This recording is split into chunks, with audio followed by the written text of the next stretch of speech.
Good afternoon. It's finals Thursday time. You've all been waiting for this. The most glorious weekday for Age of Empires 4. And what a place to be for it. We have got a banger of a set. A Goliath of a finals.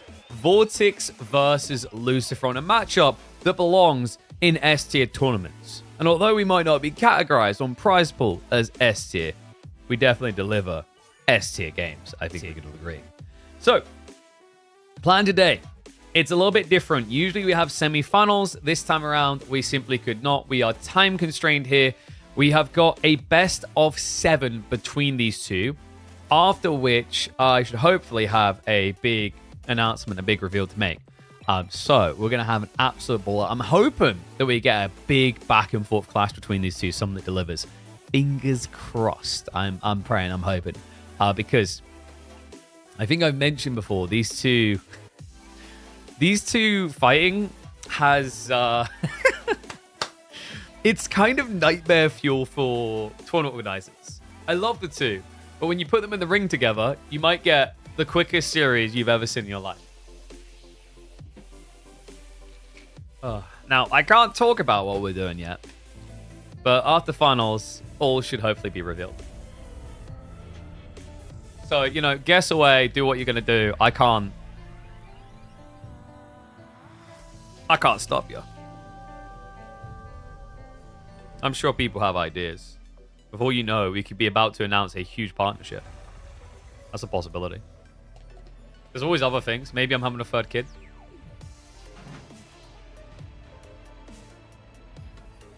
We all know the big reveal. Well, you don't know the big reveal, because how would you know the big reveal? Then it wouldn't be a reveal. I didn't realize you were me in my brain with all the info.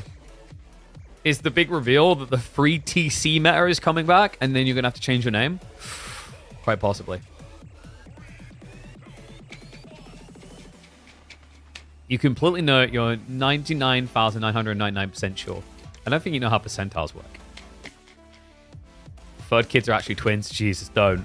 Like, you do know my partner is a twin, so statistically there was meant to be a decent probability that I was mega ducked. Which, by the way, is like ultra scammer. Could you imagine just like getting to have sex once and then getting 2 kids? Like that's rip off.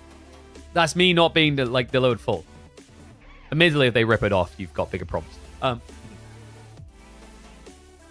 Imagine off the series, he just reveals Rachel. Dude, that would be the ultimate play. And by the way, like, if that happened, it wouldn't be my fault at all. You guys decide to go into a sumptual mode, and you do it to yourself. Like, what's a boy to do, you know?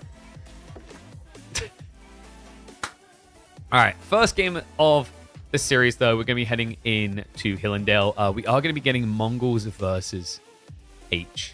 All right, you guys ready? For the final time ever, pre-expansion, midweek muster finals first day is now underway. And oh my god, is it a stacked finals. Vortex versus Lucifer. We have got 2 of the 3 top players in Age of Empires 4. What more could you ask for? All delivered here on KPMM. We come through, that's for sure.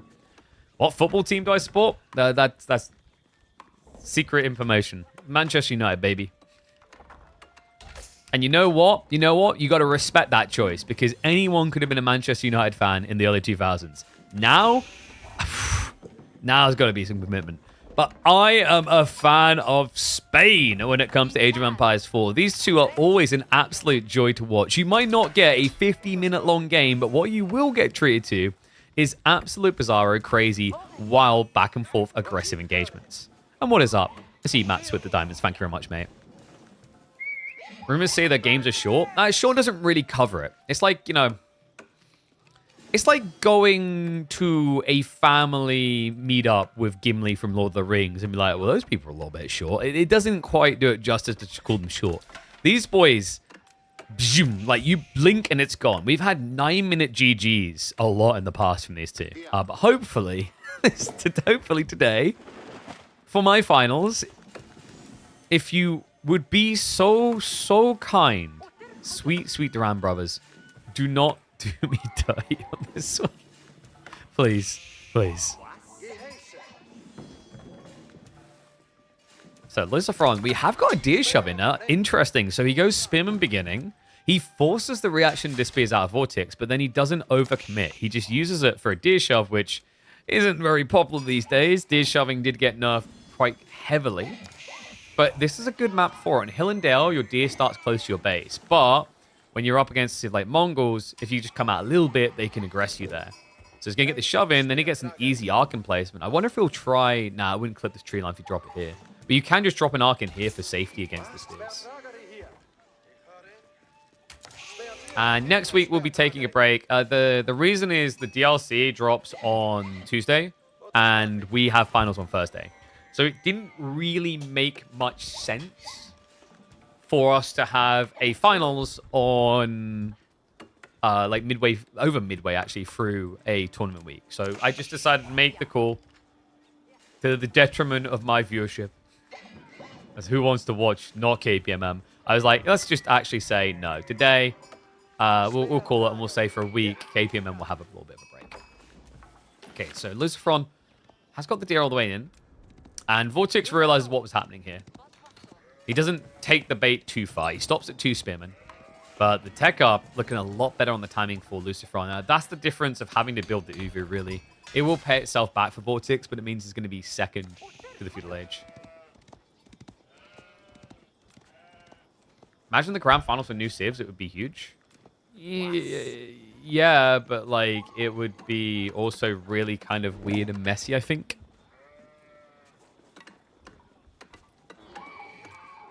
And like the other thing to think about is if there happens to be any sort of create preview plan this time around, it would probably be a bad sign-up week for a combination of people wanting to play that instead, and then also people not wanting the havoc of jumping into a completely unknown variable for semis grand finals.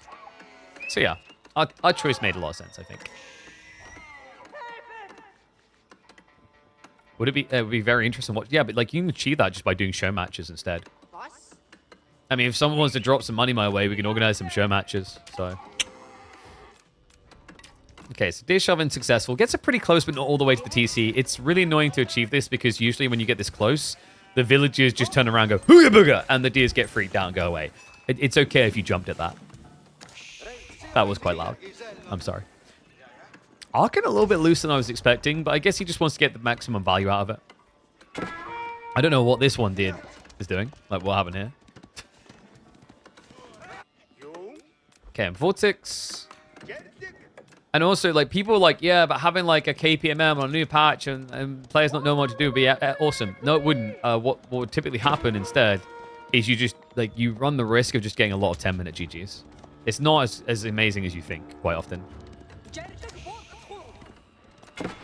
Or you just get these games where no one does anything because everyone's just going Imperial Age multi-TC because they don't know what they're doing. That's usually what happens. Like, when you get big changes, people just gravitate towards doing multi-TC builds. So they have extra economy because they haven't optimized how to play the Civ yet. That's a very popular occurrence.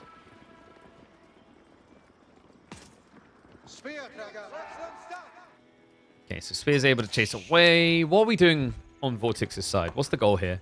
He done Deer Stone. We aren't getting trade. Even though trade is viable in Hillendale, he just forgoes it entirely. Archer range is going to be coming in. So maybe Magadai? He's going to have to be fast about this because Lucifron is fast castling. Ooh, with no contest to it whatsoever. Yeah, so Magadai it is. This makes a lot of sense for Vortex. You should be able to get 2 out, another 2 afterwards. And then you just spread out to guard the relics. So that's going to force Lucifron to then have to go into Knights to protect. Even then, there are ways in which Magadai can still snipe the prelates. And keep in mind, because of the way that Lucifron's done this, it's an extra lean build, meaning he has got no one walking out for relics early, right? This isn't one of those games where you've got double prelate walking to relics as you tech. He will just still be sitting at home.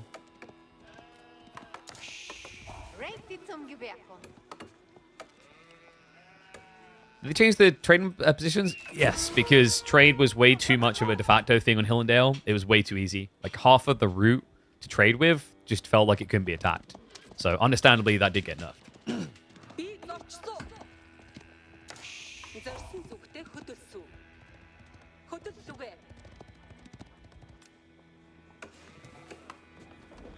I wonder if Vortex was expecting Pro Scouts kill. Probably not on this map.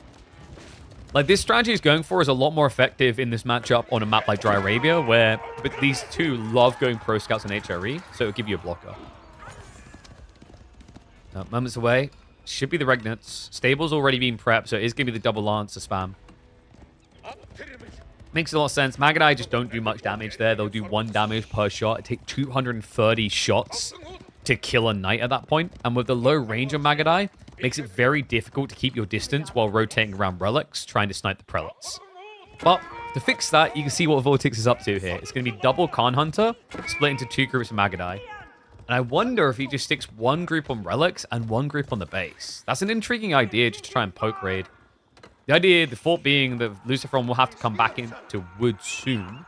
If you catch the timing, you can just punish him for it. Khan Hunter just being a nuisance. Gotta be careful though. If Luciferon just catches the right moment, yeah. Both of them are looking at the right place. The Magadai arrive though, and that is going to be losses for Luciferon. Both of the spears sniped out. The final one running away. I like that though. That's wasting Vortex's time as he's chasing far away. And that might leave an opening to sneak out for Luciferon with the first of the prelates. Vortex still has a spearman to snipe on that.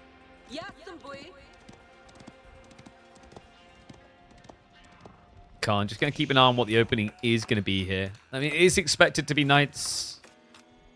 Keshik's also being prepped. Vortex really not that far off his own tech timing. Doesn't Magadai kill knights, though? In what way? Like, that's like saying, you know, I could kill Terry Crews because, like, he's a lot older than me. So, you know, if I just wait him out of old age, he'll die first. Yeah, Magadai can kill knights with enough time. It's a lot of time, though. I just highlight it takes 230 shots to kill them. And you shoot under a second. So it's going to take you like 3 minutes-ish. Really. It's not a good conversion rate. Not to mention the fact that Magadai are inherently slower than knights. So you will just get caught occasionally by a charge. Old Magadai used to be surprisingly effective against knights. You didn't kill them fast, but you just ran them down gradually over time. Like French versus Mongols is very interesting for that detail. Shoot very fast? Sure, but like I'd say I slap very fast, but if I go and decide I'm going to fight Terry Crews instead of just waiting for him to die of old age, I'm pretty sure I'm not going to do any damage to him and I'm just going to die. So that's the issue with Magadai. Like, look. It takes a long time. Exactly why Vortex chooses to step read out instead. So age up coming through. Luciferon just chilling around here. First relic is coming in the back door. And well, Vortex on the wrong side of the outpost, so he doesn't know about it or know how to access it. Okay, so not the grandest start for Luciferon, but to be expected with the way that Vortex played this. I really like his opening. I'd love to see him just consider a follow-up into Shaman himself. To just rush the relics off the map. Keshiks aren't upgraded yet, so this is an ill-advised fight. He will have to back off. Still, Veterancy is now on the way. And he has got additional Keshiks. They're just on the other side of the map? No? Okay, no, I think they're in the base. Yeah, there we go. Okay, good timing. Great reaction by Luciferon, though. He doesn't take the bait heading into the base. Yam would allow gap close, and he has to know Veterancy's on the way. This is very rare someone's going to commit into Keshiks and not get the Veterancy afterwards, considering how cheap it is and how expensive the Keshiks are.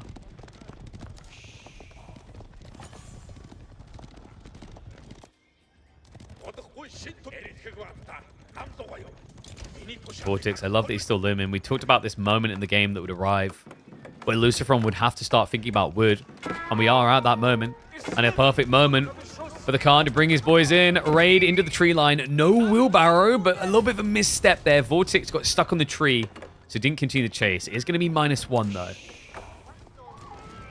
This Magadai, not even upgraded. That's just how effective they can be at killing villages as a feudal age unit. And not just that, he finds the prelate. great grab there. There's already a second relic coming home from the east side for Lucifron, but this is slowing down his win con. Vortex, still no signs of his own shamans. Yeah, hasn't gone for a temple. Scout? Wait, what was that? Was that intentional? Oh, he gets rid of it either way. Lucifron's fast imping, guys. This is just as old school as Age of Empires for itself. We've gone full Classico mode.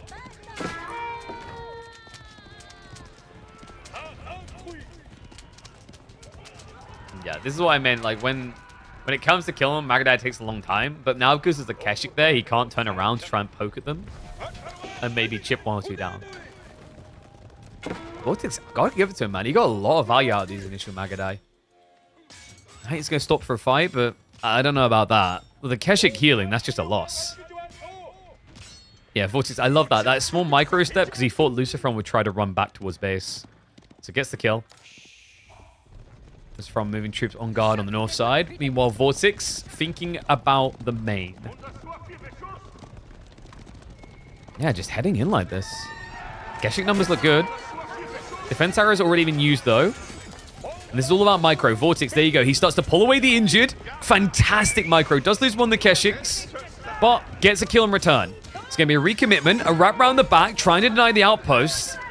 That's going to force a response from the Knights, but chase is going to be given here. If you can trade one Knight for one Keshik, you're happy as Vortex. Outpost defenses will scare him off, though. Another worker kill achieved. Knight dive by Lucifron will be a big fail. Doesn't get anything from it. But he has at least got 3 relics in his base now. So a powerful position for Lucifron to be in. And now a switch over into Crossbowman to solve the Keshik easily. Yeah, and Vortex needs some sort of golden solution of his own. That is different. Siege Workshop on the forward. This thing's going fast. He clicked galore. Keshiks. Bit of an overcommitment there from Vortex. No, I don't feel like Vortex has really got enough out of this. Despite the other times being a nuisance that it is, Lucifron has a reasonable amount of farms. He's got triple relic. 4th one now actually being picked up as well by Lucifron. I mean, what more do you need? The idea to go siege is intriguing from Vortex, but I think the issue you run into here, this isn't going to be for Mangoes. Probably going to be for Trebuchets. Trebs isn't a quick answer to the HRE. But I do understand the logic of what Vortex is going for. It's for tree spawn. So if you block this out, Lucifron has no wood to set up more farms, no wood to set up more outposts, no wood to get more production buildings. He'll be hamstrung.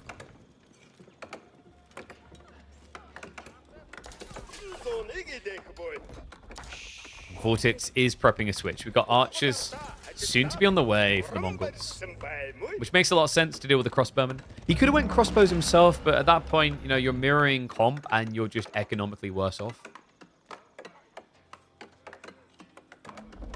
Yeah, so at least with this, the idea is that archers can trade off with the crossbows. They might be overkilled by the crossbows in response, but an overkill is a good thing for you because it means your opponent's wasting DPS. You might want to consider UPS to get these delivered quicker. He's building the archers from all the way home. What's the big reveal? It wouldn't be a big reveal if we revealed it before the reveal. What kind of reveals have you been looking at? You gotta wait. You gotta soak in it, bathe in it. Enjoy glorious grand finals. And then be treated to a gem.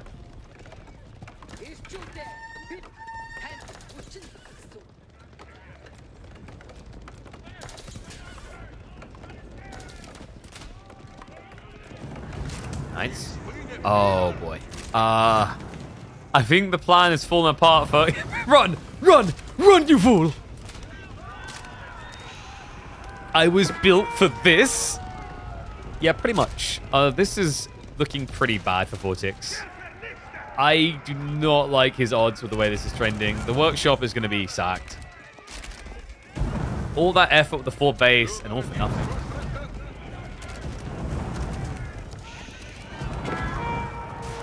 Knights in the flash. The crossbow mass is the real problem here for Vortex. The thing that he doesn't want to fight against. The siege workshop is just clowning around at this stage. It's already a a done deal, dead.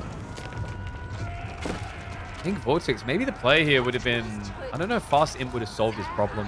It just felt like he didn't get the blocker on the relics, and then the outcome was a foregone conclusion. Defense arrow is going to get activated. Vortex does get forced to use that arrow quite early, so Lucifron just backs away until it runs out. Can you whisper the reveal to the Australians where it's midnight? Yeah, sure. Hey, you should probably go get like a power nap and then come back. And then you'll be fresh for the reveal.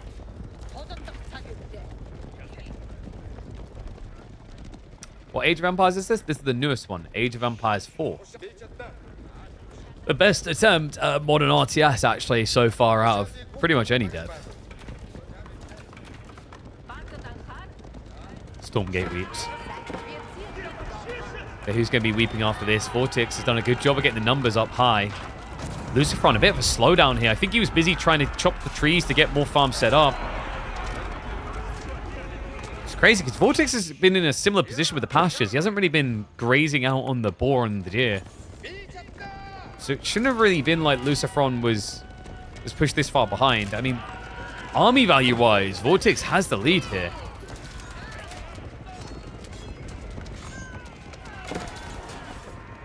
And the fights aren't looking good either. That's like, what, 5 Keshik's going down, 1-2 knights maybe in return for also a crossbow. Vortex is going for the outpost aura, makes a lot of sense. He's also got the stone stockpile for Springald placements.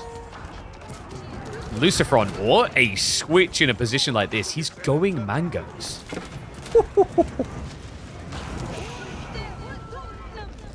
Alright, we are cooking with gasoline right now.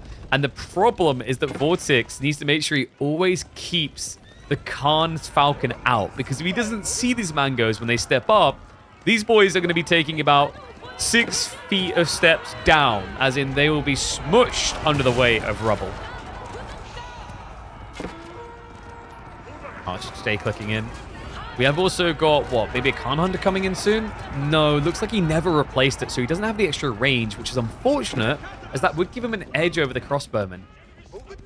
Migrating back. Cut down a few, so well played there. Denial of the step readout, plus 3 kills. Lucifron, it only took 2 knights to do this. Oh boy, Vortex. That gold income is going to be plummeting all the way towards 0 now. It means it becomes more and more reliant on archers. Archers that are now countered. Mango hits perfectly in the center. Spring Knight stepping up. Mango shots coming through. Defense arrow is going to get activated. Lucifron just A clicks to stand his ground, and it will come out golden for the Lucifron Chad. Able to lock in game number 1 versus our reigning champion. And a smooth and strong start at that. HRU and Hillendale, an absolute classic. Yeah, solid performance out of Lucifron. Just understood once he got the relics, it just becomes a defensive game. You don't need to rush out. You don't need to be on the map as much. It's then onus on the Mongols to do something. And we didn't see any sort of greedy tech build in mind. Vortex, he wanted this aggressive line. Lucifron was staying just present enough on the map to sniff it out before it became a real problem. All right, so game 1. Going to Lucifron. Let's see where the boys are going to take us next.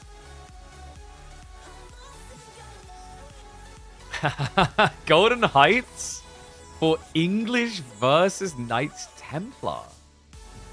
Okay. Well, that's a little bit different. Not really what I would have expected. I think they're a minute and a half in. So let's get predictions up and let's get ready to hop in to game number 2. And in we go. Knights Templar has not been banned and in fact will be picked in this series between the 2 Spanish bros. Welcome back to the Grand Finals, folks. Lucifron leads 1 game up and looks to extend it on Golden Heights with a classic. He's gone for the English pick, but he's up against the new kid on the block. Vortex opts for the Knights Templar. What an interesting matchup, actually. One we don't often get to see, I feel like. Well, we're on just 2x speed here just to catch up because they are live. They're a minute in.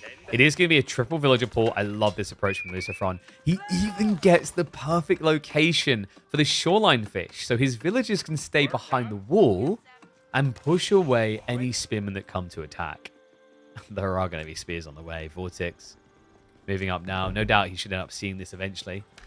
Dock play is pretty cool, actually. If he docks with a transport ship, he could catch these villagers. So keep an eye out for that. Vortex gets confirmation. And you see why the English is such a desirable pick. The short bows just make it impossible to approach. Yeah, so the only way you're getting in there is if you mass like 4 or 5 spearmen and then transport ship. Vortex is doing it straight away. Transport ship coming through. And they're playing live. Our grand finals are always played live.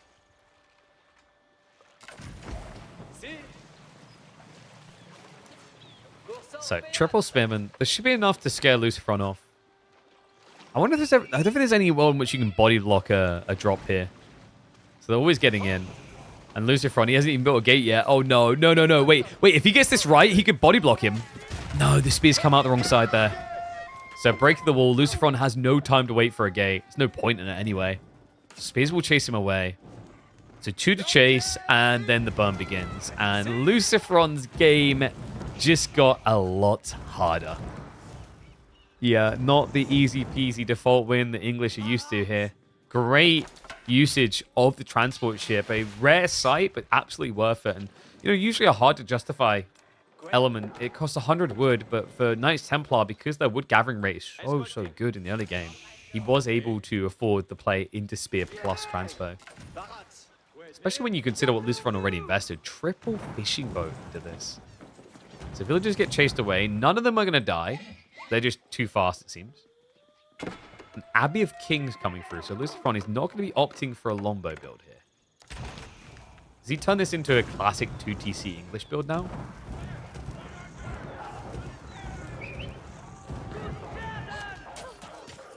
That would be the craziest idea. And wait, one villager went down. Wait, did they? Oh, yeah, you're right. 2 run home. I'm blind. So he does get one. That's bad for Lucifron then. I'm surprised. Like, it didn't look like Vortex sent much to chase in the end, bringing the spears back early. But now Doc's going to be going down. I mean, this could be a very quick game. The only thing I can think here for Lucifron is thinking 2TC. But he doesn't have his stone secure. Now with Spearmen being on the field, you're probably going to have to add in some military units first. Technically, English villagers can protect themselves. It's just when it's 6+ spearmen, the harassment is going to push you off regularly. And you don't really want to have 10+ villagers on stone, I guess. Then again, with the way he's doing this, like you could do 11 on wood, and then you can move the same amount across to stone, and then shift the TC afterwards. Spearman being a pain in the ass. Looks like the gold worker is going to be harassed away. Kishiba's like, well, what do? I love that. It's like, well, screw it. I mean, we might as well just fill our coffers. Take a little bit of food away from Vortex, maybe.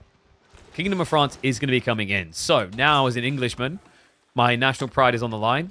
He's turned this into a war, which the English must now win. 9-min GG. Oh, you clearly have not watched enough English, my friend. Well, it's not going to be 2TC, but it is going to be aggression. Vortex. I wonder if he's expecting this. Did he scout out the Abbey of Kings? Yeah, I don't think he did. So that's fortunate for him. If he saw the Abbey of Kings and then walked away, he might have assumed 2TC. Now he's going to get all the info. He's going to know that it's a Lombo opening.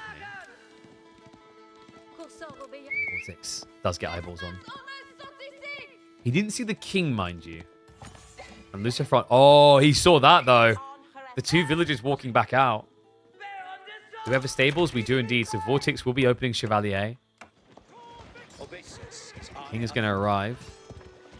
But there's already a transport ship, so that should be safe. Nicely played. Yeah, there's no way you should be getting that kill. I'm surprised it was that close, but Vortex, he was trying to scout the south side with the transport ship. New dock attempt coming in. Lombo is going to be there. It's only double spear. The Chevalier feel a little bit delayed here. As does the archer ship, but it just came out. Should line up perfectly, actually. Oh, this gets annoying. Lombos on river maps can actually deal with galleys. Lombos on pond maps absolutely cannot. That is indeed going to be the GG. We're back to the classic Spanish Bro experience. Golden Heights still delivering the polarizing experiences we've come to expect. See, I told you it wasn't going to be a 9-minute GG. That is a 7.5-minute GG. Boom. That is more than a 20% haircut on what you anticipate. All right, so that will balance out the score and take us deeper, though. I mean, sometimes you actually get complete and absolute bangers on Golden Heights, but yeah, sometimes it just becomes this. When you're a little bit too deep into the play onto the pond and you get revealed, it just feels like curtains closed. Okay, so boys are in lobby now. Let's see what they're going to be picking for the next game. Ah, Byzantines versus Delhi. Is this Sacred Grove?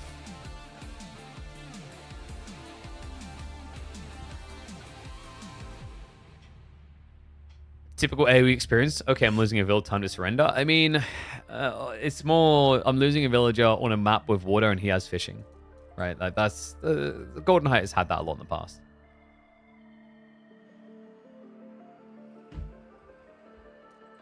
Alright. Boys should be starting a game this sec. Let's see if I was right. I feel like this is Sacred Grove. I've been seeing a decent amount of Byzantines on this map. It is? Ah, I know my players too well. Byzantines versus Delhi on Sacred Grove.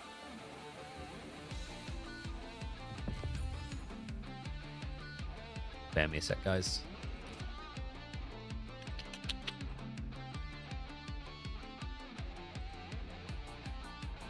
Oh, wait, that's right. Cal hasn't added Sacred Grove because he's racist to pigeons. I forgot about that. Yeah, dude, guys, like, what was that stupid map he created? Water Drake. How is Water Drake in there, but Sacred Grove isn't? Really, Cal? Really? That's some bias right there. All right. In we go. Game number 3 on a goated map. Sacred Grove has returned, and it's not just all about the pro scouts. We got some Byzantines coming through. Oh, yes, and on the other side, a Civ that will eventually get pro scouts. It is going to be the Delhi for Lucifer, while Vortex trusts Byzantines to do business. And when you get spawns like that... yeah, I've noticed some players kind of gambling on this, hoping for this. And the frequency seems decent, and it's not guaranteed. I feel like 40% of the time at least, we're seeing this double berry spawn. So it's very advantageous. If you're willing to build your Grand Winery looser, you can buff both of the berries. Does come a risk, though. Doing that, especially against aggressive civs like French, Delhi, will often get you punished. So we'll see if he plays it safe. Yes, always blame Cal. I mean, he wants people to utter his name. Doesn't mean you have to utter it for good things. Okay, so what's this game strat here for Vortex? Byzantine still at its heart these days feels like a Civ targeted at going Castle Age. And the problem with that is you're playing against a Civ that is going to play blocker to that idea, that's going to force you to be in the Age. Because of the sacred sites and the eventual pro scouts details. While if he builds production around the berries, that doesn't change the outcome of you needing to protect this area with something more. Typically, if you go for this play on the Grand Winery, you're going to build an outpost out here. Because vision is just as key to responding to raids as anything else.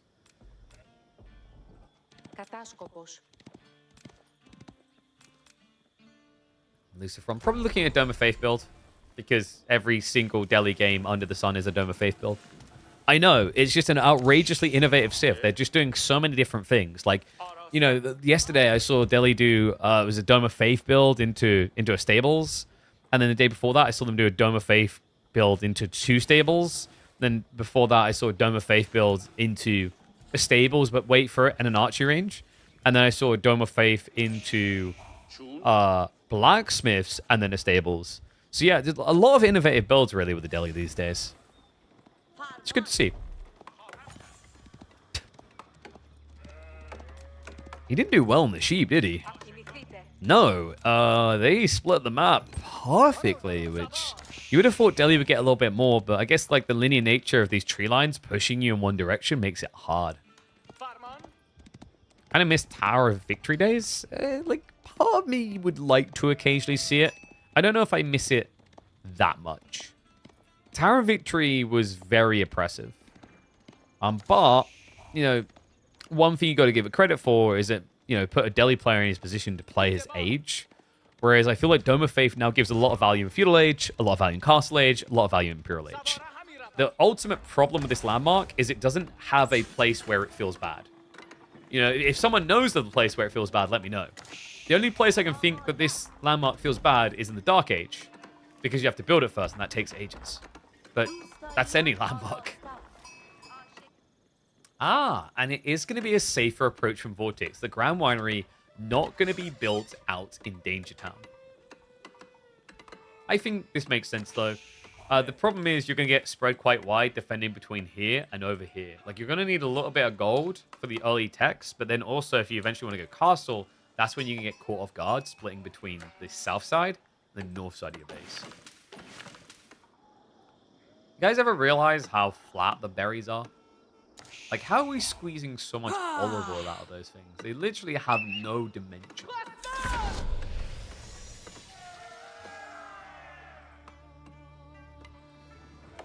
Barry's like, oh, we thought you never noticed. Like, how, I will never understand how you get 350 slabs of meat out of that thing. Look at them. At best, that's one slab of meat, and I'm being generous. Unless you want to just eat all the grass. Eat all the foliage. Vortex has at least prepped himself for the second berry batch. Opening here should be Limitane. You're normally expecting a Limitane play just because of the Ghazi. After that, scaling Lombos is not uncommon in this matchup anymore. It used to be Javelins was the go-to, but that was back in the Tower Victory meta, and even then, in the Tower Victory meta, Javelins would lose to Mass Archers because you couldn't produce enough jabs quickly.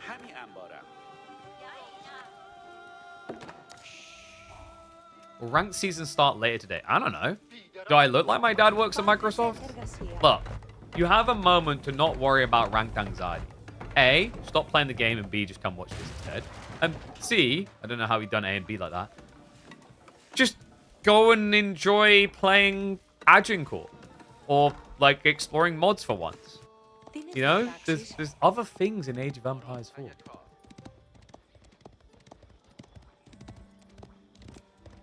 Okay, so Vortex is checking in. He sees the Ghazi straight away. So this is as expected. He just wants to confirm that he's getting the anticipated opening of the Delhi. Because as you can see, guys, we have a very innovative Dome of Faith into Stables build. Whew. Man, I could never have predicted this. Always these different, twisting, unexpected builds from the Delhi. It's not like every game is Dome of Faith into Stables into drag your face across the keyboard. Actually, that's exactly every Delhi game. Who's looking forward to another Civ that will drag its face across the keyboard? We've got Delhi variant coming in. What do you think? Are they going to be able to research everything for free as well?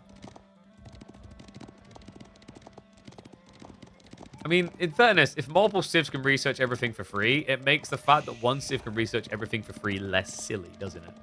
Because then it's just the norm. They all do it.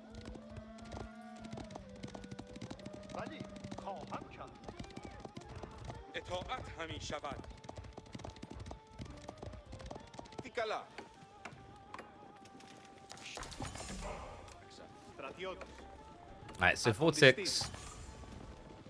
How are we looking here? He hasn't committed to mercs yet. I see this quite often, though, at the moment. A lot of people like to delay their mercenary choice and then double pump.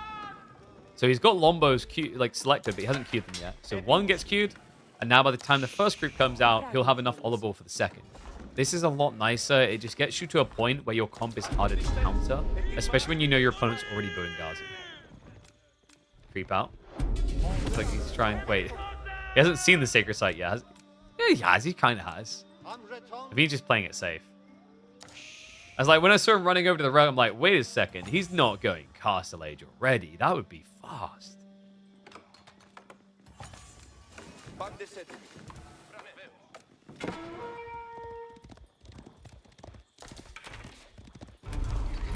Lucifer. What's the game strat here? So far, it is solely Ghazi. But it makes sense, actually. Like, with this map control, he's just taking sacred sites with no contest. Vortex is prepping that contest, though. We've got 1-1-1. Lombo, Limitane, Horseman. Why didn't they make a Horseman for the Byzantines that began with an L? We've got Lombo, Limitane. We could have had something extra. What's Latin sounding for Horseman? Because I know Horseman in Latin is Equite. But we need someone that just, like, is in that realm.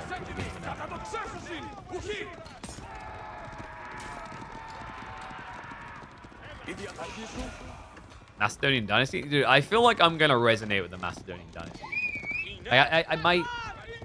My instinct initially was like, Golden Horde, let's go. And the more I think about it, I feel like I'm either going to be a Macedonian Dynasty or a Sengoku Dynasty boy. I reckon Sengoku will end up being my favorite. So it's big clobber boys. I hope they got a good noise when they clonk, like, clunk. I think sometimes you need that kind of goofy but in place effect. Like, you know, with the bow staffs for the Shaolin monks, I almost want them to be more funky. As in, like, the noise they make is like a funk. But I want it to be almost over the top silly levels of a funk.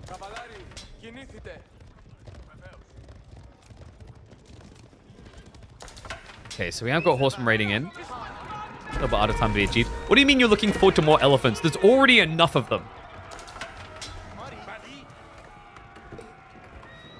Alright, you'll see them eventually. If this goes to Castle Age, they'll be everywhere. They're monstrosities, man.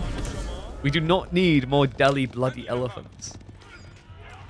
I thought about it for a sec. And originally I was like, this looks really cool. And then the more I thought about it, the more I thought about how already PTSD-inducing the elephants are in Age of Empires 4.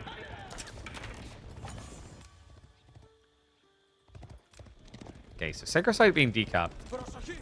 And Lucifron gives that over because, remember, he's been primarily Ghazi. He doesn't have the best army currently for a direct fight unless he pulls all Scholars.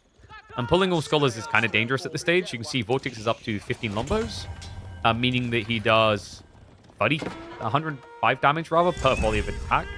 So he can 2-hit kill a Scholar. Still, like, having to 2-hit kill a Scholar with all your Lombos doesn't feel like the best use of that time.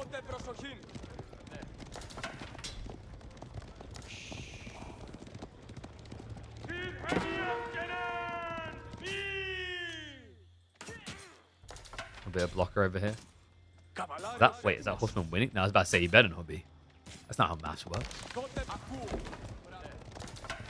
Lucifron with quite a few Scholars at this stage. Wonder if he's going to try to find his way to tech up. I don't know if he's really got enough food, to be honest with you. Like, where's the Pro Scouts? He hasn't brought a single deer home. No, he's actually got no value out of the free tech. Which I believe, yeah, has completed. Oh, guys, this does not look good for Lucifron. Good intercept, though. Wait. Hold on a second. That makes it look a lot better. He got rid of 5 Lombos with the Ghazi. That was a sick intercept, considering Limitane were trickling out as well. Okay, I take it back. Lucifron in a damn good position now. Vortex doesn't have much range power in the engagement, which makes diving the base very hard. Yeah, he's primarily Limitane. Lombo count of 10 isn't exactly impressive. And, oh, apologies. We missed a raid from Lucifron to kill 2 workers. Sorry. Juggling things in the background for this reveal.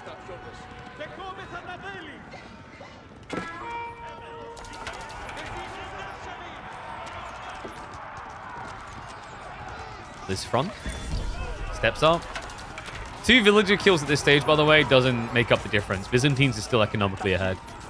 They should be, at least, once they get back on the berries, which they're doing now. And now they surround the Horsemen! They get on the backside! Handful of spearmen left alive to try and deal with it. But they are melting fast. It's a trade out of ranged to ranged dying to cavalry. A race to 0 in which Lucifrons might prove to be a bit overwhelmed. The Scholars never got pulled. Lucifron, they would have made a world of difference here. He has 15 Scholars, and they're all just sitting in the base. I can't believe that. I mean, Vortex, this fight, I think if there's just 8 scholars there, Vortex can't take the engagement at all. And it's not like they're doing anything at this level. At this point in the game, like, there's nothing left to do. He's already teched everything. So Lucifron, just 10 scholars of dead weight that weren't being leveraged this entire time. Vortex. That fight. He's now starting to set up the groves. He's going to be feeling a lot more confident to be out here towards the berries and the deer. Needs to, because he definitely burnt as much as he took.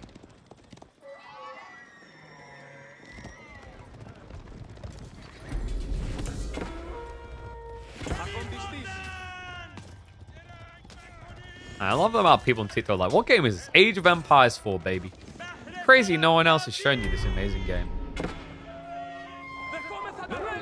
Vortex. I think he just plays wide now, deny sacred sites. Ponies are moving over now. Lucifron reblobbing. I wouldn't be surprised if Vortex is targeting castle now. He's got a lot of gold held in reserve. And especially now that you're on the deer, you just get so much extra food inflation when you admit that this is worth doing every once in a while. In fact, is he looking to block all? He is. Yeah, he's trying to move for the southern one as well. Lucifron playing a very wide game. Considering how many Ghazi died in that last fight, I'm not surprised either. Lucifron looks like he is now trying to play for the age up. Vortex a little bit slower, mind you. Yeah, it looks like he's reblobbing for an engagement.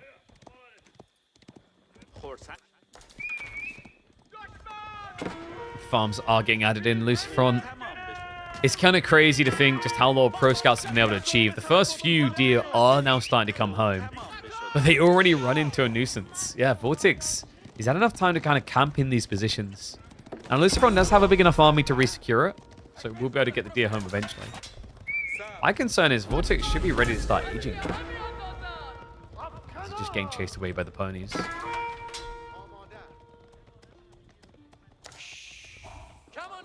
And yes, this is an RTS. For those that are new to this type of experience, Age of Empires is a long-standing RTS franchise in the gaming sphere. You build up a base, you amass armies, you collect resources to be able to afford those armies, and then you clash in the grandest of battles. It's a beauty.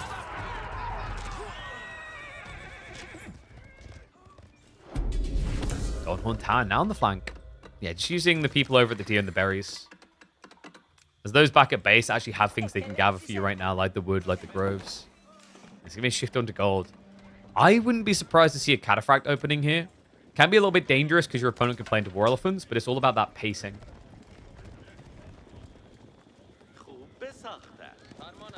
Man, that's crazy. You've heard of the game, but not once in your 14 years of playing games have you ever seen a clip of it. That's actually wild. Then again, if you've been gaming for 14 years, and let's say you're like 19, it kind of makes sense. So, like, you know, I was born in 93, and anyone who was born between, like, the, you know, let's say the 80s and mid-90s is probably very familiar with Age of Empires and many other RTSs. Just because RTSs really had their golden era between, like, late 90s and early 2000s.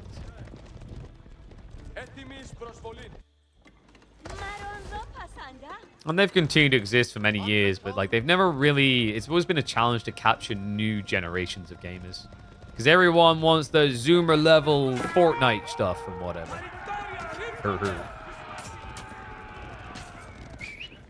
Horseman.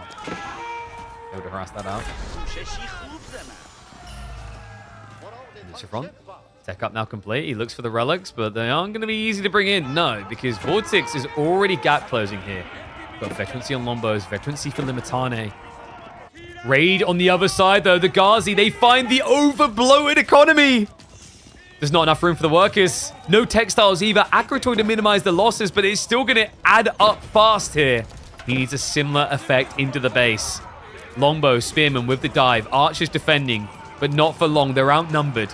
The Ghazi continue to run it down. Vortex now over 10 workers behind, but not for long. He begins to strike back. The villagers caught in the mess. The horseman now starting to jump in. Rotation towards the tree line. The only place left that feels safe in Luciferon's base. A Wololo to buy some time. But it's not going to work out. He will get denied. Scholars, though, coming in clutch here, are going to allow Luciferon to maintain a worker lead. Vortex has lost too much, too fast to the town center fire. Vortex losing so much on that dive. Luciferon just showing you the power of these static emplacements. Just the arrow fire workers enough to whittle away at the core build of longbows for that dive.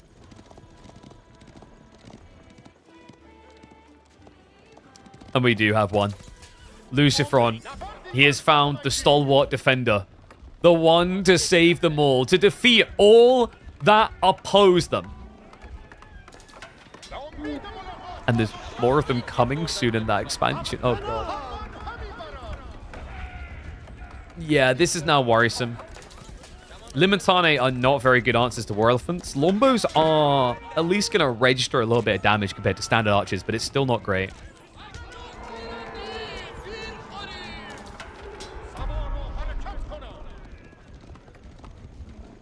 Thank you. Glad you're enjoying the commentary. Remember, guys, if you do, be sure to follow and be sure to check out all the platforms. Twitch, TikTok, YouTube. We're on all of them.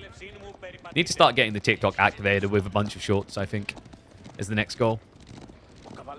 Whew. But Luciferon, this is an important piece of breathing room. He needs to try and find a way of now sneaking more deer back. The farm count is looking decent, though, so it's not like he's completely drained.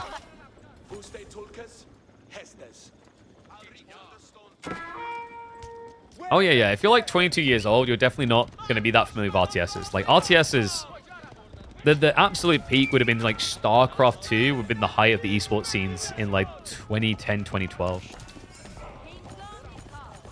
Then other games took over. Like, you have to keep in mind that RTS's birth mode was like League of Legends and Dota 2.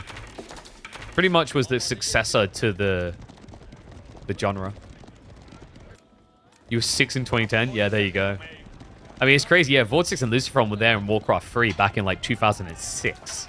These boys have been competing in RTSs for well over a decade. They're closer to 2 decades at this point. And I think the conclusion of the series should take a decade, surely. Luciferon, he's kind of struggling here, man. The food is not looking good. Meanwhile, the groves for Vortex. Yes, he has to solve the elephant issue, but he does have the economy to do so. Relic game hasn't been that kind either. Luciferon only getting 2 of these relics back to generate him some gold. Land snakes. Oh, that's a dirty timing. Luciferon, he realizes these guys with their cleave damage will not get the perfect strike. That would have been a disaster. Luciferon, he was moving farm to farm with a majority, meaning they would have been lined up for a cleave. Burning continues. Farm cluster already going down. Keep in mind, Luciferon is out of wood here as well. That's the last tree. So he can't add in more farms. He can't add in more archers. He needs to move out. And Vortex just doing such a great job of controlling the map. Never overstaying or overextending either. Respecting these elephants and relying on the longbows to just keep that archer count down. Villagers now under the stone. The correct call. Luciferon can't rush for a tree line. It may seem close, but it's so dangerous. So he'll look for a castle to secure his position first. Probably we'll see him castle drop the edge of the tree line and then play the south side, or castle drop here and play this side. Logic being, wherever the longbows are, you want to be on the opposite side of that with your villagers to where the castle will be. So essentially making a blocker between them.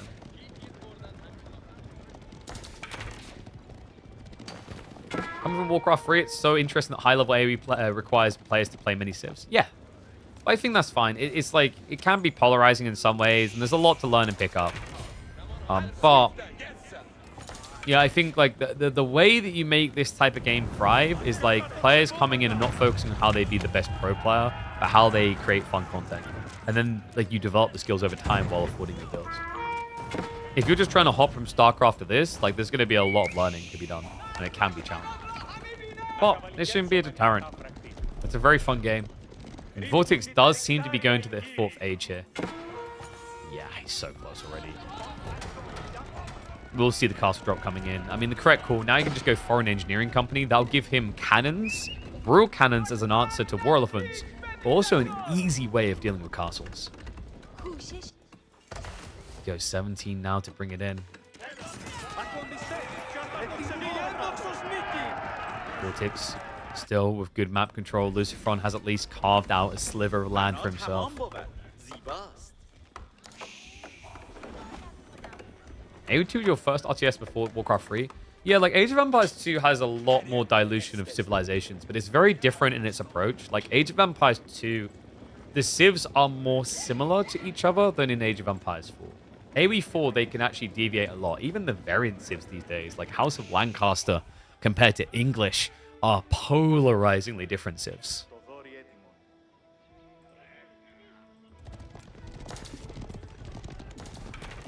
Vortex. He's still fishing, but there's no economy here. Like, it's all just been moved away to the west side. His fortress is coming in a minute. Man, this feels difficult, though. Like, his food income has been abysmal for a while.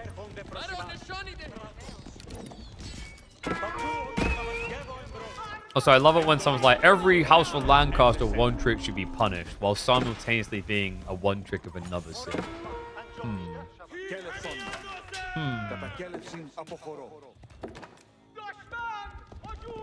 Like, dude, if you're gonna judge people for being one trick, at least don't be one trick yourself. 200+ games is random? Wow, I'm proud of you. That's impressive. Because whenever you play KPMM, you only play shit. Cataphracts? I mean, that's like actually a pretty good fight to stop off for. He just needs to trample after it. Vortex, trample, Vortex, trample, Vortex. Run! There we go. A little bit late there. Did give the Royal Elephant a freebie. But cannons now hitting the field. Starts to spin a tale of a victory for a bold Spaniard. Yeah, this is looking bad now, Lucifron. The elephants are now counted. And Vortex done it the right way. He avoided going crossbow longbow. The problem with going crossbow longbow is if your opponent did happen to have access to some food, he could have just spammed Ghazi to kill you. Obviously, in this game, Lucifron struggled with food, but that was never a guarantee at the time where Vortex was resisting crossbows. Royal cannons are already knocking in the castle. Even going for some worker kills, funnily enough. The big target has been locked on. Double cannon will not take long with this. Cataphracts still raiding on the side. Find the gold workers, stop the wall. He's going to have to fight. The longer he waits, the worse this gets as well. We've already got ranged damage free queued up for Vortex. Archers marching. The castle has been felled. Vortex is outnumbered though. There's still hope for Lucifron, but he needs a fight to tell tales for years. War elephants standing their ground. Landstake starting to reach in, muddied in with the spearmen. The longbow line is the more important detail here, though. The elephants, hold on. They wipe the front line. Not a single elephant dies. The counterattack is on Lucifron. He lost a decent number of archers, but the important part is that Vortex just got bogged down. The thing that Lucifron done so well there is slightly hiding his elephants in the archer line. The spearman couldn't reach. And the chain heal now. The cannon count is not good enough yet. A third royal cannon coming in. He's hoping this will be the cherry on top, the final thing to kill them. Lucifron gets a stay of execution, but definitely not out of the woods yet. Elephants start dying. That's when you know it gets serious. Royal cannon shots looking good. Longbows trading out great here into the archers. The cannons just keep on pressing. Second wave of archers now arriving. Vortex, he needs something else. Cataphracts now starting to get queued up. That's going to need time. Notice that the archers aren't targeting the cannons. They take way too long to kill. And finally, yeah, Vortex says, what am I doing here? These things insta-kill archers. They're just giant Barat 50 cals in the Castle Age. But Lucifron, man, he is struggling to hold on here. He doesn't have any eco-inflation anymore. He still has to answer the farm issue. Only 13 farms in total for Lucifron. Another elephant goes down. Archer line is thinning. I mean, it's crazy when you look at the military account. You want to believe that Lucifron can do it. But it doesn't seem possible here. Vortex, he stopped panicking and started gunning when it mattered most.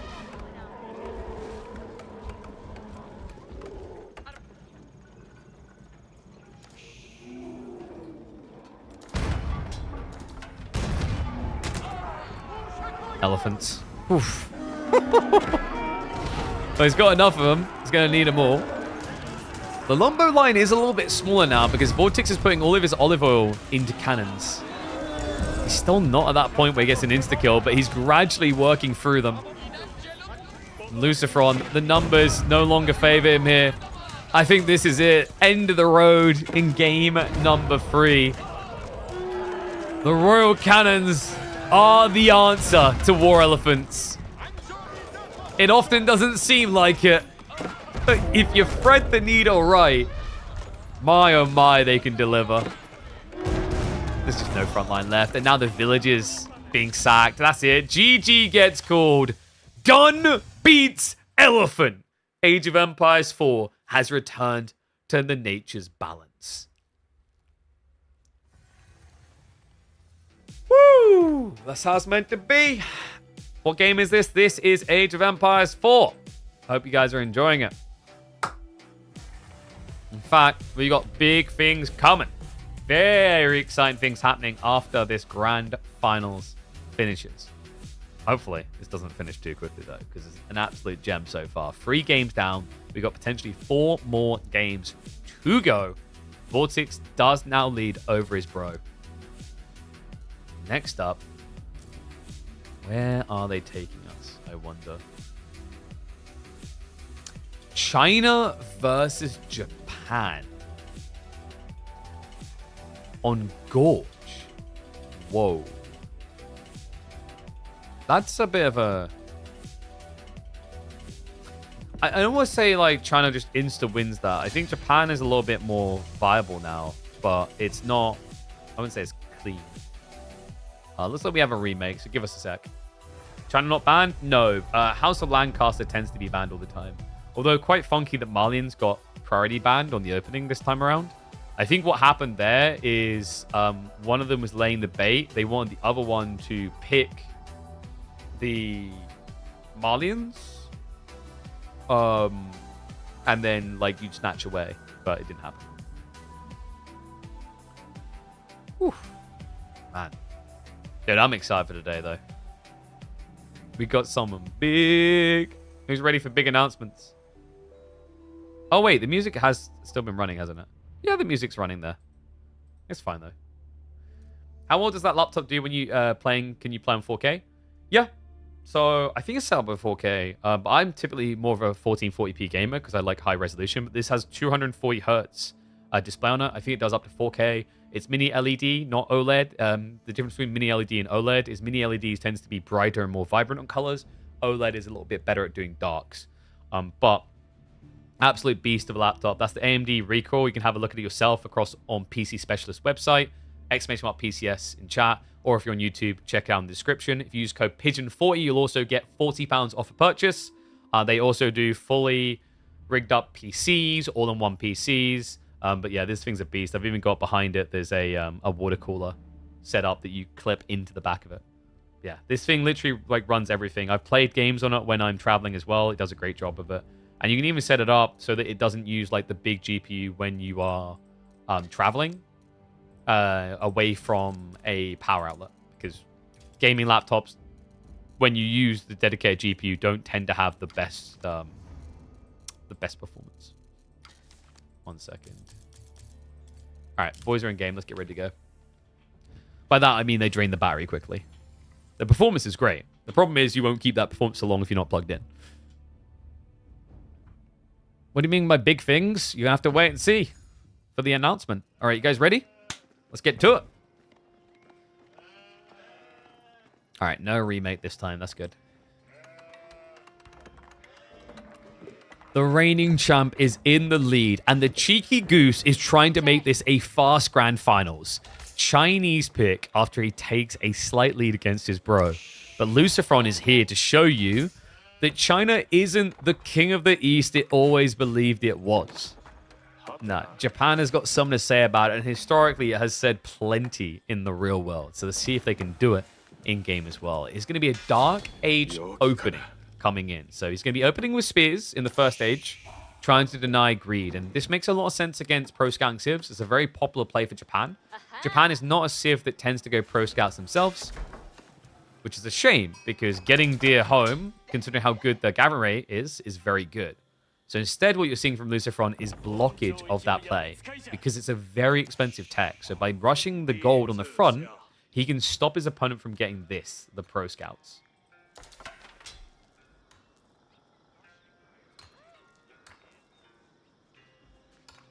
What's the name of the mod to play FFA with King and Nomad?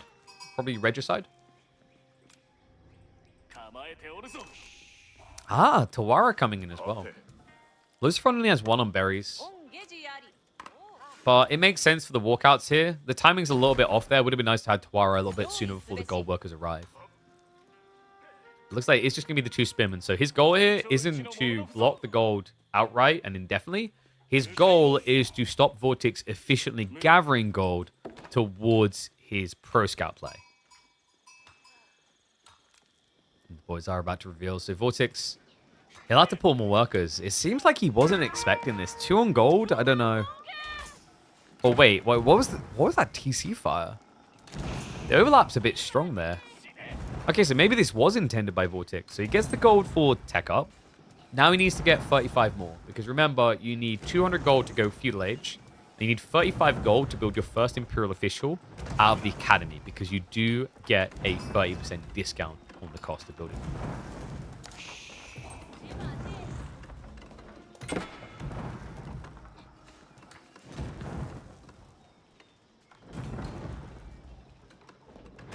When a unit charge attacks a unit that it has bonus damage against, does the bonus damage just get tacked onto the charge damage? Yes. In fact, like you can see quite often for these type of things, it's tagged up. So for spears, when they do the brace, you can see they still have the same stats.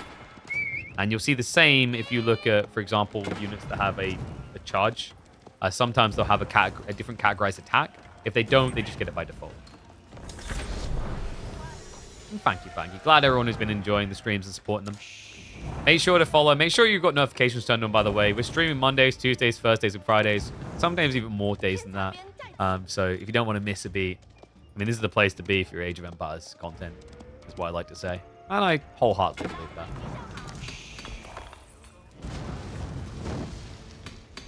Six.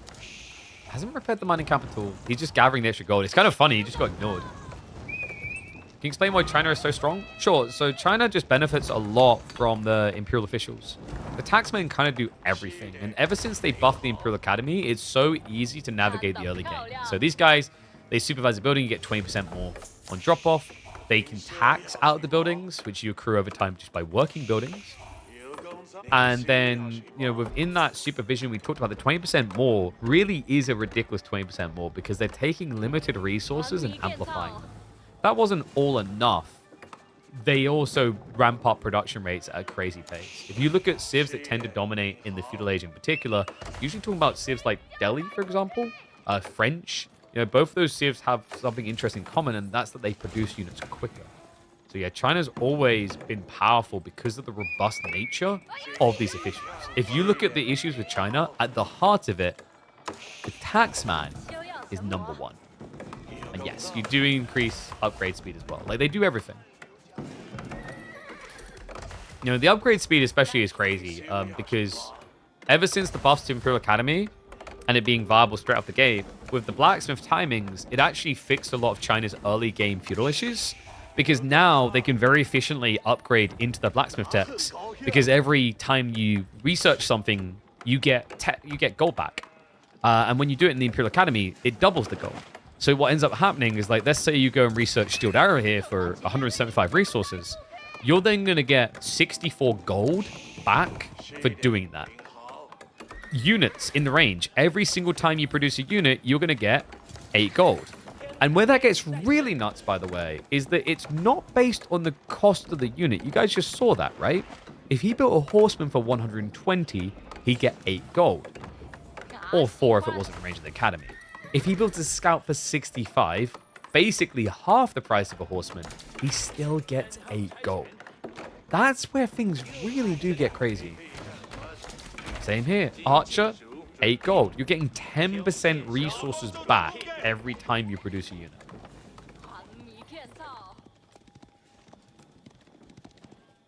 Yeah, and then later in the game is a bit more obvious. Chinese have very good scaling economy. They have great things like the granary. It all just compiles into this big blob of where's the weak point. And most players have agreed there just isn't one. And that's why so often China is the priority ban in competitive. Archers, great snipe out there. Denies the spin play. This is a fast castle build, by the way. Lucifron, he done the one villager build we've been seeing a lot out of Louis MT and other Chinese players like Scarlet Devil. So this is going to be the optimized for just getting castle builds. Means you have less farms early on, but that doesn't matter. The idea is with Tawara, you benefit from being on the berries anyway. And then the rest, of course, going to be in the sheep. Speaking of which, 14 sheep is pretty good considering how hard he's stressing them. So Lucifron, he got a very good scouting rotation to enable this. But he's going to need to be fast because we have got the Chinese big play coming in. It is, of course, going to be the pro scouts. And this was, by the way, the other cherry on top. Is like China was already setting up to look quite nice in general. Then you introduce pro scouts, and all of a sudden, when it works, they have phenomenal gathering rates for a very long time. The only real weak point in Chinese gameplay is when they have to farm transition, because they have to set up these big granaries with lots of farms around. But notice that that doesn't really become an issue anymore because China just plays this prolonged temporary food game around the D. That's what enables them so much. You know, you've got this incredible gathering rate, which gets buffed easily with survival techniques by 15%. And then on top of that, at the end of gathering off that deer, you're going to get 20% more on top. The only negative is it tends to make your taxes a little bit weaker. But if you ask all Chinese mains, they're going to tell you they don't care about that.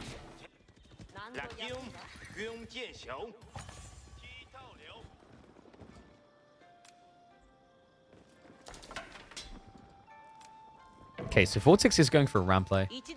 This was late, though. Flown Gate's about to complete. First of the Knights is going to come out. So I'd say Lucifron's in a pretty good position to deal with this.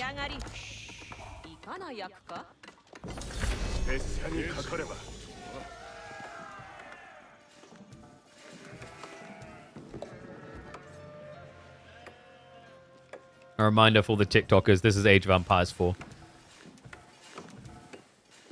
I recommend checking it out. I don't know if it's on sale currently. I imagine it's going to go on sale with the expansion coming out. So it'd be a good time to pick it up.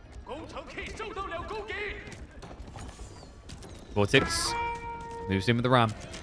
Lucifron already stockpiled enough for triple mounted samurai, though. He's ready to go. Double mounted samurai should be good enough here. The spearman can't get anywhere close to it. So yeah, you just have to back off. That means ram's going to be going down. So he forces a little bit of out of time, but I wouldn't say that's worth it so far, losing a ram. Scout is going to run away just too late. Does go down. Okay, so that's pretty good. That's the denial of vision for Lucifron. Problem is, Vortex is trickling Spearman into Mounted Samurai. That's a terrible way to try and combat heavy Samurai. Wouldn't be surprised if Lucifron's considering a Yumi switch now that he sees more Spearman coming. Now, Mounted Samurai... Ooh, he does get pinched there. Bit of an overextend. Lucifron backing up now, though. He's trying to just push this away. He's trying to get as much gold as possible to reach critical mass.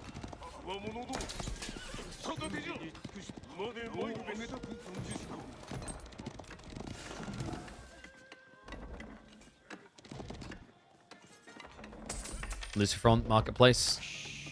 Now coming in. So it's going to be, what, selling food across? Yeah. I think he just sold most of it. Yeah. Without hesitation. Just drains the coffers. And now you can look to sell some wood as well. Remember when everyone used to ban roost? Yeah, that does feel like a long time ago. Those days are, I think we can agree, quite long ago.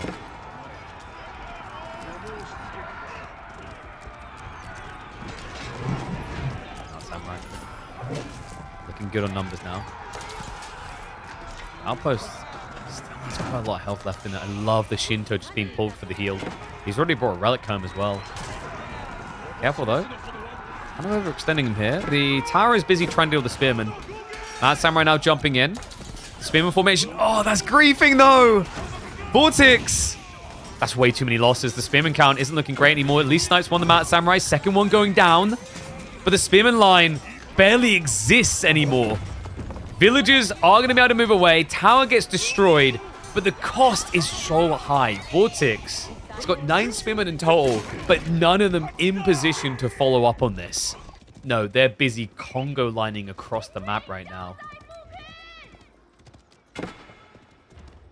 Still no switch up, though. And Vortex, oh my god. What? This is adding up. That's 6 worker kills. Lucifron, he's at least Yorishiro dropped the TC to fill the losses.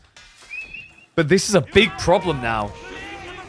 His gold isn't constantly gathering. His Shintos can't move out to pick up relics. And Vortex, despite what feels like failed engagement, apparently not. At least not with Pro Scouts behind it. Imperial Palace is on the way. He's able to keep pushing like this while going Castle Age. Is this starting to convince you about China yet? I saw a comment in the chat where someone's like, I think Vortex has missed his timing. This is the ridiculous thing about this Civ. You probably, like me, was so fixated on the fight, you didn't see the resource bar going crazy. Once more into the breach. With no gold access, Lucifron begins to look quite doomed. This would be an egregious position to find yourself in. If you go down 3-1, the games get weird. I love that comment already about them kind of getting weird. Like, when you have people who practice against each other, you get less meta formulations. I agree, it can happen a lot, but the problem here is, like, where it gets wacky isn't because of that. It's because now your opponent can throw Hail Marys to mess up your draft. So even if he doesn't win game 5, 6 feels inevitable. For now, inevitably approaches. Vortex continuously on top and just 1 game away from locking in another midweek muster champion spot. Guys, please. We are an hour and 20 minutes in. The series meant to be longer. Please. Boys, please. And that was Lucifron's first pick. So they both threw out the strong Civ. Is the idea there. This is not a good look right now. 1 second, I'm just checking messages in the background.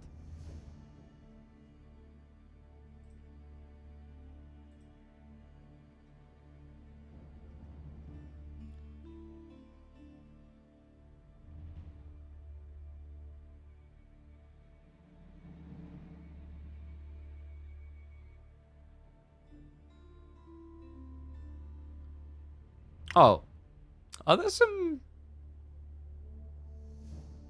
shorts, by the way? Like, someone was saying that, like, I noticed there's been some stuff being revealed about the expansion. I have to look at those after this series. Next up, though, we've got French versus Order of the Dragon. Yeah, someone link them to me afterwards. We're going to Highwoods, by the way. All right, this... Last time we had this map, it was fireworks.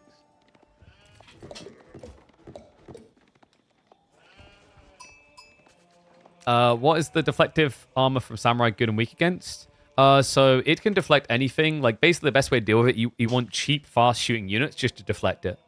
Because otherwise, like, let's say it's a Spearman brace, a Spearman's going to lose all of his high counter damage in that first hit. Siege doesn't trigger it. That's another interesting thing.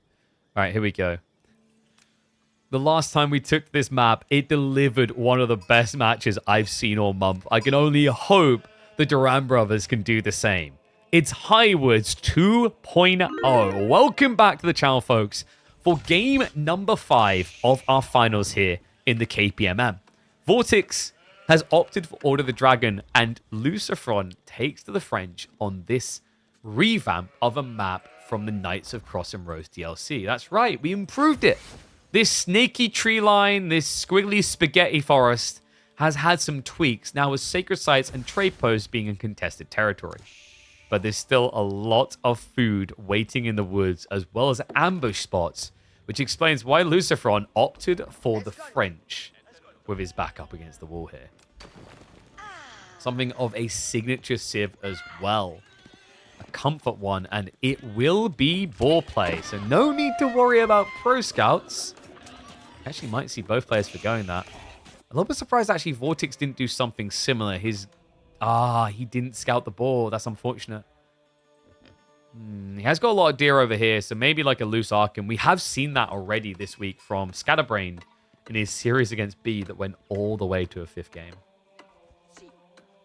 Yeah, great start, Lucifron.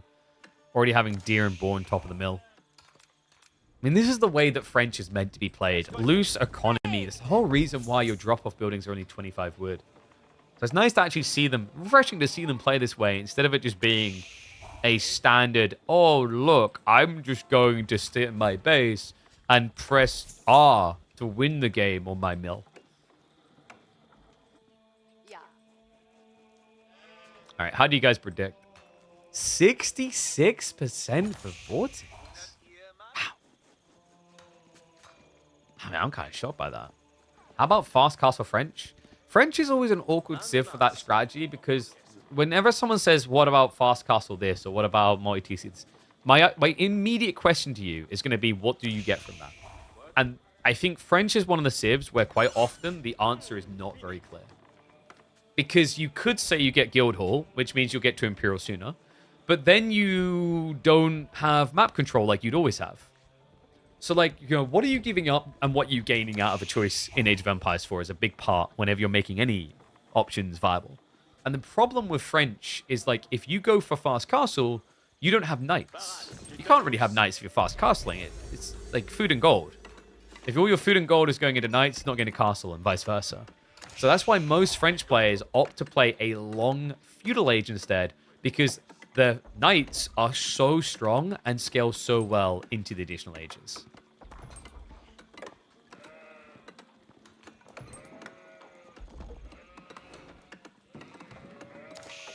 So Tick Up's going to be coming through.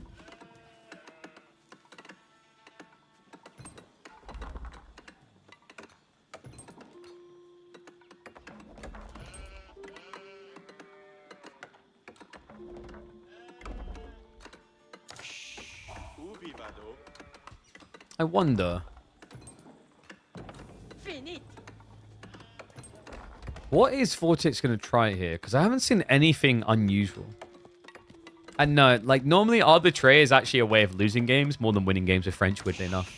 Rushing Arbitrary has rarely worked out. Like, we're in a meta where castle openings are dominated by knights. So you're a civ that could have knights going into castle. So why would you choose to veer away from that? Because, like, in Castle Age, a lot of new objectives open up, such as relics. If you play Arbitrary, you can't play for those objectives because you're now defending in your base. So that's the trade-off. Like, Arbitrary crossbows seem great, sure, but rushing them means you can't move. And at a high level, a player sees that, they'll just, instead of playing into you, play around you.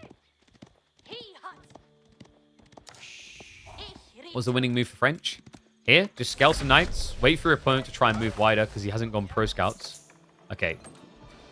Revert that. He is now going pro scouts. So you could actually play Knight Archer to try and contest.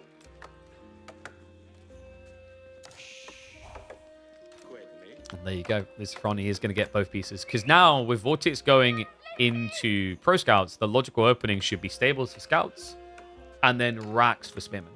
Now, that does mean that the Vortex can go back for horsemen to contest the archers. That gets very difficult in the mid-feudal age against French on a map like this, because they can start to hug the choke points. And if you start using these choke points, it means that melee loses value and range gains value.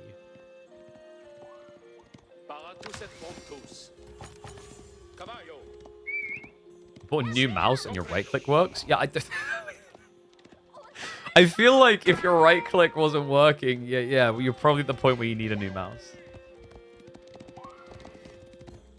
Lucy should unplug Vortex's PC. No, Lucifron should just quickly go across to PC Specialist and order a better PC. We already noticed that Vortex improved a lot when he increased his refresh rate on his monitor. So if Lucifron just goes ahead and buys one of the top-end PCs from PC Specialist, then he should definitely use my code to get £40 off. then he'll be able to beat his bro. It's just genius. Come on. You guys should try it. Like, go buy a PC. You'll probably be able to beat Luciferon. Exclamation mark PCS. Boom. Okay, so Knight's already intercepting the scouts. Is a bad start for Vortex. And there's a kind of a rough element about this French versus Order of the Dragon that I don't like for OTD. In theory, Gilded Spearmen are very good against Knights. And you are correct. But in practice, what happens is your Spearmen, because you have a lot less of them, when they brace a Knight, the way that bracing behavior works is that they get stunned alongside the Knight. So if there's more Knights than Spears, you see where I'm going with this? It means that you're stunned and the enemy Knight that hits very hard as well is not. That's a problem. Same with archers here. Just they get free reign to attack you. We do have an outpost being rushed up as Vortex. He was not expecting this timing. I think he thought this was Pro Scout and Pro Scout. Man, and it's just such a good block. All the 4 deer just aren't coming home. Vortex, I mean, he's getting no value out of this. Has he had, like, maybe 1 deer brought back so far? This is a atrocious game for him. More Gilded Spearmen being built, but Luciferon, notice that he's still adding Knights alongside Archers. Because if he just adds Archers, it gives Vortex an opening to do this. Gilded Horseman would recover his game. He's not allowing for it.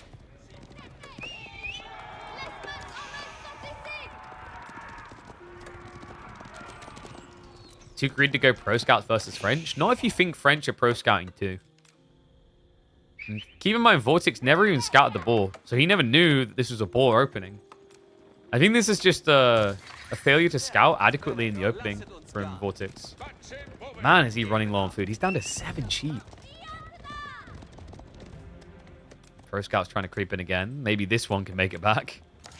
God knows he needs food soon. Spear Horseman is expensive. It's just a full food base, really. And is he going to get seen again? What? No. Okay. Wait. No. He sees it again. And they're already injured. That's going to be -1 scout. Archer count. Good enough that I think they're 2 hitting the Spearman. Horseman's trying to get some kills now. But it just doesn't feel like he's sticking to his target quick enough. No, it's not going to work out. Knight now just recommits. Gilded Horseman's gone, and this game is done. Luciferon scores 1 back. This series ain't done yet. These two. Like, come on, boys. You knew it was just your grand finals today. Can we get, like, can we actually, like, get some distance in these games, maybe? You know? Can we maybe get, like... I mean, we're going deep in the series. That's not too bad. If that had been a Vortex win in 10 minutes, I would have been upset. Or the Dragon just get 30 to 35% more power on the units for double the cost. There are certain unit types that are very good, though. Like, Gilded Crossbowman is their best one. Land Snakes are situationally incredible. Shoes on the other foot, by the way. Shushi versus Jean for Rocky. So, Rocky River, here we go.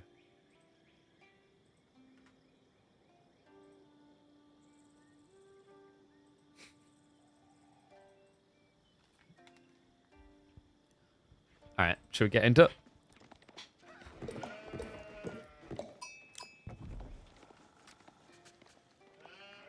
We need to flip score, don't we?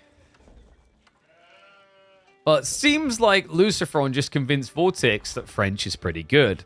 He just beat him using French, and Vortex's immediate response is to play Jeanne d'Arc up against his Shushi.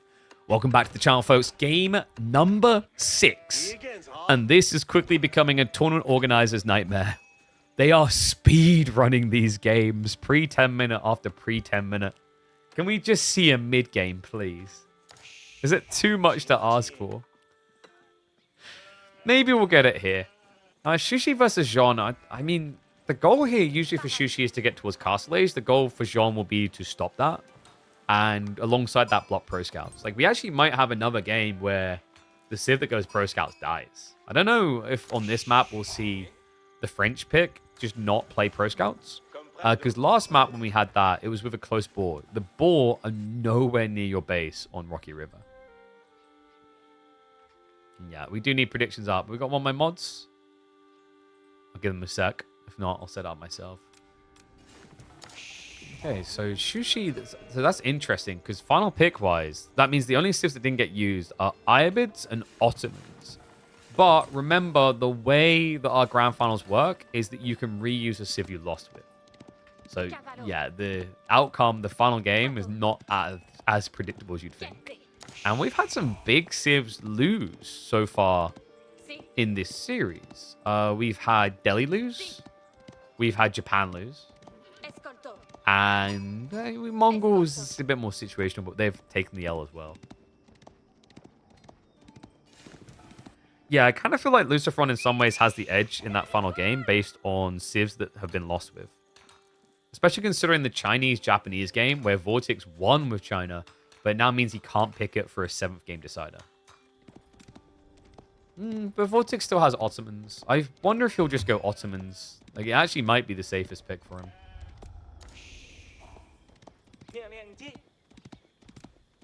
Sheep hole, how are we looking? 16 sheep to 13. It's fairly tight between the two of them. There's a little bit of the map left over that Vortex might reach. Because Lucifron doesn't know for sure which part hasn't been scoured. Safe meditation garden, guys. We won't be getting one out in the middle of the map, despite the fact there are some double berries on offer. Honestly, I think unless it's triple berries, you're not even going to try this. Triple berries can somewhat justify you pulling your villager to the center. Like, actually, this would be the one. But Lucifron didn't scout it, so he didn't know. So that right there would have been 72 food and 50 stone. Really, really good meditation garden. Yeah, big part of why Sushi has remained a popular pick here has been a combo of the gamble of a good meditation garden, comboed with pro scouts being so good. This map has a lot of deer on it. You have the standard 7 stack on each side. But then in the center, per player, you have to add in an extra 12. So that ends up being, per player, there's 19 deer. On a standard map, per player, there's 14.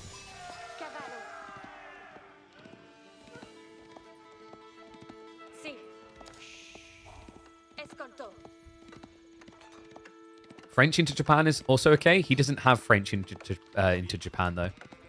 Like, Vortex, if this goes to the final game and he's expecting Japan, his options will be Order of the Dragon, Ottomans, Mongols, or...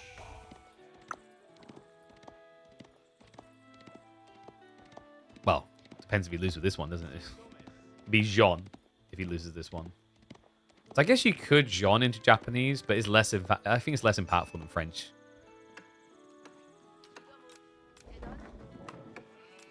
Okay, so first night coming in, up, and we have got the mill being set up, so it's definitely going to be a play into pro scouts. He's got 5 on gold.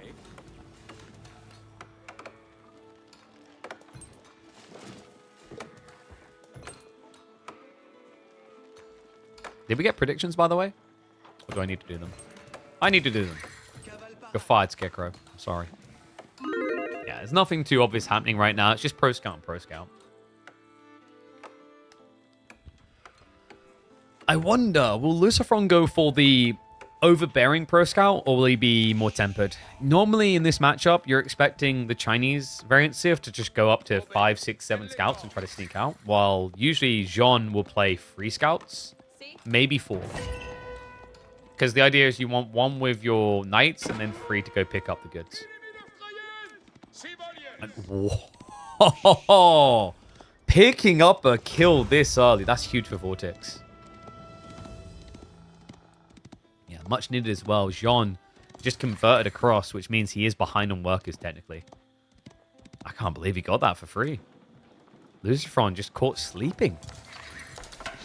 Feels so easy for it to happen sometimes. And great read there by Vortex, just sneaking in on the gold on the west side with the deer grab coming from the east. It was never going to get noticed.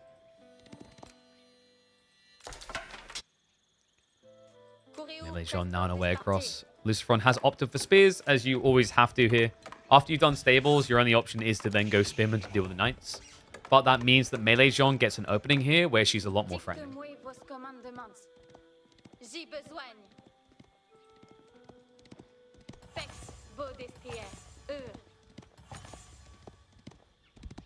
Vortex. I think, honestly, like, Lucifron just can't touch gold for the next 2 minutes.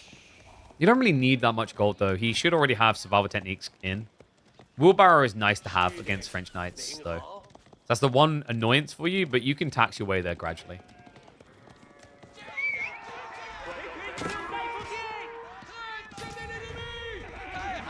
That was unusual from Vortex. What?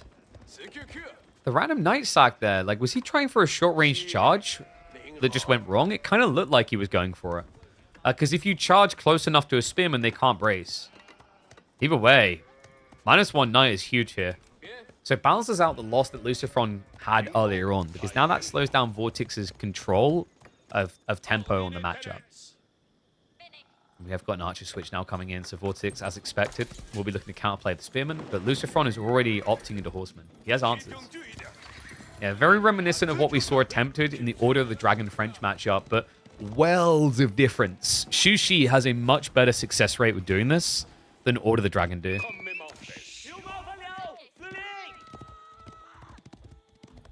It does seem weird often when you're watching this happen against Jean, though. Mass melee against melee Jean is kind of the dream for her. The idea is, you know, cram so much cake down that fatty's throat that they choke, sort of thing. The idea being that, yes, she can get a lot of XP, but XP overload. You know, if there's too many units, she can't escape and she dies. It's ballsy. It does come at a risk. You'll probably feed over 30, 40, 50 XP. But if it removes Jean from the table, it does balance out to be quite nice for you.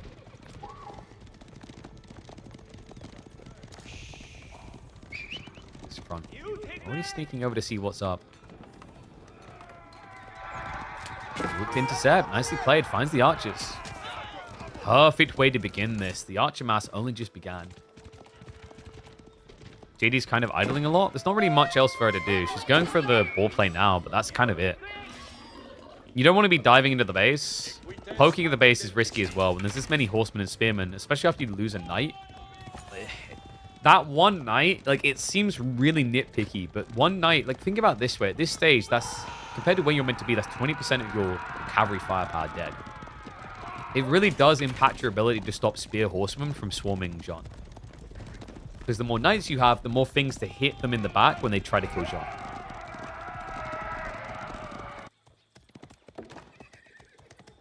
This front still creeping from the east side. Doing so quite unnoticed, actually. Horsemen are being mirrored by knights, but that's great for Lucifron, especially when he does that. Yeah, I mean, mathematically, this was already a good pull, dragging the knights away, because the knight cost is higher than the horseman scout cost.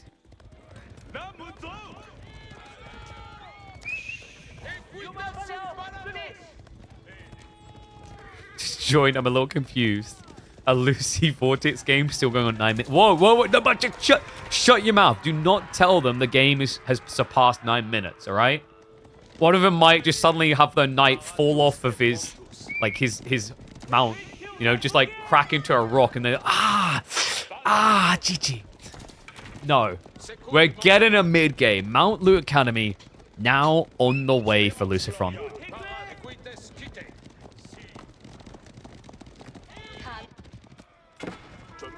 Lucy, he's bringing all the troops home. Lucifron, he did go for the undermesh. No melee attack, though. Just a straight-up tech into lances, and now Jean's worst nightmare. Oh, boy. Is he going to try for the dive? Diving can be very difficult here because of how quick the production rates can be, but there's no taxman supervising. Okay.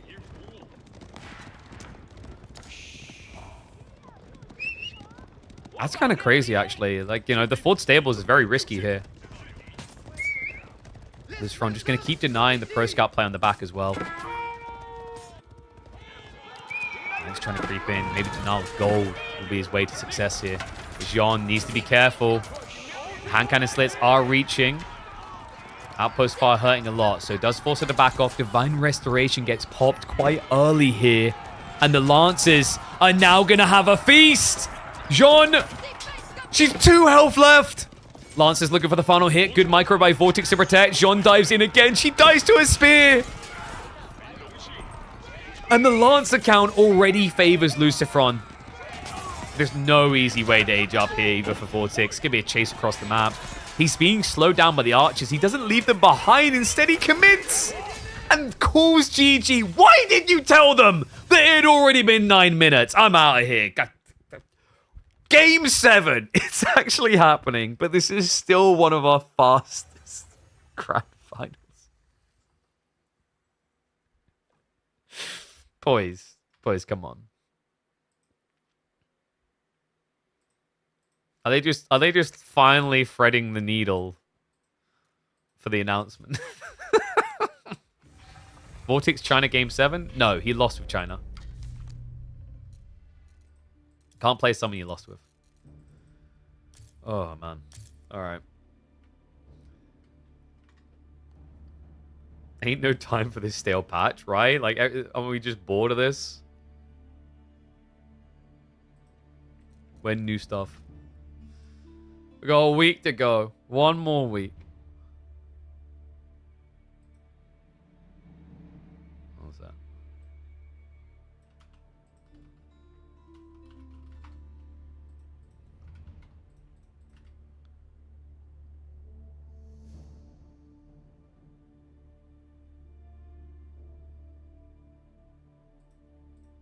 All right. So. Sixfold Crossing, it's Iabid Mongols. What a map to decide this on. Okay. I am excited for this. No, not Japan versus Ottomans.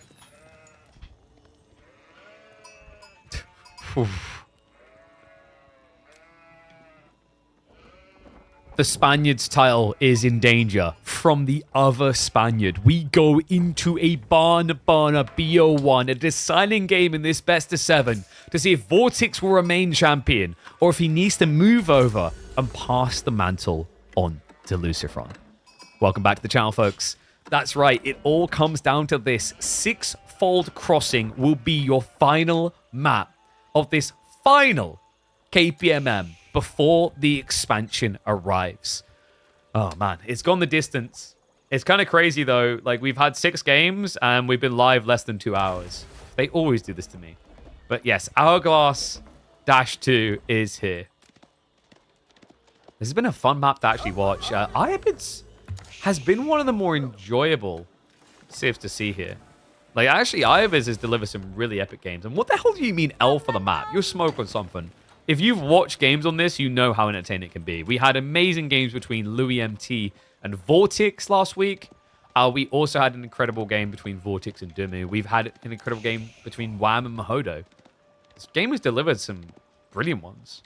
So for those unfamiliar with it, there are some fish in the center of the map. There's 4 shoreline fish spots. Sometimes civs will fish for this. Outside that, your sheep only spawn on your strip of land. And there is strategic elements towards the river crossings where you can use boats to kind of assist you. But you don't want to overcrowd with boats because it's very thin. So it's very hard to get multiple boats here. Like, basically, they would have to queue up one by one to get through. Lucifron banned it against you? I don't know if Lucifron ended up playing it last week. I can't remember. Vortex did, though, multiple times. No, this has been an entertaining map. My biggest criticism of it is the map name sucks. Sorry, Caillou. It's not Sixfold Crossing. This is Hourglass -2. And Growth Wing coming in from Lucifron. Meanwhile, Vortex will be going for water control. Yeah, an organic play. Mongols, they typically are the ones seen to be taking control of the Dark Age. So a popular play more recently has been to just go for the fishing.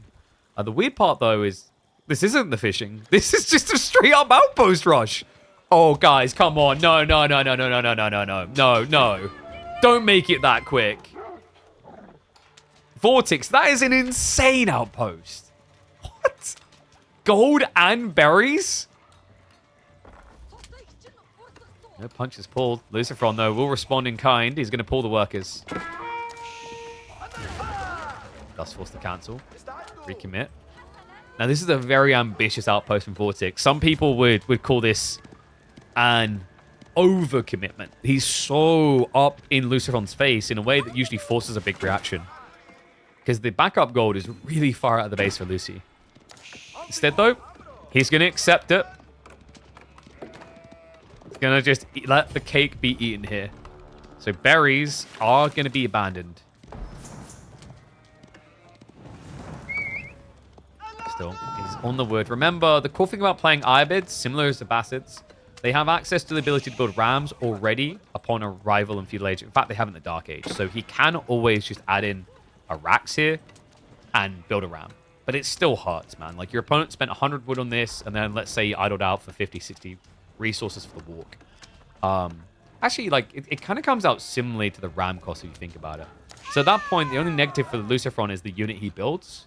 So if he goes archery here, he's going to want to make sure he can get more value out of the archers. Otherwise, the play does favor Vortex.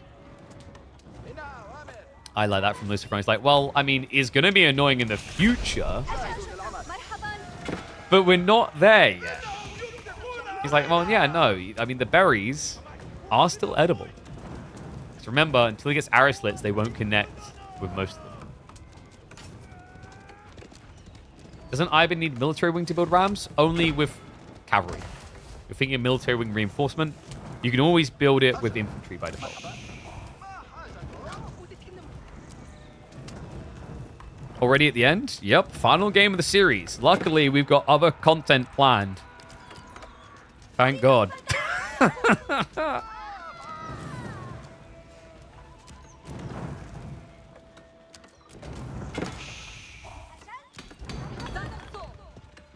Camp Torchdown is going to be protected against here by Luciferon. Deerstone almost complete, though.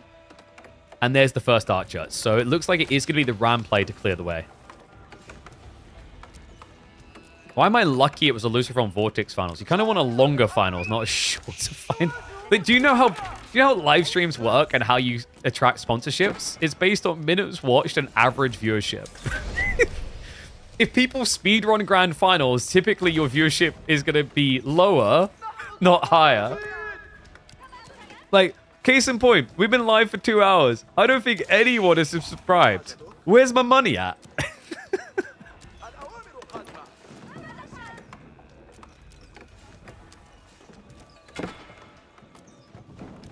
And why would people go pay attention to something else? I think people would want to be paying attention to here in 15 minutes. Hey, what's up, Drum? Thank you very much for the sub, mate. I appreciate you. Rams now coming from Luciferon. More archers getting added in as well. Vortex has now gone for the dock drop. Yeah, archership already in play as well. It's not going to be able to protect against the archer ram, though. This is going to make it awkward. And what is up, Cool Magic Guy? Thank you very much. Appreciate the monies. I'll use that to buy myself a Snicker. Actually, I lie. I don't like Snickers. I'll buy a Twix. Am I the only one who's like, I don't understand the appeal of Snickers? Like, I don't hate them. I don't think they're like God tier.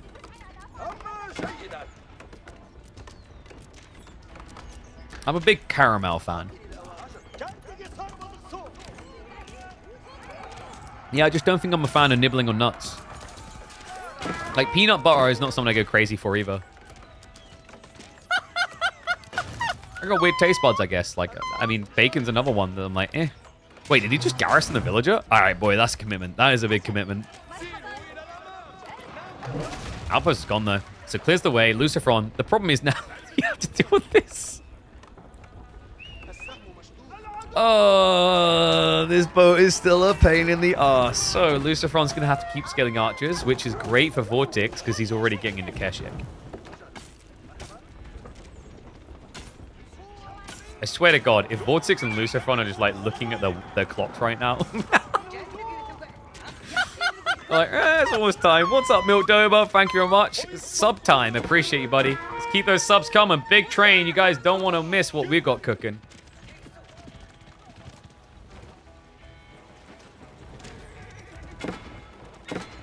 Vortex. I mean, the Keshiks are just uncounted. That's got Desert Raiders coming out to solve that now. Good choice. Very limited goal, but a good, worthwhile way of going. Like, if you go, for example, Steeled Arrow, your opponent has such good gold access, he could just opt for Undermesh. on the same time. And then your archers are still then countered by Keshiks. Spearman would have also been interesting from Lucifron, but I wonder if he was suspicious of archers? By going Desert Raiders, you still can be countered by archers, but this gives you someone to raid with later on. And yeah, the berries aren't safe any longer. Lucifron, it's getting kind of awkward. Is he out of sheep already? He's got 10 sheep, so still got some wiggle room. And gold access now locked in. This looks like a castle play. The next stage, I guess. And what's up, Huffy Tuffy? Appreciate the 5 gifties. Legend. Keep them pumping, baby. It's expansion month up almost upon us. Perfect time to subscribe to this channel so you get all those hours and hours of new content without having to worry about ads.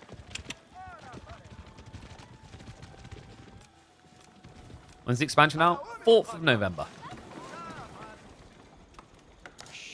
Hence why KPMM is having a pause week, because it didn't make sense halfway through to switch to an expansion, and no one would care to watch the finals on the old game. But I will look to try and organize some show matches, I think.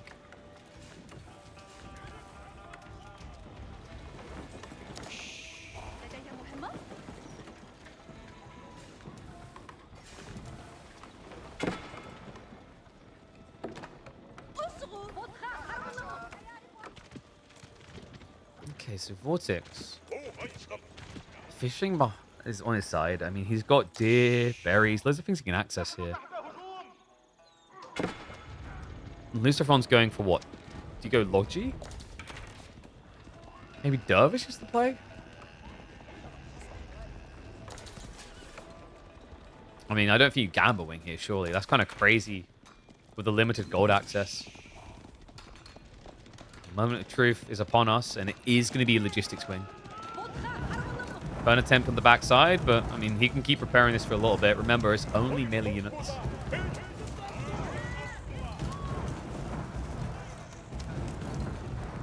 So far, he is not repairing it at all. He is rushing up Desert Raiders, though. Archers just came in as well. Lucifron. He needs to make sure he's got enough gold here to actually get the veterancy for those Desert Raiders. Villagers are going to be pulled right at the end. Desert Raiders, Archers coming around the back. A slight overextension. Lucifron. Uh-oh. Oh, he's griefing himself on the retreat. Does get away, though. Remember, with Dervish, a minute and 20 away, anyone who doesn't die can be healed. Not going to be a full repair here. Archer count looking good. Lucifron slow on the reactions. It's going to be -1. Make -2, actually. Break on the wall. Oh, dear. I don't know if he's ready for this. It's a lot of Keshiks. Burn down the outpost. Lucifron not moving far enough away. Another 2 workers going down. Make it 3, in fact. Soon, another 4. This looks over. Lucifron...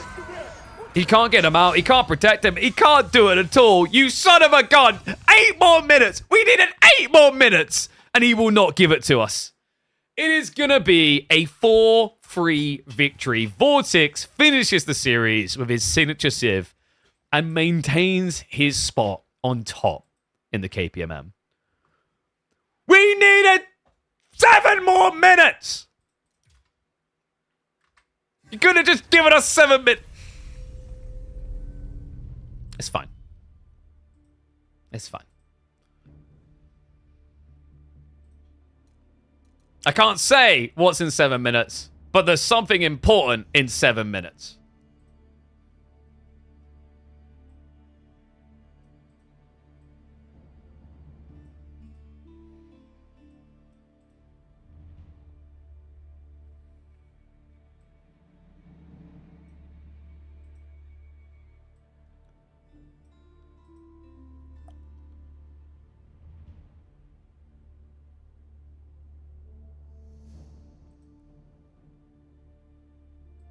Seven minutes, guys. How do we fill the time? You know what I think we do? I know what we do, guys. It's easy. Wasn't there some content, like, teased and revealed on the Age of Empires channels about the upcoming expansion? There was, right? Can someone link me to them? Should we have a look at them? And see what people's hottest takes are about what's coming? In a week's time. A whole week. You guys have to wait a whole week. I don't know what we're going to do without KPMM for a whole week. But that does mean Vortex will remain top dog in the KPMM. The guy to beat when we return on the expansion. Guys look like a beast. Tell us what you think about variant civs existing. I think having variant civs is fine. You know, would it be nice to have OG civs? Yes, and I do think they should be there. But you can have civs like this. It's absolutely fine. As long as they are different as much as possible. And what's up, Das Micro? Thank you very much for the sub. Appreciate it. As well as Macabre for the gifted subs. So we want to change the title. I have a huge secret. Can you guess my huge secret, guys? The chain doesn't suit me? What do you mean the chain doesn't suit me? I've been wearing it all my life. Well, not all my life, but a lot of my life. All right, so dude, like we got summon happening in a few minutes. It's pretty big. Did someone link the clips that were released by the devs so we can look at them? Baby number for him. I'm pregnant. What, dude? A guy puts on some weight, just enjoying himself, and like you assume pregnancy. Like, dude, that's a reach. All right, that is an inappropriate reach. I have been letting myself go a little bit though. You know what it is? It's the stress of everyone not being subbed. It just eats away at me, controls me, absorbs my being. No Snickers for thee. Yeah, I got to stop with the Mars bars. Men can't get pregnant. Clearly, you've never been abducted by aliens. Drum did do his part. He did start the choo-choo train. All right, you guys are going to want to make sure that you're subscribed for what's coming so that you don't have any ads getting in the way. Wait. I just realized. I know what we need. We need the most obnoxiously oversized thing. If it'll work. All right, here we go.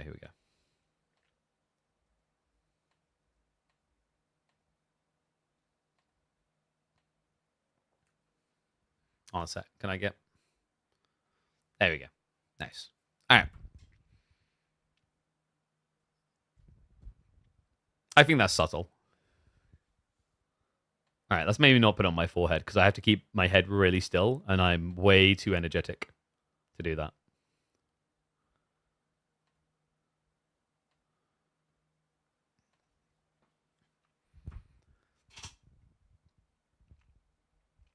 Do you know the German snip? It's got like an on-off for firing blanks. No, the British snip more reliable, I guess. I think I'm safe with the snip. Yeah, guys. So this is a count stream now. It's really important you learn the basics of mathematics and counting. I want you guys to be able to do the thing. So just keep counting with it. You'll be like 5, 4, 3, woo! And then like you can go crazy.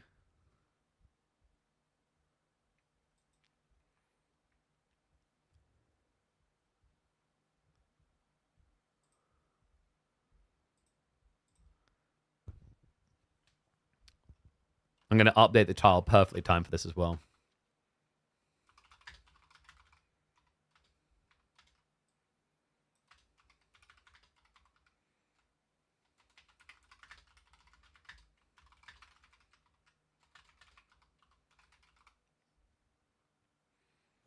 Oh, by the way, there's going to be a video dropping as well in 2 minutes. Like, let's just say my goal with this is to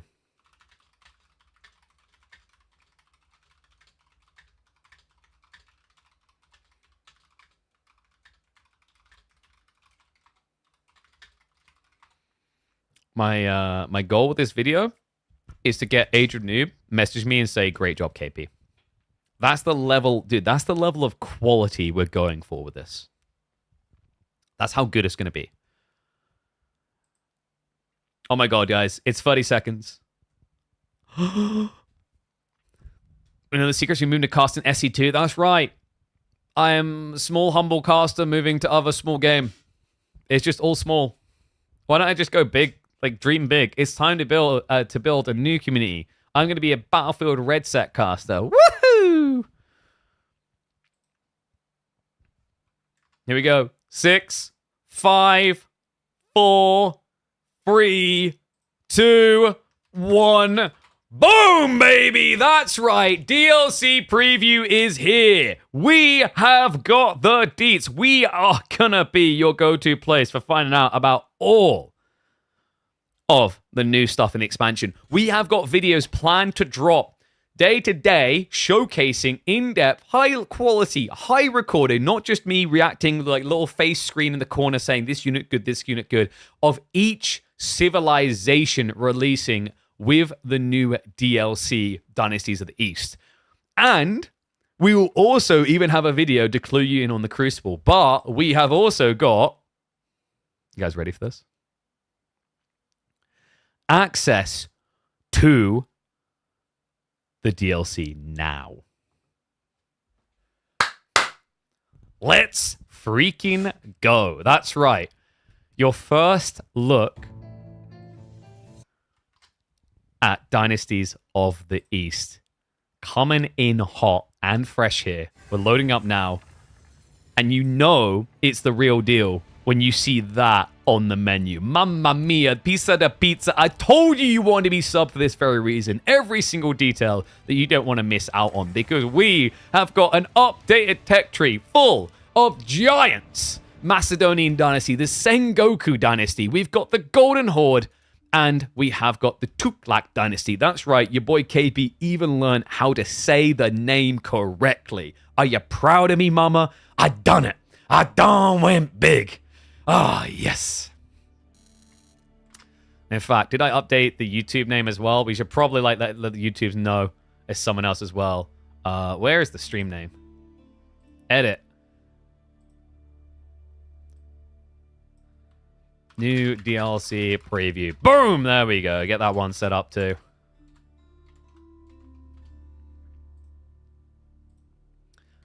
All right. So let's actually give you guys a little bit of a run through. So the Macedonian Dynasty, these guys are...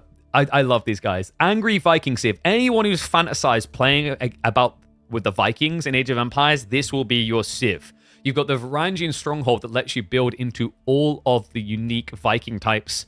You're also going to have some revamped landmarks. The Hippodrome, for example, spawns you different types of champions that buff your army. The Varangian Arsenal provides a different way of upgrading your units with silver, which is a new commodity you gain when you mine instead of getting olive oil. The interesting thing about this, by the way, you have things that are spread into different categories of units. It's not, for example, Undermesh, which is shared between all types of units for ranged armor. What you'll have instead is you'll upgrade the armor and health of infantry, or the armor and health of cavalry, or the damage of cavalry. And there are 6 tiers to this, meaning that ranged units can get their damage increase 6 times. The trade-off, however, is that Vikings are idiots. They don't do no university. They don't read no books, so you don't have any unitext to worry about. And then we do also have access to the same old classic foreign engineering company. You do not have cataphracts, by the way. Instead, they've been replaced by Vridari. Are you going to play? We might play. We could play Crucible. We could also have a look at some caster games. Those are the 2 good options. The Sengoku Dynasty, or Daimyo. I keep calling them Dynasty, though. These guys, they have got access to one of my favorite new units, the Kanabo Samurai, the big Klonka boys. These are a lot of fun. 6% bonus damage based on enemies' maximum health. They've got a lot of unique new stuff, actually. They added in the Koka Township again, but the Ryokan is a new landmark entirely. They have a whole estate system where you get to access different buffed up unit types. So you can buff melee units, you can buff cavalry units, range units. And then they have access to the Sake Brewery, which might be my favorite new landmark. It is a way to farm the gold. And then, yeah, Sword Hunt Statue is another one that lets you buff up easier on the estates. And then Castle of Crow Returns a little bit different. Tuklak, a lot of different elephants. You've got healer elephants, worker elephants, raider elephants. Like, the list goes on. And I'm trying to speed this up because I think I just want to get in and show you guys some gameplay. And then Golden Horde don't know how to be nomadic anymore. They park their asses in different existing areas. What do you think, guys? Where do we begin? What should we do? Do we cast some games? Do we play some Crucible? What do you guys want? Dealer's choice.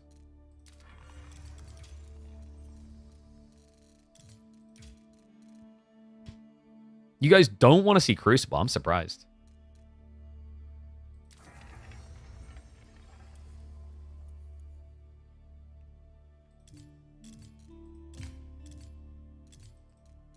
All right, let's start with... Should we do a Louis MT game? I'm seeing which civs they've been playing. Let's go...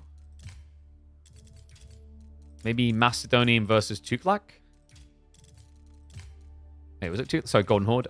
So Macedonian versus Golden Horde, or... Did they do another matchup? They done Sengoku versus Tuklak. Do you select a Civ for Crucible? You do indeed. I'll have an entire video coming out breaking down the Crucible as well, by the way. Like, I've kitted out a lot of videos for you guys. In fact, the first one is already up on the channel. Would recommend checking. All right, you guys want it? It's what you've all been waiting for. One sec. What is... Give me a second. I remapped, but something I didn't remap was the flip. Should be Control-Shift-T. That's what we changed it to.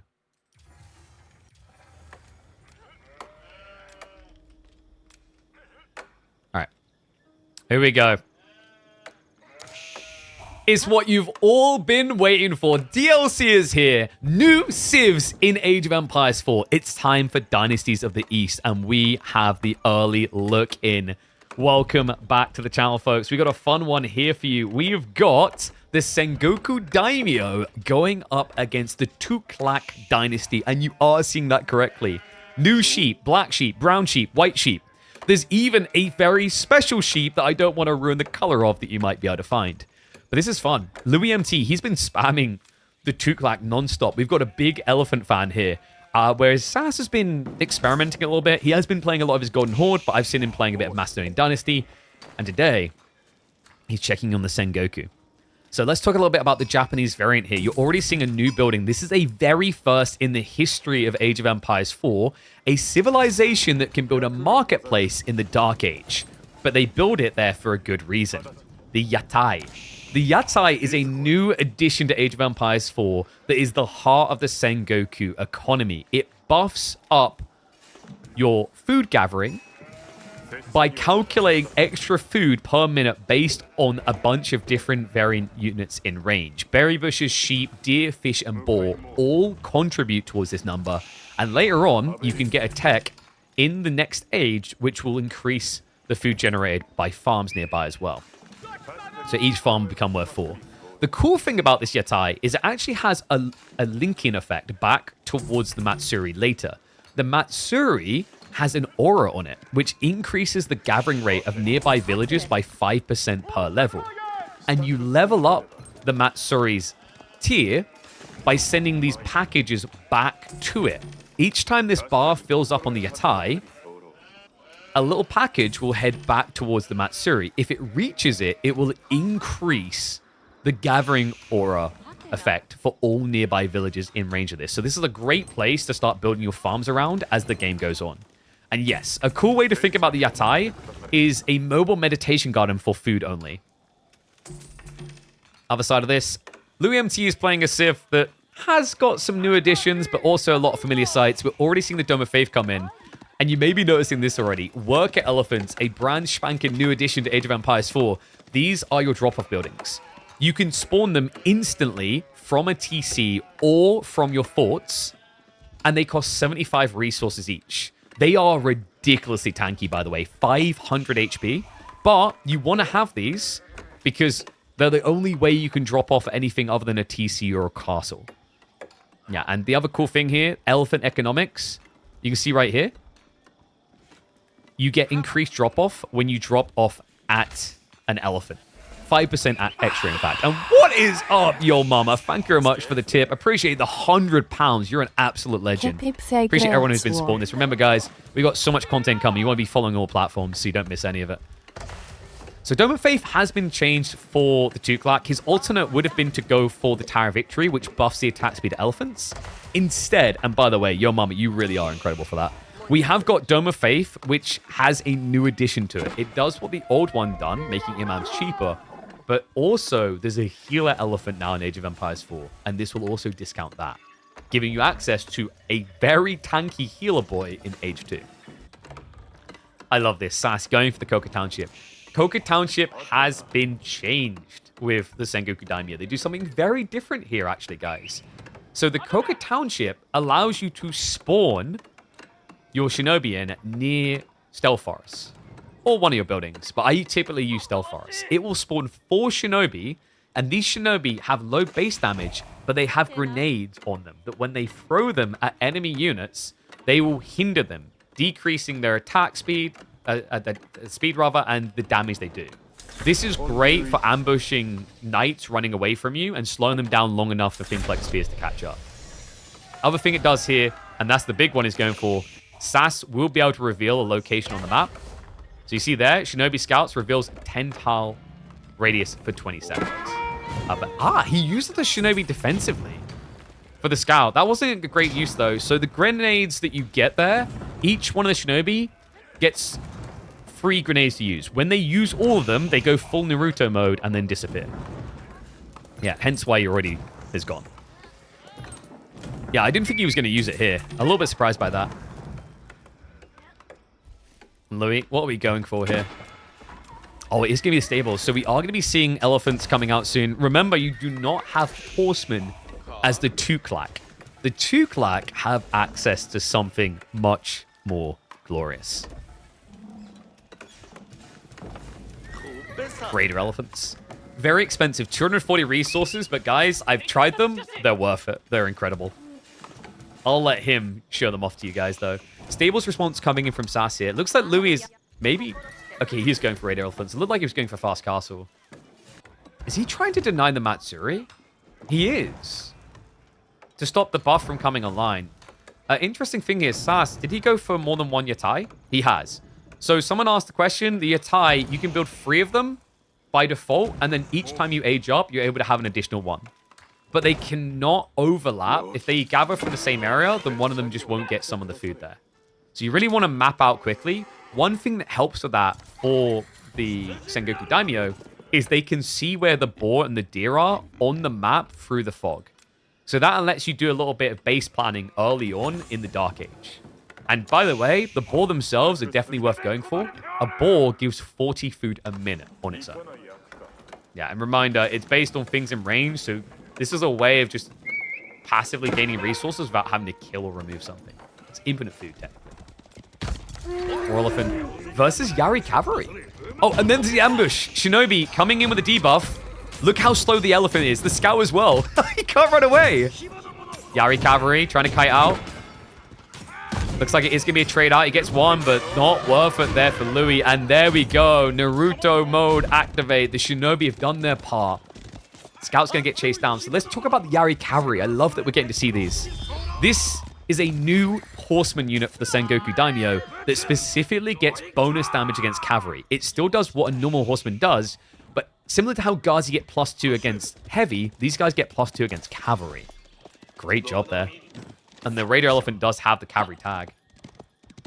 2 horses kill the elephant? Yes, because Raider Elephants have less health than standard war elephants. They're only 240 after all. Oh, wait. Are we getting the Clonker boys? We are. One and all, meet the Kanabo Samurai. This is the new addition to the infantry side of the Sengoku Daimyo. This unit has incredibly low base damage, but it's a trade-off because it deals damage based on maximum HP. This Civ and this unit is going to be nightmare fuel for any Order of the Dragon mains. I can already imagine them crying about it. Yeah, 6% of your maximum HP. Not a bad option to have against a Civ that might try to War Elephant you, considering how chunky War Elephants are. Louis, doing the normie though. He's going for Lancers. Did he? No. No levels of woven baskets yet. So interesting little thing here. Louis MT, you may be noticing 0 text on his bar. This Civ researches incredibly fast, but it doesn't get it for free like the deli do. You pay a premium of, I believe it's 20% to get your technologies, but you get them in 5 seconds. So very big trade-off there. Very helpful for people like me. I'm the type of person that will forget to put a blacksmith in. With this Civ, I can fix that quickly. Another Yatai sneaking out. So you see the gen's pretty good. Like a deer stack gives 48 food a minute. If you get a deer and a boar spawn together, that's going to generate you 88 food, which is incredible. Yeah, I just like the idea of these guys just wheeling around places, dealing up dodgy sushi.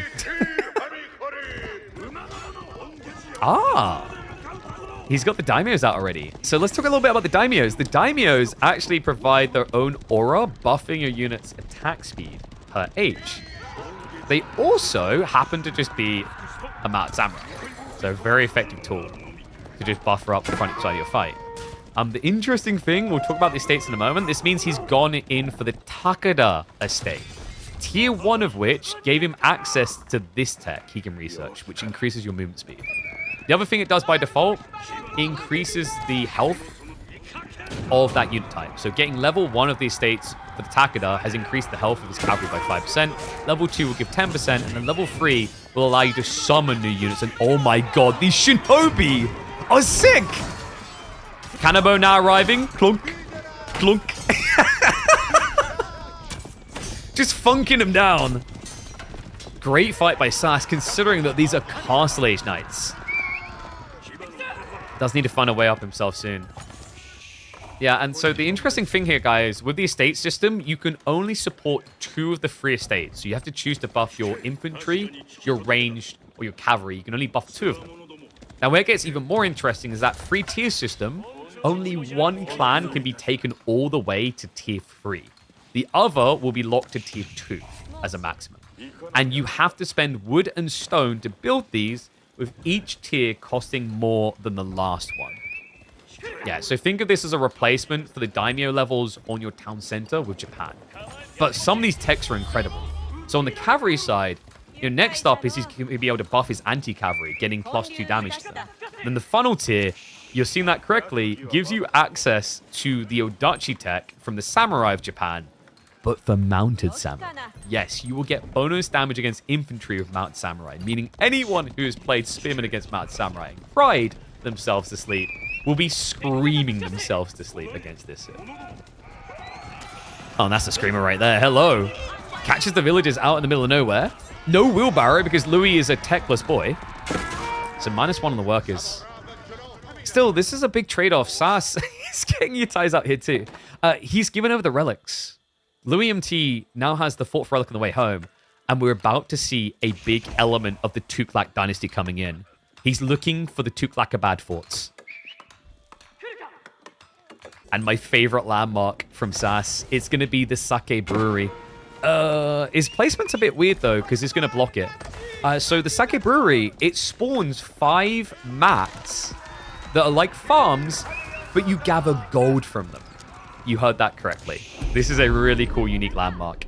It also, every 350 gold dropped off, will send a batch of sake across the Matsuri, which will then buff the health of all nearby villages temporarily. Another time being achieved. Louis, now the dive in. Does connect for a worker kill. This is a really good landmark. So it's going to place mats here. That's what I meant by the house. The house should be blocking 1 of the 5 mats right now, so we'll need to delete that. And oh no, the Yatai! I love this. He tried to creep it in the stealth forest, but it did get seen by the outpost, so Yatai gets denied. And remember, these Yatais, they're not the cheapest thing in the world. You can see here, you pay 125 wood for them. But we're starting to see that aura come in. The Matsuri aura is at 10% now, and this will continue to scale up to 30% as you bring more and more of these Yatai batches back.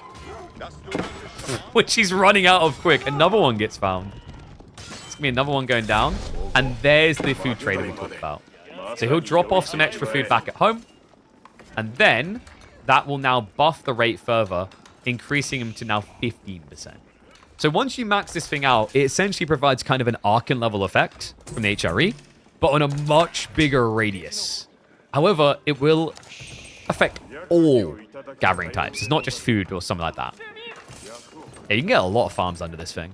And by the way, the farms are increasing the amount of food being passively generated by the Yatai. It's getting +4 per farm in range. And Lancers are everywhere from Louis, though. Dunk. I love these guys. Kanabo Samurai do eventually want to be upgraded, but they're usually not the biggest priority because they only get like +1 or +2 base damage and more health. Really, the damage is just linked to this percentage scaling. So it's like a surprising comeback unit in weird ways when your opponent is like giga stacked up with, you know, Imperial units. I'm not going to say start building Feudal Age Kanabo, but it can somewhat work. So, let's talk about these. The Tuklakabad Fort is a cornerstone of the Tuklak Dynasty's functionality. This is how you get access to your governorships that buff you in many different ways. You can access these forts from Age 2. It doesn't require Age 3. And you normally pay 420 stone per Tuklakabad Fort. He's getting them cheaper because he went for the Compound of the Defender that discounts the stone cost. This also has the added benefit of letting him buff his governors further. Let's talk about the governors. So there are 6 governors to choose from. You've got the governor of Ajmer, the Bakar, Jalor, Multan, Selwan, and Uk. Some of these provide universal buffs, such as the governor Multan, that will increase the production speed of all TCs. Some are aura-based nearby, such as the governor Bakar, that will buff farms and houses that touch it a bit like a pit mine. He went for the governor of Uk, which provides a research discount across the board, essentially offsetting the increased cost you'd normally encounter with the Tuklak. These governors can be buffed by upgrading with the fort improvements. He's doing it now, so that's going to increase it from a 15% discount to a 20%, but it's also going to increase the flimsy 2k HP pool here up to 1500. That's SAS with a big wave, though. Kanabo have been upgraded. Very tanky unit, 230 HP. They have the same health as a knight, but they cost less. 160 compared to 240. Of course, they are a very slow unit. The Daimyo Aura is really nice here, though. The increased attack speed makes a big world of difference. Remember, because he's in Castle Age, he is getting a 15% increase to attack speed. Lance is being mirrored out. We do have Mounted Samurai starting to scale in here. No additional estate levels, but what we do have is SAS trying to target relics on a map that has none. He just built the Buddhist temple, but not for Buddhist monks. It's Iko Iki time. I love these guys. The Iko Iki monk is a new addition to Age of Empires 4. He is a combat monk that provides healing whilst fighting. That's right. Whenever he's attacking, he'll heal nearby units. These are really cool units. And you can buff them up to be bigger warriors if you go for the temple landmark in Castle Age. Yeah, so think of it a little bit like the Dervish AoE heal, but you need to be fighting to do it. Who's winning? Man, that's what I love, like trying to figure out like who's got the power advantage for these new civs. It's weird Louis has just not been playing the Elephant Master race, really. Took like a bag 4. Garrison spots for 10. We'll be able to protect most of the workers. Torch is now out, though. SAS is trying to slay it. And he's got enough burn power here. This is going down. Yeah, Louis isn't ready to fight. He's in the middle of a switch. He's going Ballista Elephants. And the ambush comes through. Shinobi, 6 of them spawn. Provides the debuff and the distraction to buy time for the kill in the fort. But Louis now rushing for the repair. Spearman showing up. Spearman trash mobs not too bad to try and just bog down the Kanabo, but they won't win against them. And the War Elephant is just kind of being ignored. Yeah, these things are ridiculous. They do body block a little bit, but they don't get priority. They get ignored in an A-click, which is a good thing as well, because they have 500 HP. So he ignores them. He wipes out the Lancers. SAS did lose some units to a dive, though, and he'll even use up the Yatai, rather. Lance is still diving his base. So SAS, he might be winning the main fight, but now he needs so much more. War Elephant, or Ballista Elephant rather, gonna be going down. Now, Ballista Elephants are interesting, folks. They are the Springalds for the Tuklak, but they cost a lot. A lot more. Instead of 250 for a Springal, you pay 650 for this. But it does move faster. It does have more health. and it doesn't have the siege tag, so you have to be countering it with things like crossbows and spears. And Sass, after a hit like that, give me a 2 TC recovery arc for him. And we're getting another new unit. It's another favorite for me, the Tanegashima Ashigaru. Who... You gonna talk to us, buddy? Alright, he's mute this time. He does sound like a psychopath. So, the Tanegashima Ashigaru is the Sengoku's replacement for the crossbowman. And it's pretty impressive. You do pay a slight premium at 140 instead of 120, but this unit has pretty good base damage, higher base damage than the crossbowman, and can be buffed up in some incredible ways. In fact, I'm hoping he builds the estate for it. Basically, if you go level 2 Hojo estate, you will get access to a deployable shield. After they stand still for a little bit, they get increased ranged and ranged armor. It's like the Arbor Trier effect. Only they get +2 range, going up to 6.5. These guys do have voice actors, they just don't seem to be working for some reason in spectator mode.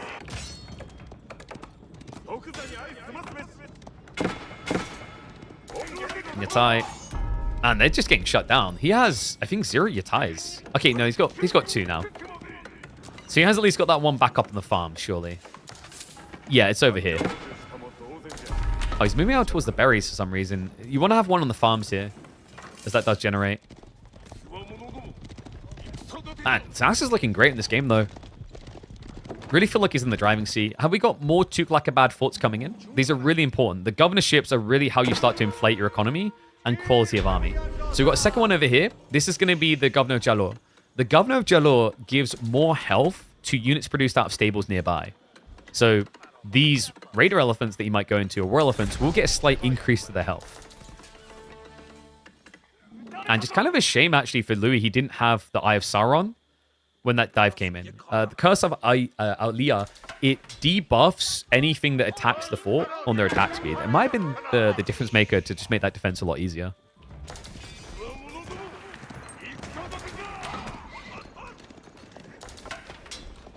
Sass giving chase with the Ashigaru. Yeah, the Kanabo are pretty interesting, actually. So you see what I mean about their damage doesn't increase much. They went from 3 base damage to 4. Their health increased by 50. So like this unit is an interesting kind of catch-up mechanic. I think if you end up scaling into them as a reaction play late in the game. Like let's say you're up against a bunch of heavily armored units with a lot of health. These can be your get out of jail free card because they deal damage based on maximum HP. And the Yatai cap is 6 when you're in Imperial Age. At the current point, Sass can have a maximum of 5 Yatai. It becomes tricky to get value out of these, though, because you have to essentially neglect berries and go farms quicker. Otherwise, you're not going to have that much to buff. Second Matsuri, is he going to start buffing that? So far, this Matsuri is sitting at 25%. He hasn't got the final level yet. This one is low. He's only getting a 5% increase right now.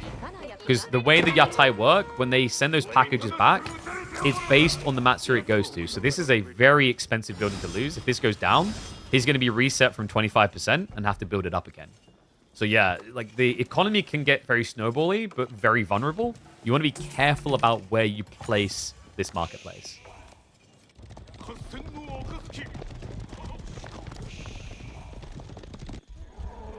Yumi switch up coming in from Sass. He does have the level 1 estate now. The other thing these estates do, by the way, they provide a passive increase to production rate. So you see how they're actually impacting these buildings? So these Raxes work faster. These stables work faster. And yeah, here's the second one.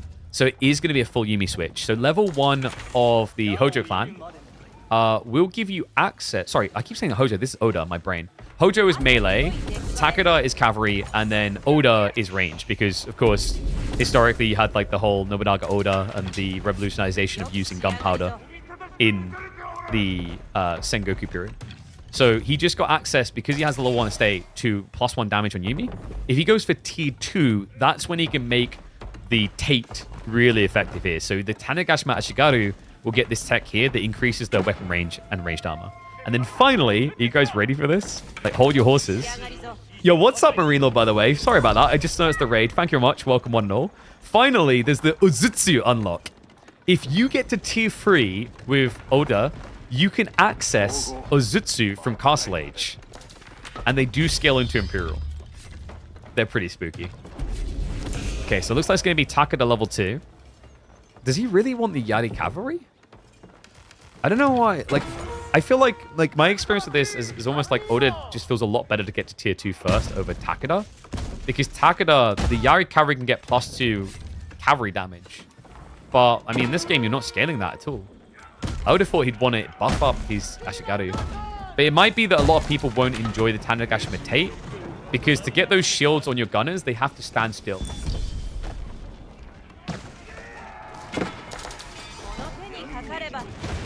Is it Tate or Tate? It might be Tate. What do you mean the mispronunciations? Hojo, Oda, Takeda. Is it all correct? Takeda. I feel like I've heard both.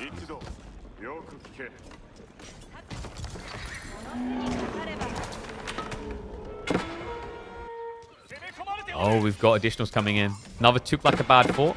This one's a fun one. It's Governor Multan. So this increases the production rate of his town center. He's now producing villages every 15 seconds as tier 2. And this will be the one a lot of you will be looking for.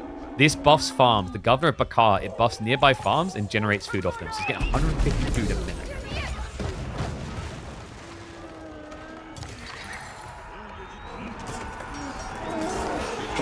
Oh, backstab coming through. Hold on a second. Oh, no, Louis. He went mass spears. And this is nightmare fuel. It's not even about the Yumi. Just the gunners are good enough here. Spear on elephants. Not holding their own. They're a heavy tag unit, which means the Ashigaru destroy them. Louis. It's a massacre. Springald elephants down. Sass just biding his time, waiting for him to come in.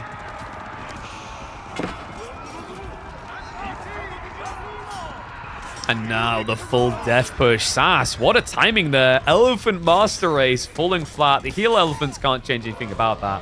These guys are cool, by the way. They hit pretty hard, 15 base damage, and they buff their damage by +1 for every melee infantry nearby. Yeah, maybe you needed them a little bit faster. Horsemen not going to do well there. Remember, this is not siege tagged. It is heavy cavalry. So the horsemen, they'll get +2 against it, but it's not crazy. The counter here really is the Ashigaru. The Ashigaru destroy, and I love the fact we're seeing additional Ikko Iki in here. The Ikko Iki attack pretty quick, and by attacking, they're going to heal all units in range. Great spread. Sass moving out to the big golds now. And we have a full commitment. He's gone level 3 Takeda, which has just given him access to mounted samurai or horseman levies, which generates 3 units over time, as well as the Samurai Odachi, which is going to give him bonus damage against infantry with mounted samurai. And I just got a Gobby Freya coming in. Hello, Frey. What's up?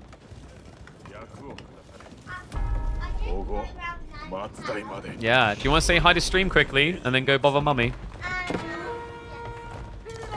Hi, stream! Say subscribe for new content. Good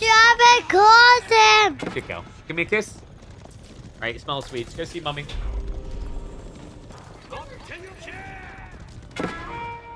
No, thank you, darling. I'm okay. Elephants. Nice little raid. We haven't really had a chance to feature the raider elephants in this game. I love these guys. So they move at 1.6 movement speed. They have decent stats, and they have a trample ability. War elephants and raider elephants have an ability like the cataphract that allows them to freely run over units doing damage to them. Yeah, you're just not going to see them here. Instead, you're going to see a lot of death for the elephants. It's mass Yari cavalry. These are cool. Love to see the Yari cavalry coming through. I thought this would just be Mat Samurai up the wazoo. We have got additional Matsuris being set up. And he has chained it in for the aura. Yeah, interesting. He actually rushed up level 2. So the way you level up these Matsuris, you can set a home Matsuri for the Yatais. And that's where they'll return the keg when they're ready, their little package. And each package, remember, buffs your gathering rate in range by 5%. Ah, he has also got this operating now. The Sake Brewery Yeah, Sass doesn't notice. He's missing 20% of the effectivity of this. He could be getting more gold. So these right here, the Tokokoji mats, generate gold when worked by workers. Great way of having infinite gold. And also, he's been sending the sake over, which is now buffing the villagers. So with textiles, and it does scale with textiles, you go up to 105 HP. So the sake effect gives plus 20 health. Makes your villagers really, really hard to kill.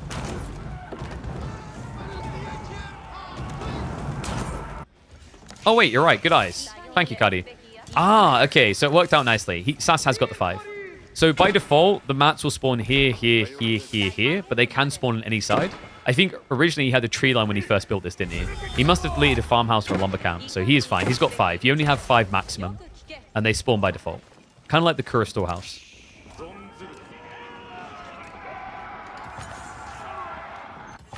All right, how are we looking in this game? Louis, has he been upgrading the governors? He has. Now, because he went for the compound defender, the governorships usually have 3 tiers. You can get a 4th tier here of the benefactor improvement.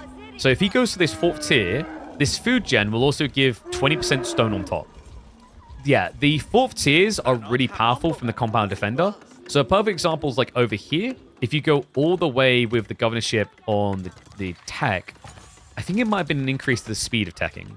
But there's some that are just absolutely giga-stacked. Like the production speed one, if you go tier 4 with the Governor Multan, you produce villagers 75% quicker instead of 50%. Yeah, 50% is still pretty good though. He's producing workers every 13 seconds. And the Hisar Academy functions a bit different than the old school Delhi one. This will give you food and gold gen per minute for every active governor, of which I believe he has, I want to say 4 maybe so far. Okay, he has 5. So he's going to be generating 500 passive resources because of that.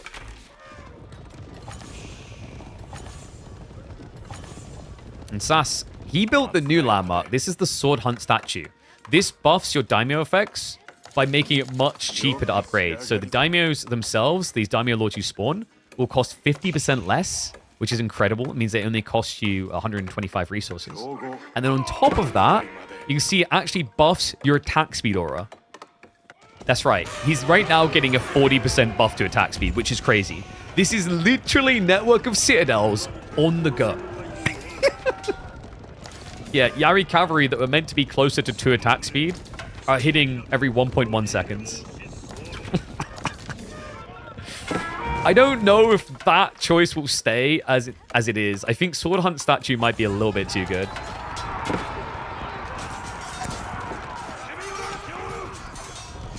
Dive coming in. I think Louis is dead, man. He's still trying to make these ballistas work. He's even eliteed them. I mean, it's a good choice up against these melee units. They should wipe them. And we've got the worker elephant bull. Okay, so the worker elephants do get ignored in an A click, as long as there's something else nearby. But the idea is he's trying to kind of body block with them. They're very tanky, by the way. So they have 500 HP, and they get armor per age up. So every age up gives them plus 2 armor. Try to hold the trade point. You've seen he's just pushing his way through. They slow you down a little bit, though, which is why they are quite annoying. But it's not going to slow him down enough. Sass just dives on in. It's an absolute cluster duck. The elephants. Nah, no way about it. They ain't going to be able to stand up against this. The Tanegashima Ashigaru are just clearing the way one by one. Sass looking for that dominant victory before Louis could truly access relevance in Imperial Age. Yeah, Louis, I've watched a few games. He's been doing this worker elephant thing a lot. I think it's probably going to have to get changed. It's a little bit silly because although they are being ignored correctly, it muddies the fight, so it messes with the clarity of things when you're engaging. Elephants already do that by default, but these guys, it just takes the cake. Sass taking the game. Dominant game from him on the Sengoku Daimyo. Louis has been obsessed with these tech builds on Tuklak so far, while Sass has been playing aggressive, and this time, it pays off gloriously with the Japanese variant. And now we deal with the worker elephants. That's right, guys. A tale is true, and all is time itself. Gun beats elephant. That's why we literally made a gun called the elephant gun. Hooah, baby. And some elephants do have a crush ability. So the elite raider elephants as well as war elephants, do have a stampede ability called Trample. Other ones don't. These guys are kind of ridiculous, by the way. Like, healer elephants, if you get enough infantry blob going early on, because it gives +1 damage per nearby, they're crazy. And by the way, these guys have, I think it's 430 HP in Feudal Age and Castle Age. And they have 2 healers on top. And you only pay, like, 2.2 times what healers cost. So it's always worth building healer elephants over standard amounts. The only exception is when you want to pick up relics, because they can't. These guys are good. I think you'll see a lot more of them coming through in the future. I mean, even having a lot of ranged armor.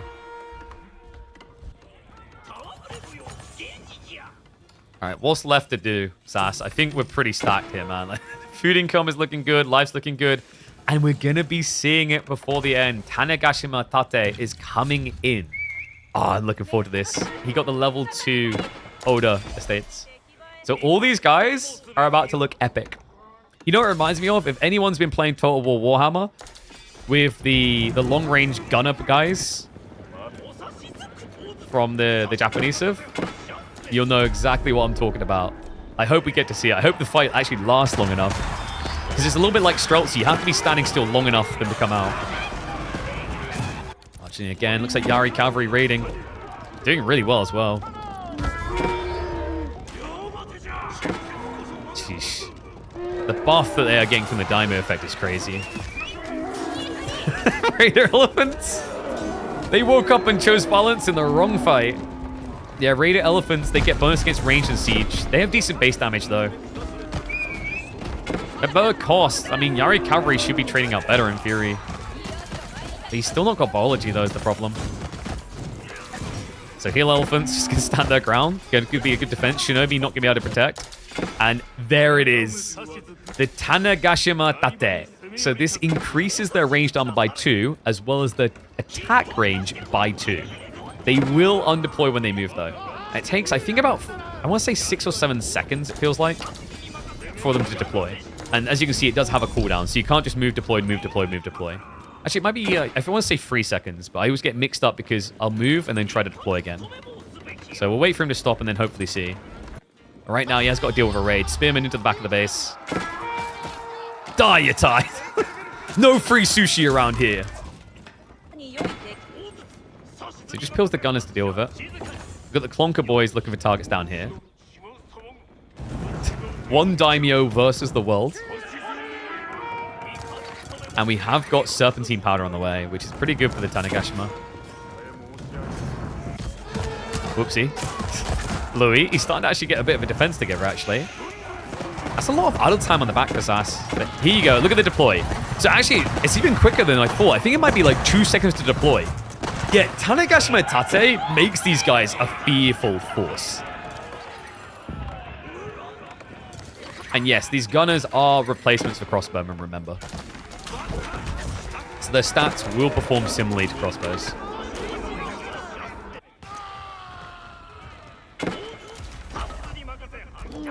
Who's got a push coming, guys? We're back and forth with the elephants. Reminder, these do not use up population. They are limited to 20 active on the map. And he's looking to use most of them for the push. Dive coming in. Castle drop on the way for Sass. Iko Iki is attacking, so it's giving a little bit of healing buff everywhere. Tanegashima Ashigaru, they do get the shields deployed. And the Cannonbow Samurai are going to do really well against the Raiders in the choke points, taking percentile HP away from them. The castle drop, though, it's working. These worker elephants are ridiculous. And a forward Tuklakabad fort. In fact, multiple Tuklakabad forts on the way now from Louis. The Ashigaru, they're breaking this push. Castle drop's going to be a success. Missile launch is deployed. Louis MT, all I hear is a million screams of elephant deaths here. The Gatling is real, man, but the Daimyo, these are good replacements for hand cannoneers. 40% buffer to attack speed makes a world of difference. All because of this landmark here. This incredible thing, remember. 20% more attack speed increase on top of the 20% he's giving an Imperial anyway. And munch down. Front line is dead. Back line to follow. This game is over. I think their fun has been had. He's trying to upgrade the castle to be formidable. He even goes to the governor of Ajmer, so he's going to start spawning these levies of units for free called Emir Warriors. But the Emir Warriors suck when they have to rush away from a keep, and they also do take time to arrive, and I don't think they're going to get here quick enough. I am deaf from this. I might need to start turning the audio down. Elephants are just too damn loud. Castle's dead. Both down. That's it. Game complete. Hope you guys enjoyed this showcase of the Tuklak Dynasty and the Sengoku Daimyo. Let me know what you guys thought and what else you want to see. I think Sengoku's looking really fun. Tuklak, I think for me, has looked like they have some tempo issues that might need to be refined a little. That might just be because people are obsessing over the elephant specifically right now. You know, you kind of see that with new steers. People want to use the new units. They don't want to use the old ones. And Sengoku definitely has a lot of new units, hence why you get deflection like this. Whew. Yeah, Bombard's coming in. It should be a final push. Is there anything left to really show off in this one? No, I think we've seen most of it. By the way, remember, Tuklak Dynasty's eco is pretty good at this stage because he did buff the elephant's gathering. So when you max this out, the elephant economics from that tech line essentially gives you supervision levels of extra resources. And what is up, BRC? I appreciate the Prime sub, mate. Remember, I always appreciate subs. It helps us on our journey to be a full-time content creator. Because it's not cheap to pay bills these days. It allows me to keep focusing on bringing you guys high-quality content like this.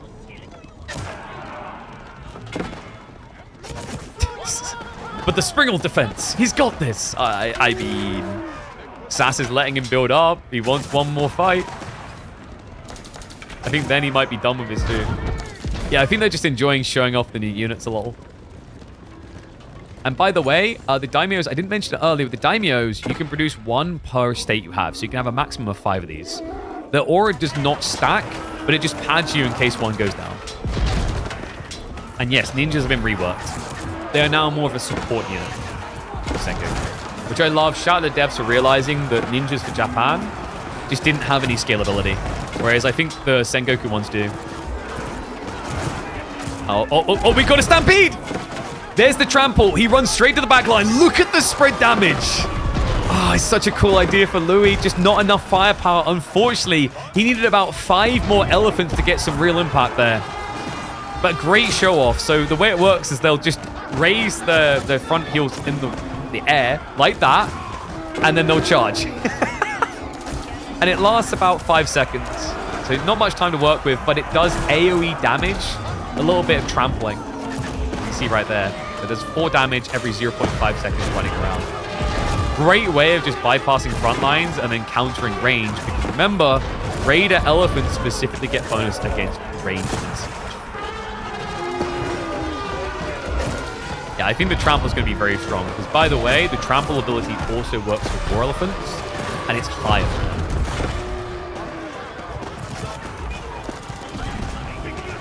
Yeah, these worker elephants are super. I like my feedback to devs would be work on this. I think they like the I don't know. I almost want to say like, how do you fix this? You could make them smaller. I think actually making them little bubby elephants might be the smart way. So they can have very small hitboxes, and also they don't muddy it. Because like look at trying to charge in here. This is just ridiculous to watch. You can't see what you're targeting or what you're going for. So like what Louis is doing is actually quite crafty. He keeps sticking them in the fight. So if Sass is trying to target fire something, he can't because of this click. If he A clicks, they do get ignored. Unless they're the only thing in range. But still, for targeted fire, these are going to be ridiculous.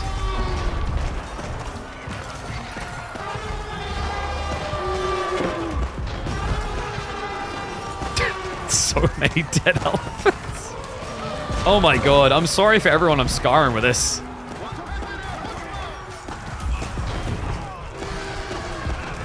Alright. Louis MT, I think it's time to throw in the towel, mate. You've had your experimentation. Like, every time he just builds an army, he's like, I just can't beat the goddamn Japanese. I love that we got to see Yari Cavalry as well. Let me know what you guys thought about this, though. GG gets called a great showcase of Sengoku and Tuklak. Subscribe if you want more content, because we've got plenty of videos coming up soon.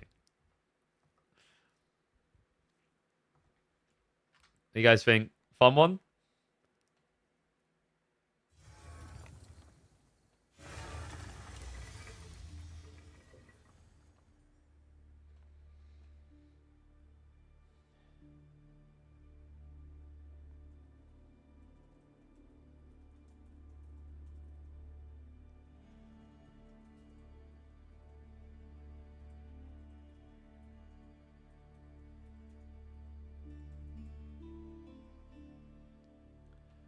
Oh, that was a fun one.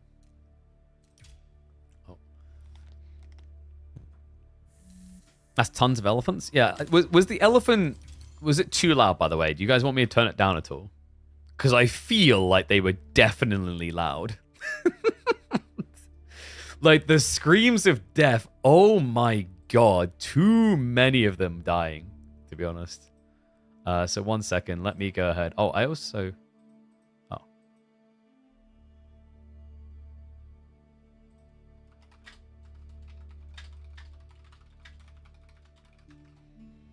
1 sec. Just gonna ping out to our Discord as well, because I just realized I didn't do that before.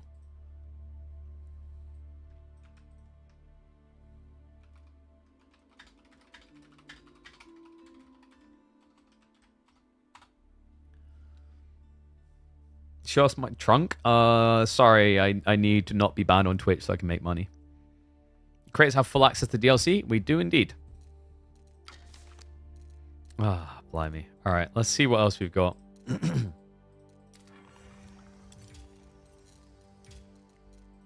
I'm hoping. Yeah, so I'm going to just mold a little bit about certain people who have been private in their data. Shout out to those that absolutely have not been. I appreciate you. I see you, and I appreciate you. But to those that, like, have, there's some here. I mean, dude, especially if you're not creating content yourself, don't gatekeep the content. Be part of the arc. People know that you're trying new Civ. People know that you're experimenting with things. We even emphasize that in the cast. Like, I don't know. I've always been big on dying on this hill. Like, it's a creator preview, and it should be all about creation. I don't think you should be allowed to hide anything you do. Golden Horn next. Let me see what we can do. We might be in luck. I'm hoping we've got some people who are, like, actually not masking their data at all. And yeah, Vortex and Lucifron Grand Finals is complete. Vortex took it for free. But let me see. I believe, by the way, we do have our first video live. Let me just double check it. Definitely got posted. So if you guys want an overview of the new civs, you can check that out after the stream. We've gone over the Macedonian dynasty. So we cover it all. We cover all the units, the details about them. And we will be releasing more of those daily. So by the time the launch comes around, you'll have an in-depth, nice showcase of all 4 of the new civs, as well as we've got a video coming around the Crucible. So yeah, we've been cooking some curated, edited content down for you guys. All right, let's see what else we got. So it'd be nice to be able to show the Macedonian dynasty. Let me see if we can find one of those.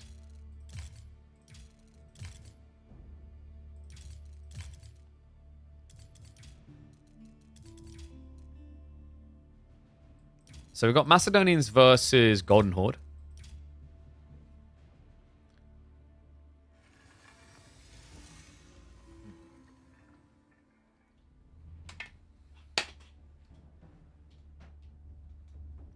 Might see if we can get some money together to try and actually fund some show matches on the weekend. I think that'd be cool. All right, guys. Here we go. Let's hop in.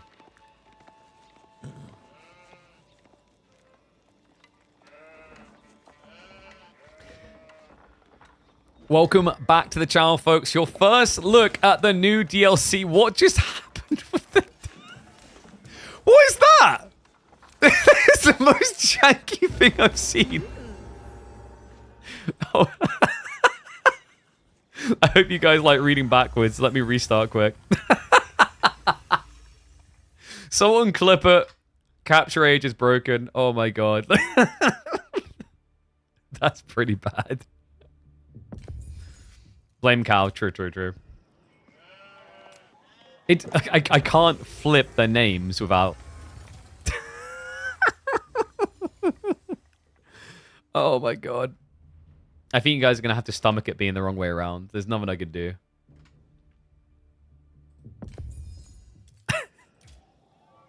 Like, the only thing I can think is if we can try this one more time. So we can try... If we just use the button instead. Actually, no, we can't, can we? Oh, no.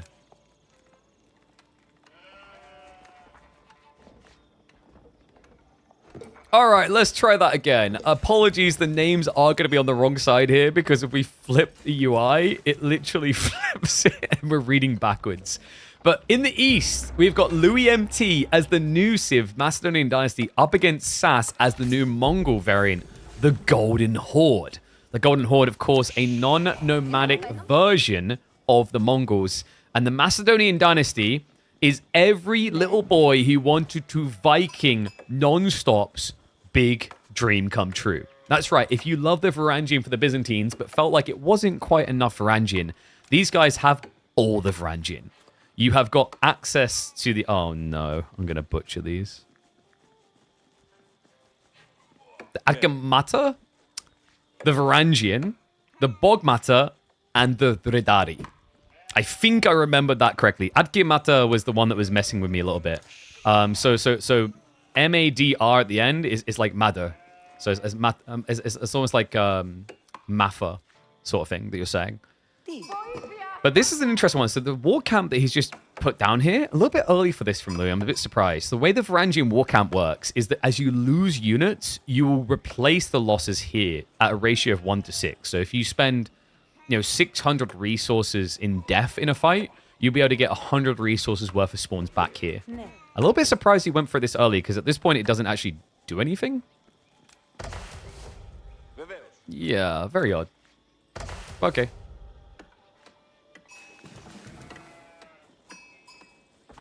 Other side, SAS, he's already dropped the Golden 10. So the Golden 10 functions as your way of teching up as the Golden Horde. This Civ doesn't build landmarks. It just researches them in here a little bit like a House of Wisdom. However, you can only choose one landmark choice per age up. So make sure it's the way you want to go. You do still have Uvus with this Civ, but stone isn't used for double production.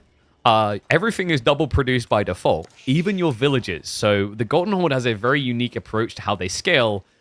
Everything comes out in twos because basically they're running their own nomadic version of Noah's Ark here. Yeah, it does make scaling worker counts very odd. They have tried to compensate for that, so instead of it taking 40 seconds, it takes 37 seconds to produce. I still think this might be a big negative for Golden Horde, though, because if you think about it, yes, you're producing workers slightly quicker, but me as a Macedonian player here, I'm getting a villager every 20 seconds, and that villager straight away goes to work. You have to wait 37 before getting 2.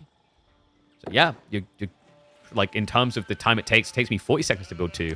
But for an extra 20 seconds, I have that one extra worker who's been working. Yeah, the Golden Tent is really cool looking. So this isn't just the place that you tech up, by the way.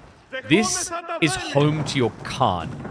We'll talk a little bit about those when we get into the feudal age, but the Batu Khan provides a very unique element to the Golden Horde arsenal.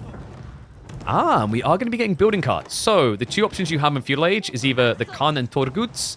That will simply decrease the cost of spawning your Khan and his bodyguards, as well as increasing their health. He went for the building carts, which is about as close to playing Mongols as you can get. It gives you packed up buildings that you deploy, and they can be made into anything: a blacksmith's, a racks, a stables, etc. But once they're deployed, they cannot undeploy.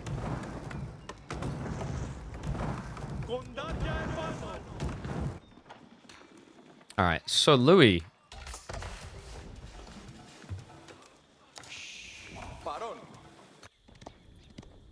He did get quite a few. Maybe I was wrong on this with the Adgemata. I mean, it seems to produce at a better rate than I thought. Yeah, I'm actually impressed. Because it passively adds in, right? But like it's slow. Wait, actually, no. That's not how it's meant to work. Have I misunderstood this? Like, you get units by losing units. But he's been getting them somehow. Is there, like, a loophole of, like, canceling production that counts? Because you see, if you read it, the Empire suffers casualties in war. The Emperor calls forth more Varangians. Once enough troops are lost in battle, the selected Varangian is reinforced to the battlefield at no cost. If placed on shore near water, attack ships or galleys become available as reinforcements. But, like, he's been getting them for free, which makes no sense. Why have they been spawning? Wait, is it counting sheep? It's counting something. He's got 4 of these Adgematas that he shouldn't have. Oh, wait, there's a Ford Rax. I'm an idiot. There we go. Okay, that makes a lot more sense. We checked vision. Finally, my eyeballs work. Shout out to YouTube for helping me with that. So this is the Varangian stronghold. This can produce any type of Viking out of it. It costs 200 wood, but has the versatility of multiple production buildings. That makes a lot more sense. Oh my god, my brain. I'm sorry, chat. I was so confused, folks. I'm like, please tell me he's not found a loophole. Because Louis was the guy just trying to utilize worker elephants to see how he can, like, use them to break fights. So I was like, has he discovered something like sheep count as fallen warriors? He hasn't. So he basically built the Varangian war camp in anticipation that he would basically get a fight and lose units. And it's not a bad idea. Actually, the war camp only costs 50 wood, and it increases population. So it's basically a house. So you build this instead of a house straight away. It doesn't cost you more. But if you get fights, you get units. And fights will be coming his way. Batu Khan has been spawned. And the Torgud are now on the way. So the Torgud, the way these guys work, they're very interesting, actually. So the Batu Khan is a good fighter that buffs everyone nearby on their damage percentile-wise whenever he fights.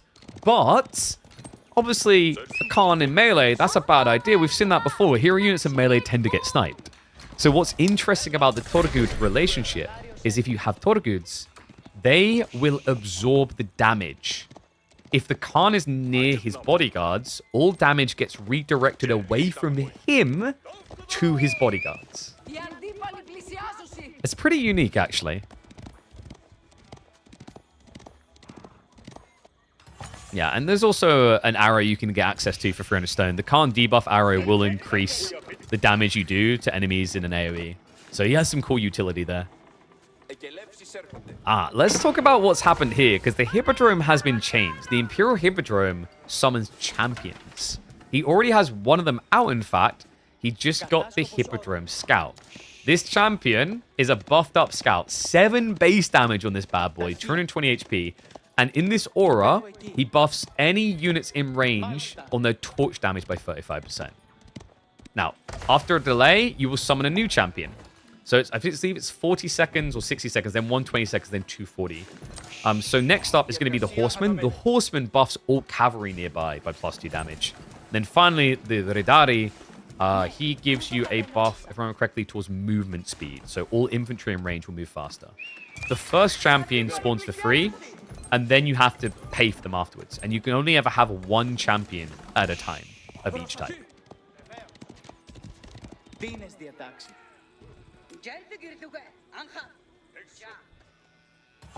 How do I know everything about the DLC already? I learn fast, my friend. I'm a no-lifer. This is the commitment I give to you all. Okay, so SAS. What else we got coming in? The fortified outposts. So the interesting thing, this is the outpost for Golden Horde. They don't have a standard one. They just have to build this. 150 wood and 50 stone.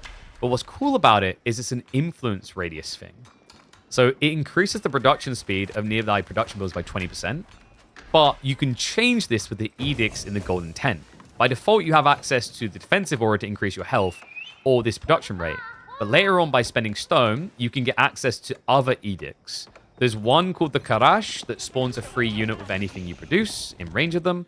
And the final one buffs your stockyards. We haven't seen them yet from SAS, but there's a new type of farm for the Golden Horde that allows 4 villagers to gather from sheep on a stockyard.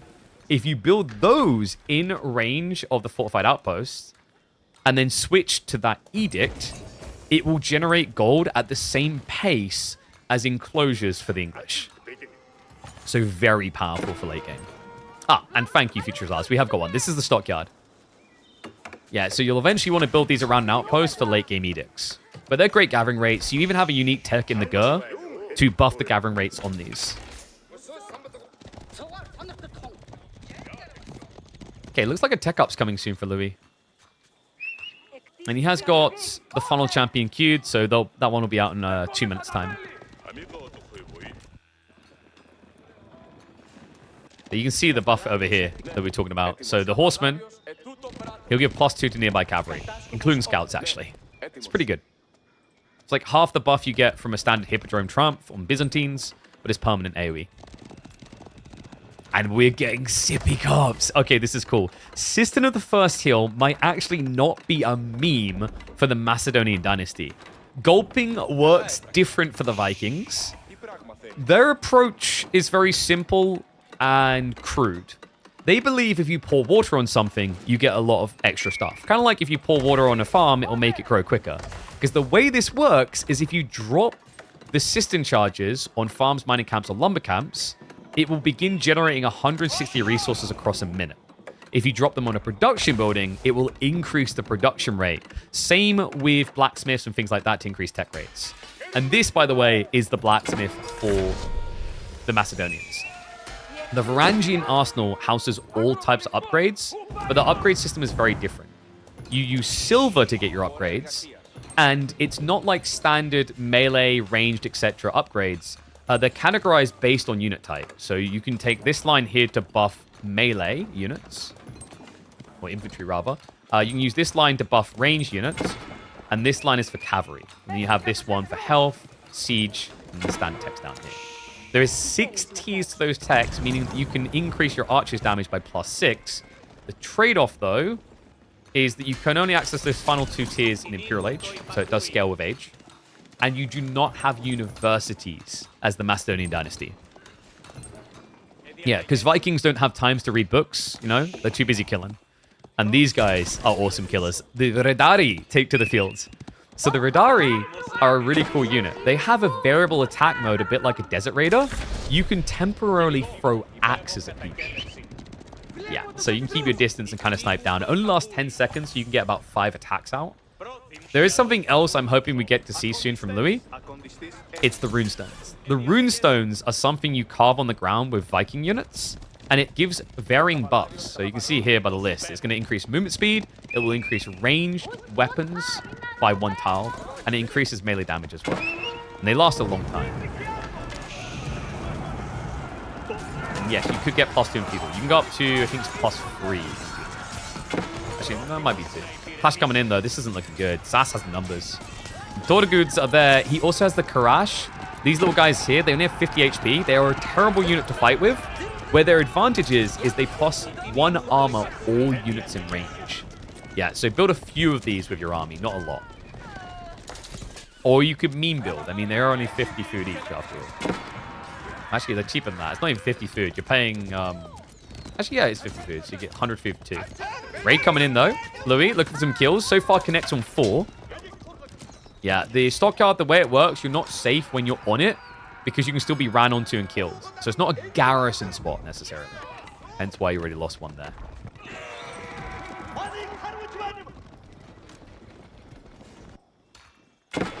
How are we looking over here? Looks like we're getting a lean into cavalry. It's got the Tech 1 coming through. So cavalry just got buffed up a little bit on their damage. Worry about the accessibility. There are many unique abilities in units that might turn away casuals. I disagree with that. I think most casuals don't really know how most civs work already. They focus on their civ and then build from there. An English player is not... A casual English player is not going to play any different against Macedonian Dynasty than they play against French. They will try and do the same thing. And that's just ignorance is bliss, and that's the way it's always been. And this is tough right now, though. Louis is just trying to get mass heavy cav going, but Sass has got a pretty spooky army. He's starting to save up for the castle now. Has been using the stone. Stone is incredibly valuable to the Golden Horde. They may not use it to produce extra batches of units, They may need it for their Khan, etc. But what you want to do is look for the techs. There's some very cool techs here. In each type of production building, like stables, archery, etc., for 950 stone, you can increase the batch production by +1. And it doesn't cost you more. You'll still pay, for example, 160 resources for archers, but you'll get 3 instead of 2. It's crazy powerful. Hoping we get to see the cavalry archer of the Golden Horde soon, because it's a really cool one. But he does need to reach the castle age for it.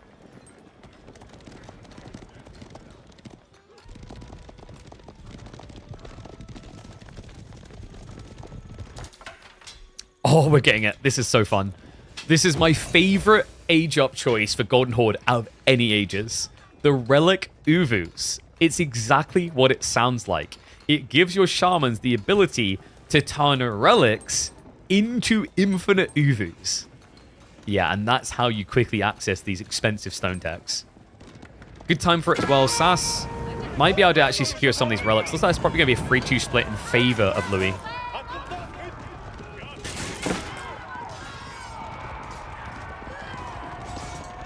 Radari, proving quite threatening here. He has got the champion Radari as well, hasn't he? So let me just find him. He's right here. So yeah, champion Radari, you can see right there, movement speed increased of all nearby infantry. So quite worthless with other cavalry, but great with things like Vikings, especially considering that 15% increased movement speed does scale with the rune stones that gives 15%. Meaning that this is Yam on speed. Yeah, it's a fun one. There is an interesting speed booster for the Golden Horde, but I'll save that for presentation when it hopefully comes through. Man, it's unlimited heavy cav from Louis. Now, Hippodrome doesn't have any additional buffs beyond what it's doing here. Just the buffs he's been getting on the cavalry. So he's getting +2 damage from the horseman, which does affect his axe throwing damage. You can see there is a different variable. Yeah, so 3.25 tar range. Attacks every 2 seconds. It's nice for just kiting and keeping your distance before engaging. I haven't really seen him use it so far. Like, now would be a good time to just poke at the spearman. Keshix. Oh, great find. Louis caught running out. And we do have triple shaman in the meantime from Sass, who's trying to go towards relics now. Radari going his base. And there's the runestone. Look at the buff. Look at the movement speed. Radari move at 2 movement speed with this. From 1.75 up to 2. And yes, they do just sit there. You can't do anything about them.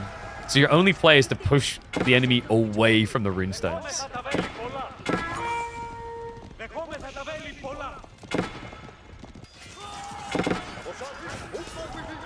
It's a good chase away. Reminder, these guys are permanently placed. They cost 75 wood each.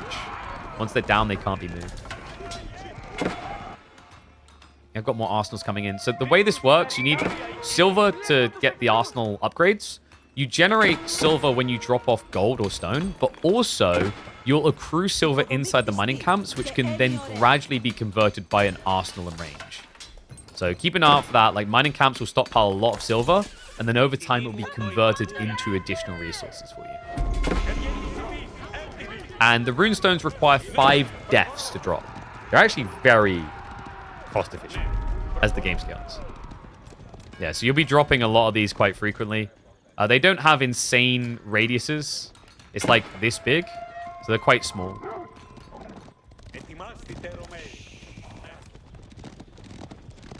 Yeah, in the late game, it does become a little bit tedious to manage. You just spam across the map.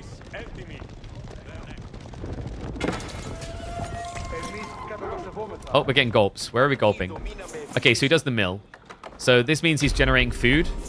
160 food in the next minute from this. You really need to keep on top of these charges because they stack up quite fast if you don't keep an eye on it. Man, just unlimited Radari, huh? Get me this creative pass. Wait, does Kilyardi not have access? I don't know if I believe that.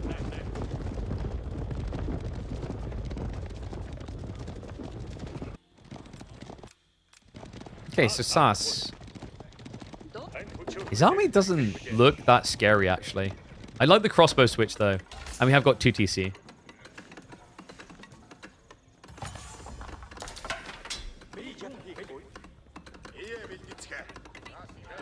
I'll bring it up, Kilyadi, but if I do it, you're forever keeping your match history open. I'll just be the guy who says it. I want people who are hiding match history kicked from the creator previews. Because all they're doing is they're basically just farming the game for a competitive advantage and doing nothing to market the game at all, which is just super scummy.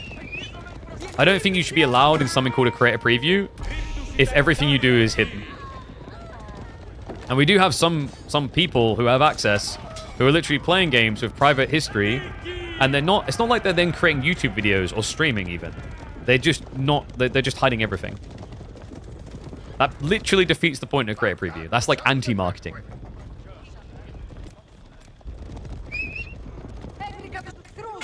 Interesting walling.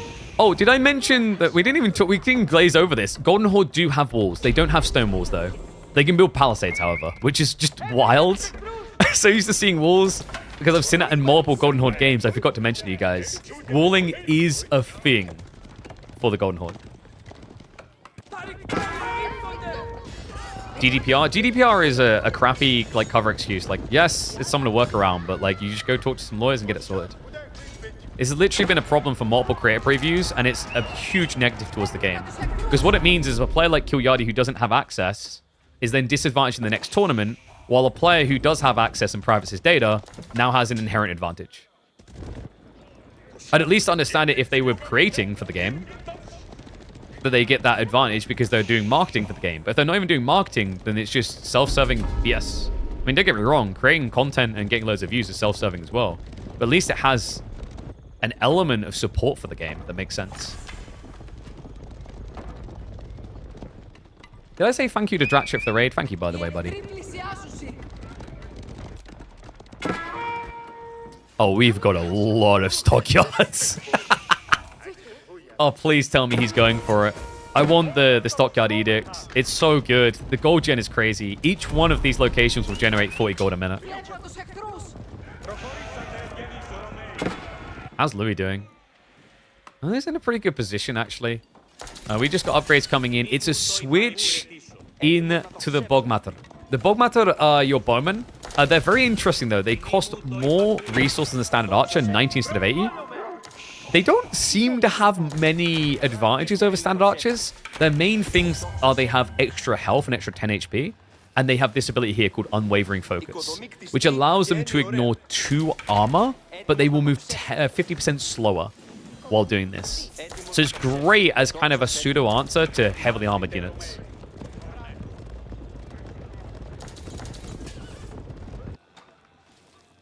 Well, he's setting up more farms now.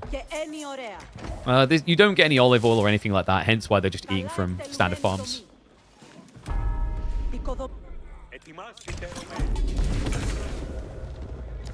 What's the advantage of Mongols over Golden Horde? Currently, I don't see a reason to pick Mongols. Mongols is more tempo-based. They're going to be better at Dark Age rushing.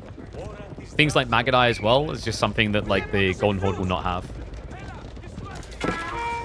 Magadai do have Kipchaks instead, but Kipchaks fill a very different role.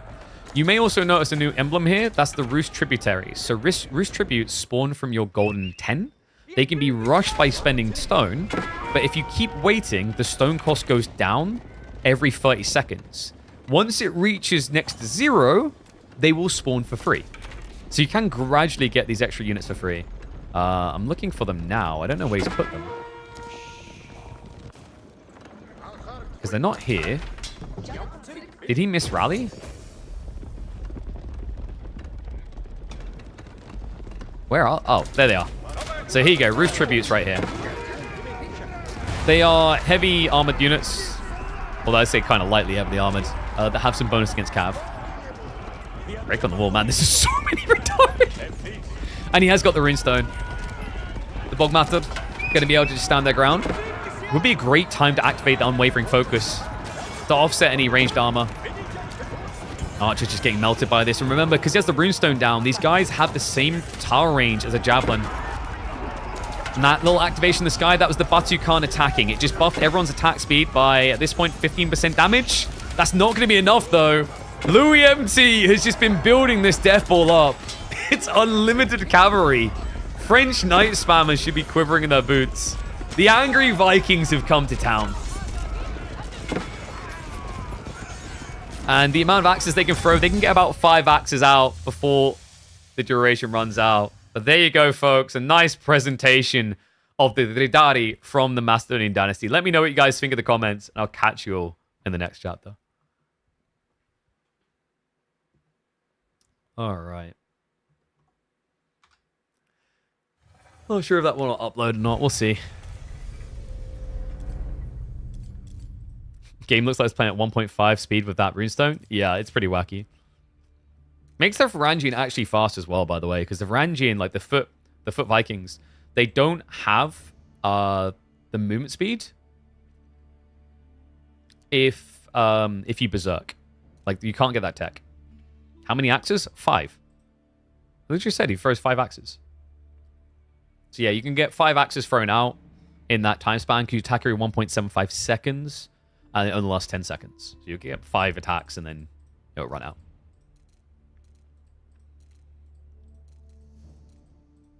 Okay, let's see who else we've got here.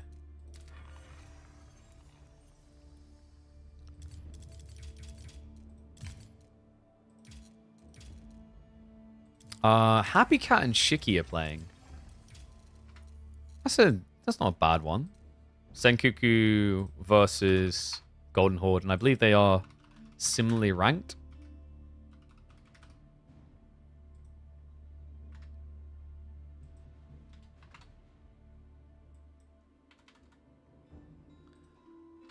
Golden Horde would have won early if they attacked earlier. Quite possibly. I think he just didn't realize what he's up against exactly.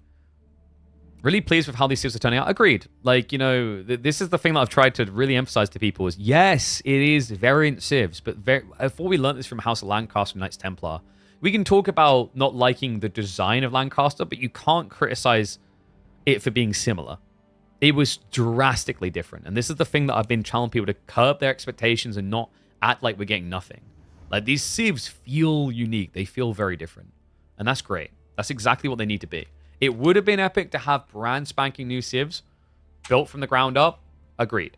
But, like, these are drastically different. They aren't just mimicking what the previous civ done, which is what we needed. That's great to see.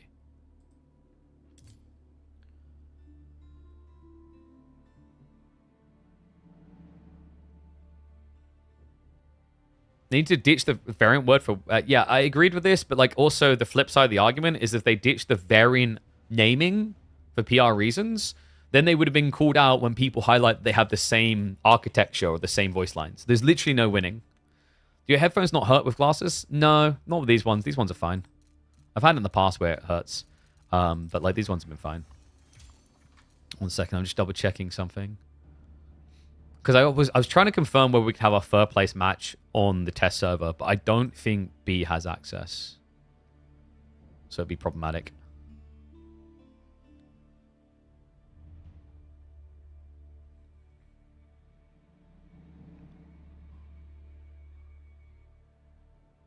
Yeah, okay.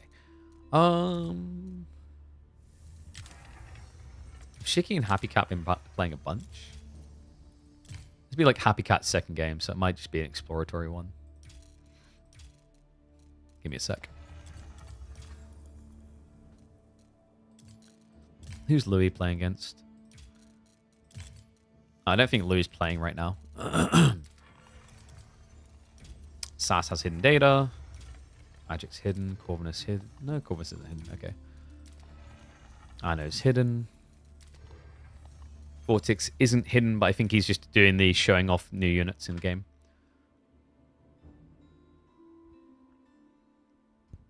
Dude, my cables are fine. My cables are beautiful. How dare you insult my cables? Get out of here.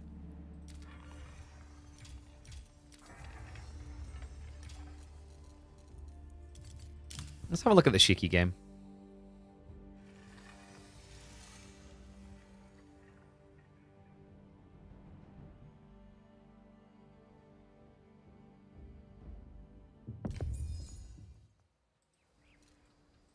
All right. Let me check sound levels because I do feel like no, we're fine.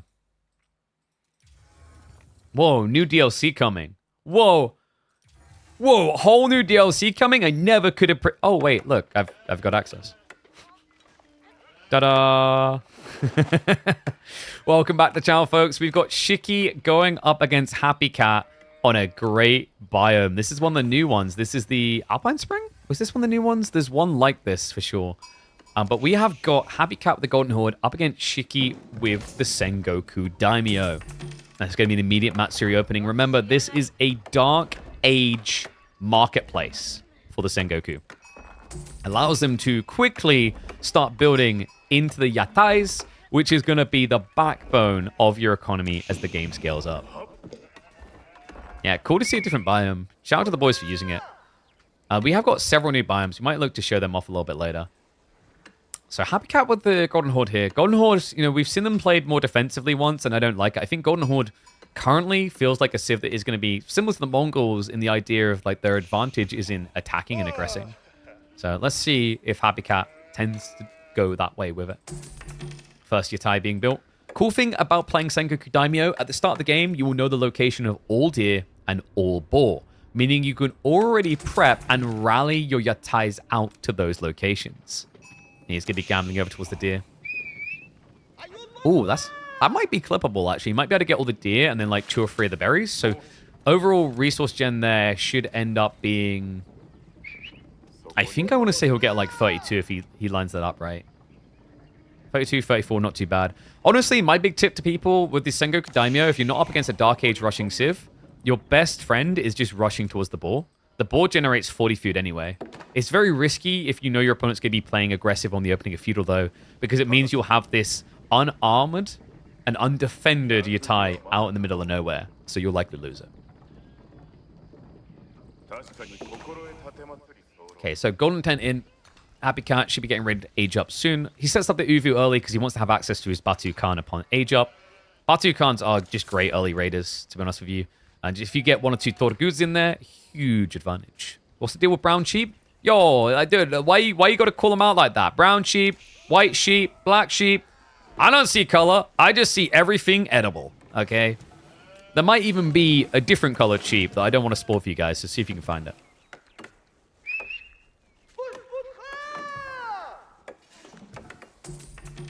Okay, so second yatai coming out. Head to the deer again. So far, boar and deer. Unfortunately, he doesn't know. Shiki, if he moves over a little bit, he could be getting the plus 40 for the boar, and then probably getting himself like an extra 6 or 8 from the berries, which would be huge. You've seen the pink sheep. Yeah, the pink sheep is pretty epic. Khan and Tortuguds on the way. So this is going to discount the cost of his Khan and his Tortugud, which are his bodyguard, and they're also going to be more tanky. So it looks like we're getting maybe a bit of a raidy aggressive build. I don't know, like right now, when I think of the options you have as Golden Horde, I don't really see an economical option in H2, which is weird. It contradicts the idea of most civs. So for example, like Shiki, his choice is going to be between military or eco. Although I'd argue Ryokan is not eco. It does save you some housing costs and it does heal units, but it leans more into a utility role. Whereas with this civ, you can either get some military buildings or you can get discounts on your military units. There's no economical choice here for Golden Horde, which is a bit of a shame.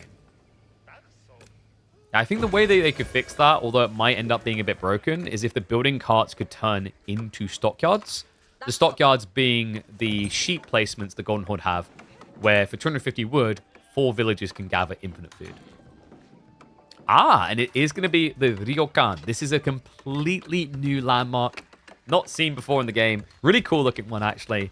So this will provide a healing aura around it to units not in combat, a little bit like the Abbey of Kings. And then on top of that, it'll also give you 60 more pop space. Yeah, so in terms of savings, it's actually quite nice. It's going to save you 300 wood for 600 resource investment to tech up. So it's a pretty good exchange.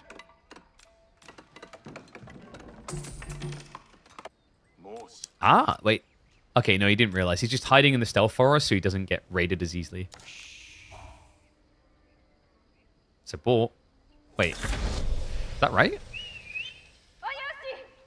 The boar is generating 60 food. And... Oh, that's right. I forgot. Yeah, you always get a base of 20 in my brain. For a second, I saw that there. I got confused. Yeah, so yatai, even if you get a trash one, will give 20 food base, and then you buff it up, which is why the deer is at 48, why the boar's at 60. So yatai, like, this is the interesting thing, is, like, you can still generate the food caravans to go back home, even if there's nothing in range.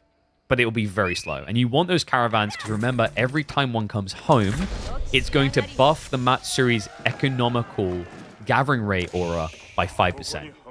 So soon, he's going to have a trader going back that will give him a 5% buff to the gathering rate of all villagers in this aura radius as long as it reaches his base.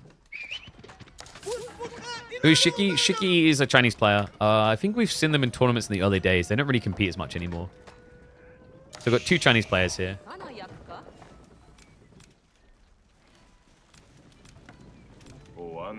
Navi attack coming in. Oh, this is such a good one. Double Medi Garden Berry effect is what it feels like. You just get a little bit across. Come on, just a little bit across. Don't be shy. He can definitely get more food out of this. Happy Cat now coming in with the fortified outposts. And outposts, these are so expensive as well. Like 150 wood plus the 50 stone. It adds up. Very tanky for sure.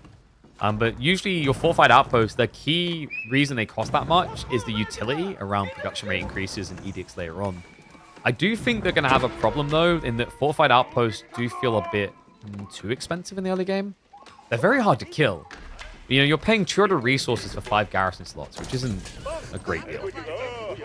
Considering, like, Roos pay 175 resources and get 8 garrison slots. Oh, Shiki turn up.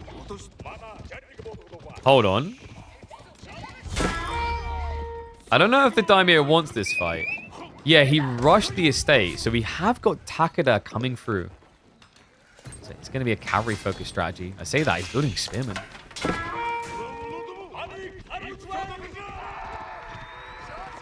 If the market provides an aura buff, does the new variant not have a food gather buff from the TC? No, it does not. So your gather rate buff to all resources comes from the Matsuri, which also is in its own way crazy, and I wouldn't be surprised we see people utilize it. The fact that it's a marketplace that you can build in the Dark Age. That is a very different direction for Age of Empires 4. It means that technically things like outpost rushes should be a lot less effective against the Sengoku Daimyo.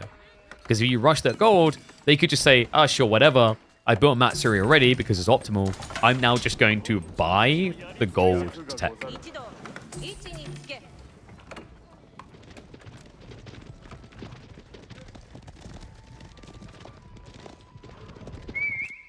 Okay, so Happy Cat's going for a fast castle. And we do already have stock girls coming in. They do feel really good. Cost a 250 wood to give 4 villagers with infinite food. If you think about the mass involved in that, that would normally be 300 resources in farms plus a mill required. And you're insanely efficient because look at what they're doing. There's a stand-up, drop-off, and that's it. It's not like a farm where you move around a bunch. Really efficient way of Golden Horde getting their food.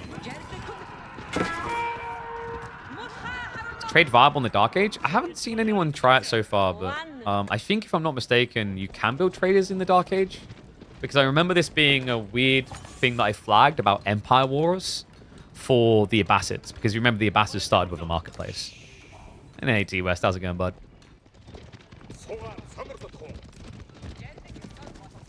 But the challenge with building traders straight away when you don't see the map is you don't know where the trade post is. Relic Uvu now coming in. No one cares about Muscovy Yasak, which is interesting because it does give you +2 ranged armor to all your cav and heavy infantry. So it's technically good for like a meta arms rush build. And also it generates 200 wood per minute, but it does -2 wood per heavy unit active because the whole idea is they're using the shields, so you get less wood. Relic Uvu is just too good to resist, and this is a great game for it. Shiki's stuck in H2. He hasn't teched up yet. There's 5 relics available on the map. And remember, Relic Uvus gives you the ability to convert relics into infinite stone generating Uvus.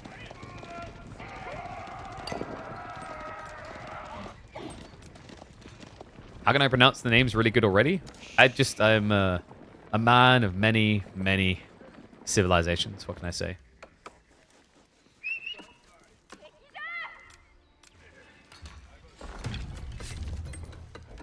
Okay, so Takeda clan is going to be leaned into now. He's got multiple stables. Looks like he's waiting for a mounted samurai play here, though.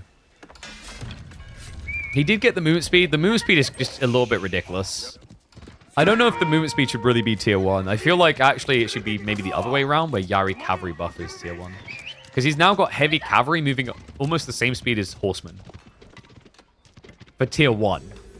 Like, I don't know. Maybe I'm living in delusional world, but I don't feel like +2 anti-cavalry damage for Yari cavalry is better than plus movement speed on all cavalry. We are getting more of the sake brewery. Possibly my favorite landmark addition across all civs in the game.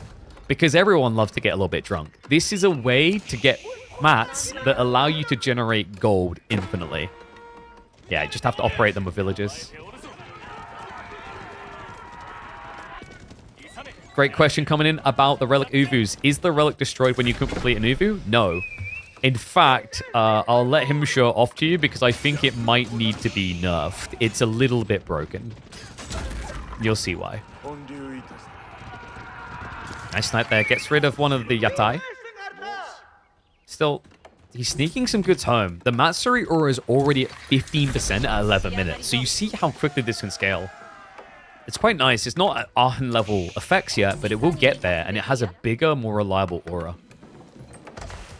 And here you go. Already operating the mats. So this is how you get infinite gold, folks, with the Tokokoji mats. And Shiki just pushing him all the way home. Okay, so no relics picked up just yet. But we have got Shaman now on the way. What attacks did he get? Nothing noteworthy so far. No Karash is a little bit awkward, though. The Karash are the really cheap units you can produce out of your racks. They don't fight that well, but they will give plus armor to all nearby units. Instead, without that plus armor, the melee is going to have a field day here. Dive into the base. Shiki, a double kill already. TC Fire is now going to assist in the alarm to push back. And notice the Batu has full HP. That's because of the Torguds. The Torguds get the damage reallocation. So one of them will be selected. It doesn't show in this UI, but one of them is marked right now while in range of the Batu Khan. And he'll be the one receiving damage. What this means is at high levels, you're going to do some sick micro tricks where, oh god, this guy's dying. Then move him out of range of the Batu to switch aggro onto another one. So yeah, you can essentially end up in a world where all Torguds are one hit from dead. And here we go, guys. First relic coming in. You guys ready for what I think is a little bit broken? The Relic Uvu. Boom. Bad boy plops it down. It only takes 2 seconds. And then you have infinite stone generation. Which, by the way, has already been ramped up from 60 because of the land map choice. Because this increases Uvu stone gather rate. He can upgrade it further with the Uvu offerings by 30% to 60%. Now, what's interesting about this Relic Uvu, it has 1500 HP. It costs nothing to build. It takes 2 seconds. And if it's destroyed, the relic will reappear. But then I can instantly pick it up again and place it again. And it only takes my monk 2 seconds. So that's the thing I think that's a little bit silly, is that you can just keep plopping it down. I think what we're probably going to need to have here is either a longer wait to deploy the Relic Evu, or it should have a cooldown on the monk themselves. I don't think it's completely broken to allow the nature of this and for it to be free. I just think there's going to be some weird kind of loopholes where people can use this to keep blocking you from moving through areas and such. As it is a 1500 HP structure. How's it different from winery? You don't keep making new wineries that have health balls that can block stuff. Like, what I'm talking about is situational, but I think it can be quite strong. Because, like, here's another thing. If you go for a castle rush and run out, he can pick up a relic and then just Uvu drop it straight away. And at the start of a castle rush, you don't have the capacity to easily burn down a 1500 HP structure. It's a very safe way of getting relics. Good raid in here from Shiki, though. Nothing safe about this base. Happy Cat. He might have walls, but they're not working very well. Uh-oh. Wait, that doesn't work either. Okay, counter raid coming in, though. Happy Cat enters the base, and a much better raid. The body block's perfect. The Torguds getting good hits in. And he has buffed all their attack damage. Multiple kills going to be achieved here. Shiki. His dive looked like it was going to be more impactful, but in the end, they're actually neck and neck on workers. Relics are starting to be split as well, though. I wonder if Shiki's going to leave his injured troops back at home.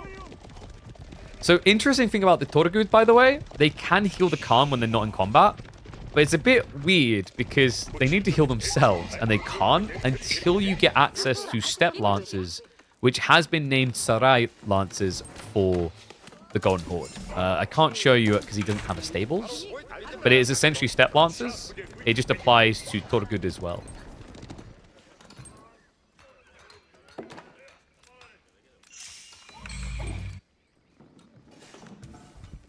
Okay, so Shiki, he's going Mass Mount Samurai. Mount Samurai's upgrade path is very, very long, though. If you want to get the max out of them, you need level 3 Daimyo. And remember, the level 3 Daimyo is going to be expensive because the cost of estates increases each time you add one in. Oh, by the way, other fun thing about the Daimyo estates. Once you commit, you can't switch out. So, for example, let's say I play deep in the game and then I say, oh, I actually want the Hojo clan. Too late. You chose your 2 estates, you can't change. So even if you were to then delete all of the Takeda estates, you would not be able to now build a Hojo one because you already have Oda and Takeda selected. So really make sure the 2 choices you make is what you want to play long term. There's no ifs, buts, and shifts around here. Okay, so Happy Cat should have decent stone generation. We are going to need a UI update, by the way, because this is very hard to track now with the way that they've done it. Because right now, Happy Cat has 2 relics, I believe. Maybe 3. Yeah, he's got 3 relics. So I think, like, feedback for the devs, relic Uvus need to look different than standard Uvus. And there needs to be something on the UI indicator. Because he has got 3 relics. Yeah, so a lot of healthy stone gen. That's really important for scaling into the mid-game here. Because you see right now he's going, for example, crossbows. If he saves up 950 stone, he can get archery range reinforcements. And that means that instead of getting 2 crossbows for 240 resources, he'll get 3 for 240. Big clash coming in. Great fight for Happy Cat. Shiki. Actually, what was that for? The Mad Samurai, they're a little bit delayed on getting involved, but now the party is rocking hard. The problem right now, though, is the crossbow on the backside. The Toragud not going to be able to last long enough. Frontline is going to break. Armies even up, and Happy Cat will be pushed away. Look at that. Variant Civ and Mounted Samurai are still the GOATs. Yeah, it's the Daimyo. The Daimyo actually made a nice world of difference there. That buffed up attack speed, really just allowing him to cleave his way through. Shiki will just march out now. So the Ryokan, you're noticing it's still giving an aura. It's a little bit of a weird one, actually. I still can't figure out if the Ryokan is bugged. So, for example, these guys are healing, but they're nowhere near the landmark. And the landmark reads as follows. Nearby units get a permanent healing buff. So, I don't think it's bugged. It's just, like, the way it works, and it should probably clarify it a little bit further just to be safe, is once you've been in range, you get a permanent healing buff. But if you don't go near it, you don't get it. I'm not the biggest fan of the way that this has been crafted because this reminds me a lot of Tower of Victory, where if you remember the old Tower of Victory had a little aura, and if a building was in range and units came out, it worked. And then they changed it so that units had to walk by. And that was also really clunky and people didn't like it, so they changed it to an influence range. I think Ryokan needs to be adjusted. It's really powerful though. Healing free every 5 seconds is pretty nice between raids.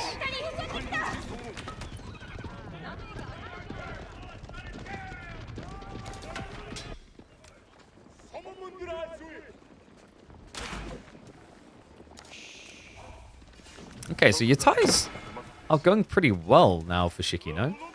Only 3, actually. And remember, as he eats these berries, there will not be any Yatai tick up anymore.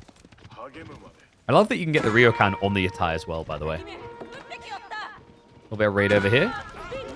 Can't raid, not going to work out.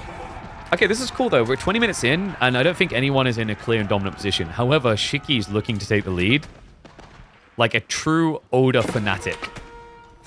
Nobunaga's way or the highway is going to be maxing out on Tanegashima Ashigaru. Now, Ashigaru are very interesting, actually. In fights up against crossbowmen, they will outperform. They have the same attack speed, slightly worse range, but their base damage is higher. You can see right here, you got 11 base versus 15. They cannot have their damage increase with ranged techs, though, is the trade-off. But what they can be buffed with is the level 2 Oda. If he goes level 2 Oda, he can get the Tanegashima Tate, which will give him increased ranged armor and range. And that's when these guys annihilate. I mean, in fairness, they already will when they've got the daimyo nearby. The attack speed is pretty damn handy. Yeah, he kind of has to have him nearby. You watch as he leaves. Your default is 2.5. So, like, in a base fight, you should lose against crossbowmen. But with the daimyo there, you should fare really well. Also, an age upcoming. And we are going to be getting the sword hunt statue. So it looks like he's trying to prioritize getting the remaining daimyo upgrades in, as this will give him a discount of 50% off of building the daimyos.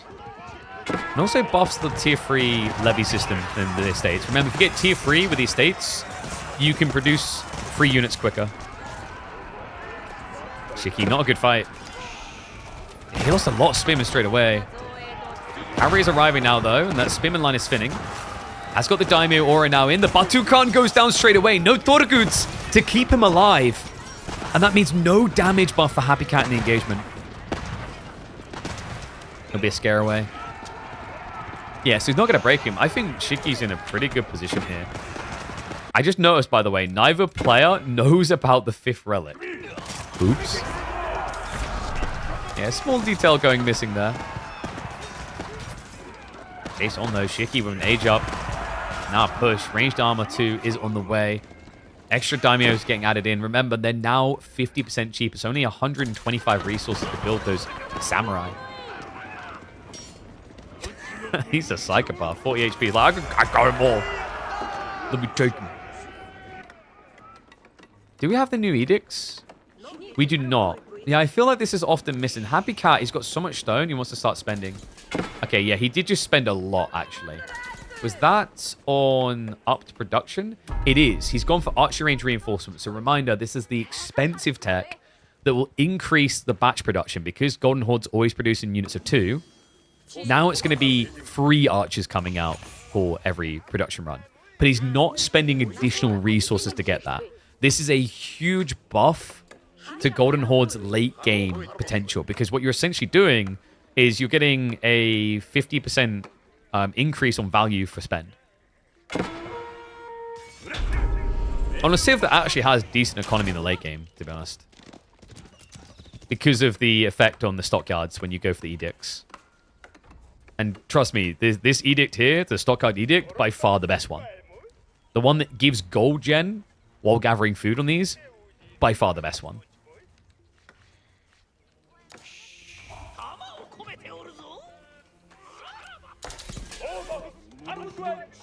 Ooh. Straight up tier 3. It's going to be Takeda. So he has got the tech coming in that gives you Odachi on horseback. That means his mounted samurai are going to do +4 damage against light infantry. It's such a powerful strat. I believe it also applies to the daimyos, if I'm not mistaken, but I'll keep an eye on that.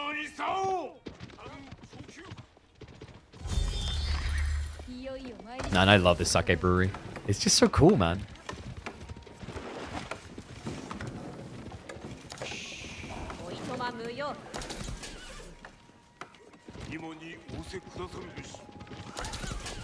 What kind of horse archers does the Golden Horde get?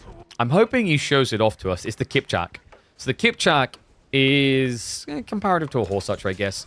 They're not like Magadai. They can't shoot on the go, but they do have a bleed effect. So they're quite good at dealing with very chunky units. The other cool thing they do is triple shot.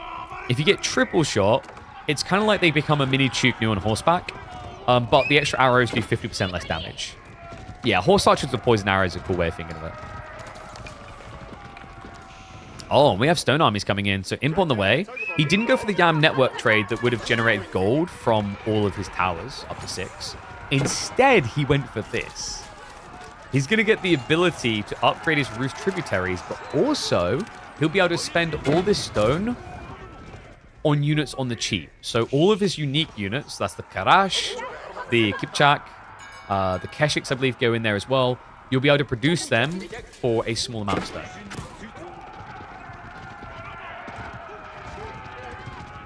Oh, wow. We've got Rax reinforcements coming in as well.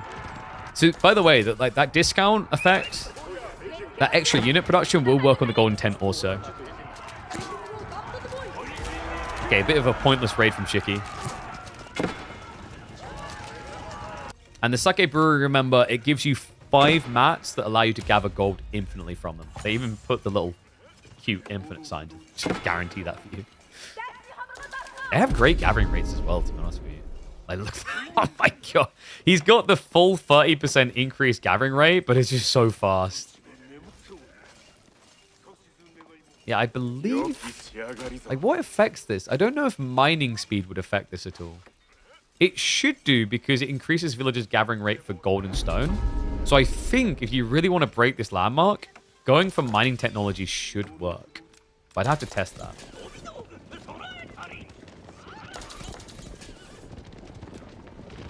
Alright, looks like we're letting this play out a bit into the Imperial Age. We have got increased supplies on the way, so this is military efficiency for the Mongols. Golden Horde, rather. Does cost just stone. Reminder that blacksmiths work just like a Mongols one, having the university tech in it as well. Here we go. Upgrade complete. There's all the units you can build. So you can get access to Karash, Kipchak archers, Keshiks, and traction trebuchets now from your landmark. Yes, the Golden Tent does scale to be tankier. 20,000 HP now. Not an easy kill. Shiki with a dive. Hanagashi Maashigaru. They do not have Oda level 2. There's no Tates. It's kind of awkward though with the walls. I feel like Shiki's benefiting more from it. The attack speed is really good here as well because he's got the statue. He attacks every 1.79 seconds. This is essentially arbitrary crossbow stirrups. And you're seeing the effect in the engagement. Happy Cat, he doesn't have elite on the crossbowman. No, the timing was too good. Shiki was waiting for this upgrade moment for the push-in. And now he's ready to throttle him to death. More Mounted Samurai to follow up on this. The Batu Khan comes out into a mess. It's more of a Batu Khan moment as he gets battered to death. Farms now being accessed, and this looks like game. Shiki showing the power of the Sengoku Daimyo.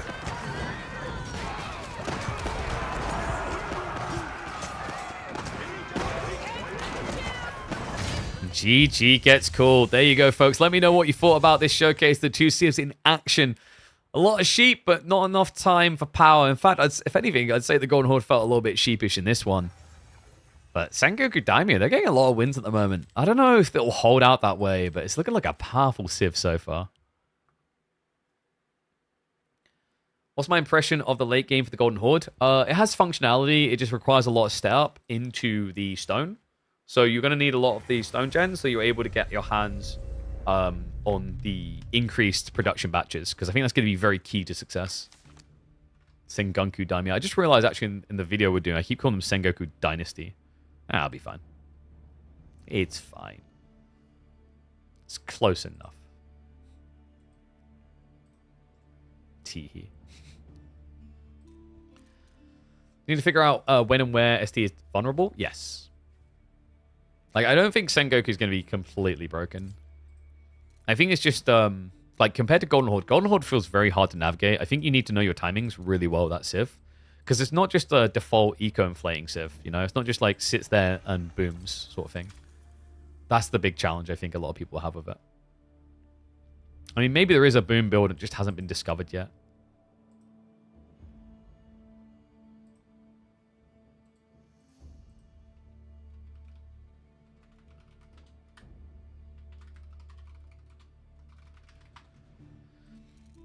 Okay, let's see what else we've got. Happy Cat and Shiki are at it again. Shout out to those boys for actually making their games public, by the way.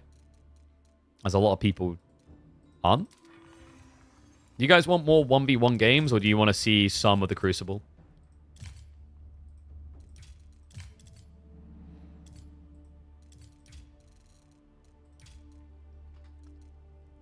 You want more 1v1s. Sheesh. Greedy. Dude, like, you know the Crucible is actually really good. It's pretty freaking addictive.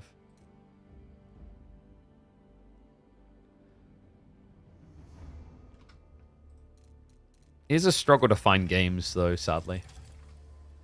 As most people are just privating their data. A lot of people online, not many with data accessible. I mean, we could load up with cheats on and show off the civs as another option.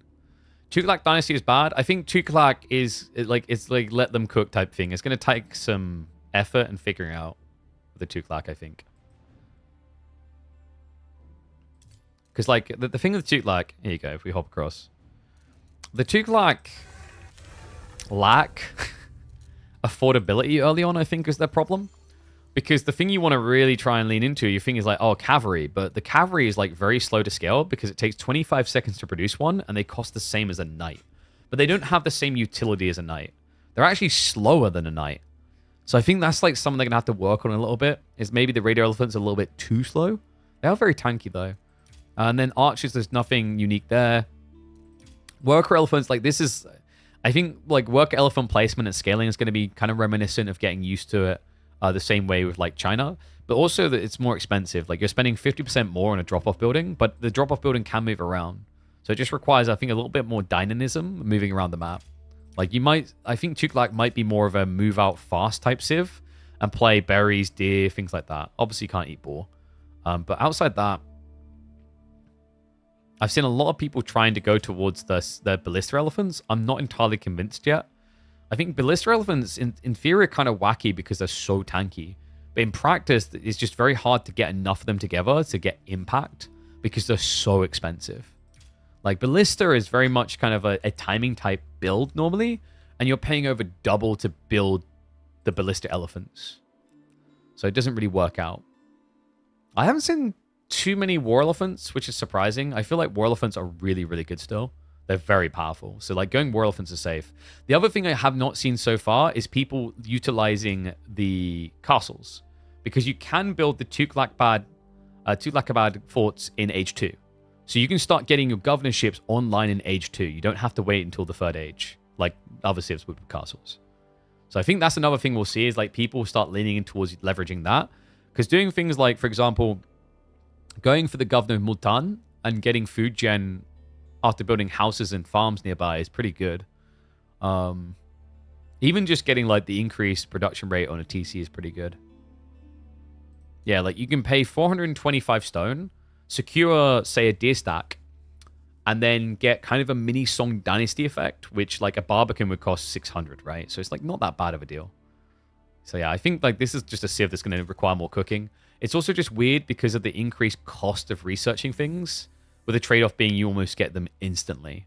Like, it's a very powerful thing, but it takes some getting used to. But yeah, guys, here's what I'm talking about. Like, look. Shout out to Lucy and Vortex, who, like, they're just testing things they haven't privated, but, like, private. Corvinus, I think, isn't private. Shout out to Louis, by the way. He's the one been farming. SAS private. Private. Private. Private. Like, I mean, I'm not, like, shaming these players in like, particular. This is just a lot of accounts I've clicked on in the past in, like, previews. I get tired of every time. Private. Private. Shout out to our boy Calp. Sadly not online. Shout out to Myriad. Private. I don't think you should be allowed to. That's like my, I don't think a hot take. Like, it's a creative preview. And some of these people are not going to create content themselves. I think is the big thing I take issue with. It's like, eh. I don't know if we have, like, that many more games to watch right this second. We can do another one of Shiki, if you guys really want. Shiki and Happy Cat. They're doing Macedonians versus Sengoku. So we can either do that or we can do Crucible. What do you guys want?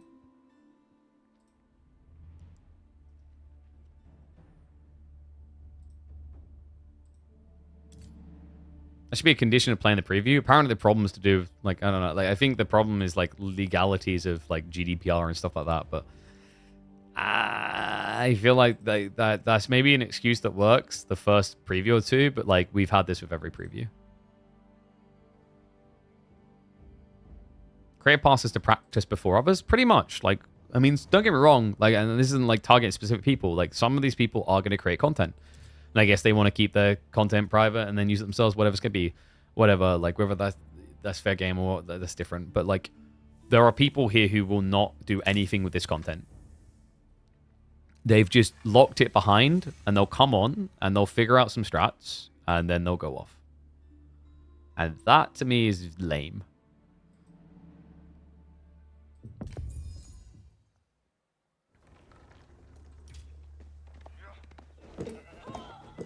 All right. A shout out to these two. We like these two. Oh. Come on! Dude, what keeps doing this bug? That's so cursed. Oh, guys, if we do this one, it's going to be stuck with the thingies on the wrong side. Do you guys want that game? Because it's going to be stuck with their views on the wrong side if we do it.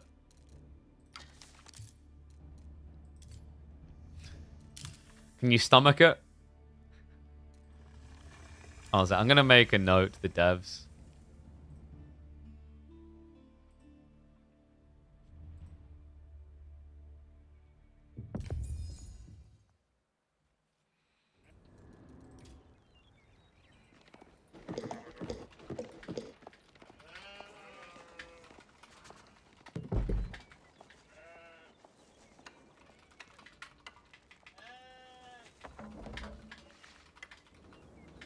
Names and sieves out.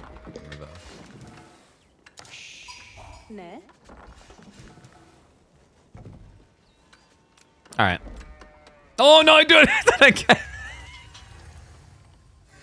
My instinct is to push the button to fix the problem. Like, that's just my instinct straight away.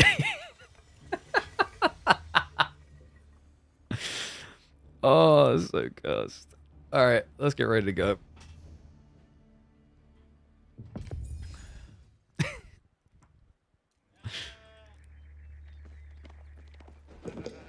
Welcome back to the channel, folks. KP here with another casted game from the preview of the upcoming Dynasties of the East expansion pack. We've got Happy Cat on the Macedonian Dynasty going up against Shiki as the Sengoku Daimyo. Apologies, we cannot flip the top bar. If we do it, their names will be written in reverse. It's a weird little bug for the UI right now on the preview. Oh, Sengoku Daimyo again from Shiki, whereas Happy Cat diversifies a little bit. Looking forward to seeing Angry Vikings versus Angry Samurai here. And of course, it is going to be the Matsuri opening. We've seen this a little bit already. We've watched a few games of Sengoku. This is going to be the heart of how your economy starts. You drop a marketplace, not to trade resources, but to build into yatai.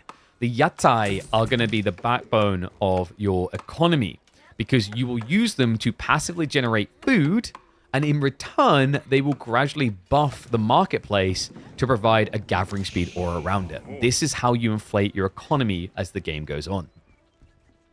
Other side of it, Macedonian Dynasty up to no good again. We have got an immediate Varangian war camp. The reason you do this, the Varangian war camp is a house. So you might as well build it straight away. It costs the same as a house, and then it sets you up nicely to have this generating units after you start fighting, because the war camp is where units will be produced at a ratio of 6-to-1 based on losses. So every time you lose, say, 6 Adgemata, you can afford to build 1 out of this for free. And you don't have to build the same unit type. So if you accrue enough resources, you could spawn Varangian or Bogmata instead.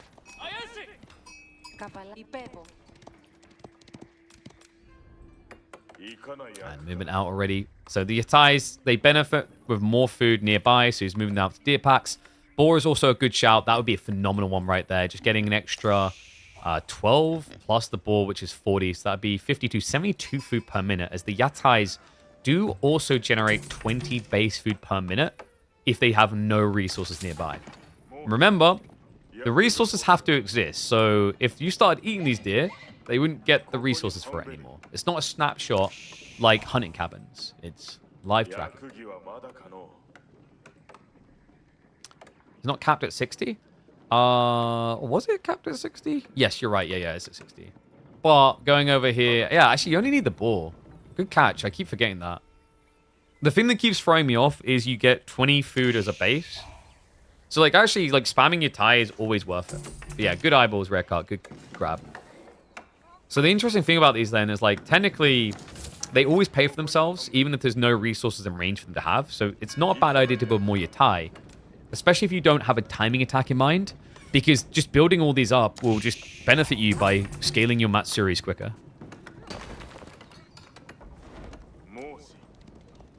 Yeah, so you want one out on the boar. If he moves it away, he can then set up one on the berries, and then one for the deer, and then eventually one for the berries as well. Because he's at the cap right now. He's gone 3 yatai. You can only build 3 in the first age, and then each tech up will allow you to build an additional yatai.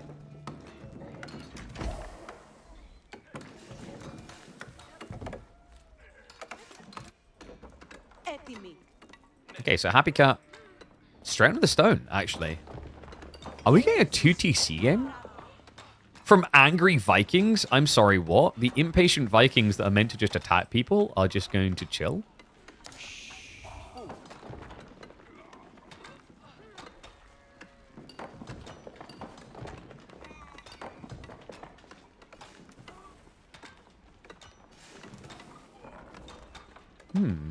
I don't think I've seen anyone try this yet with the Macedonians, because they're usually seen as more of an aggressive civ. And we are getting the Ryokan coming in on the other side, so this allows you to give a permanent healing buff to any units that come nearby. It even works on villages, which is pretty sick.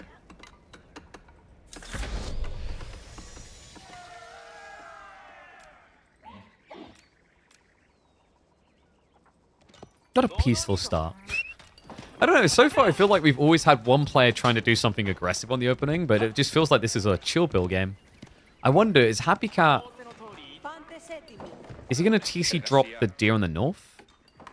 So he did go Grand Winery. This is the first time I think we've had Grand Winery for Macedonians. It works a bit different to the Byzantines because they don't get olive oil. So it's simply a food buffer, an increase of 30% on gathering speeds for villagers gathering food in range.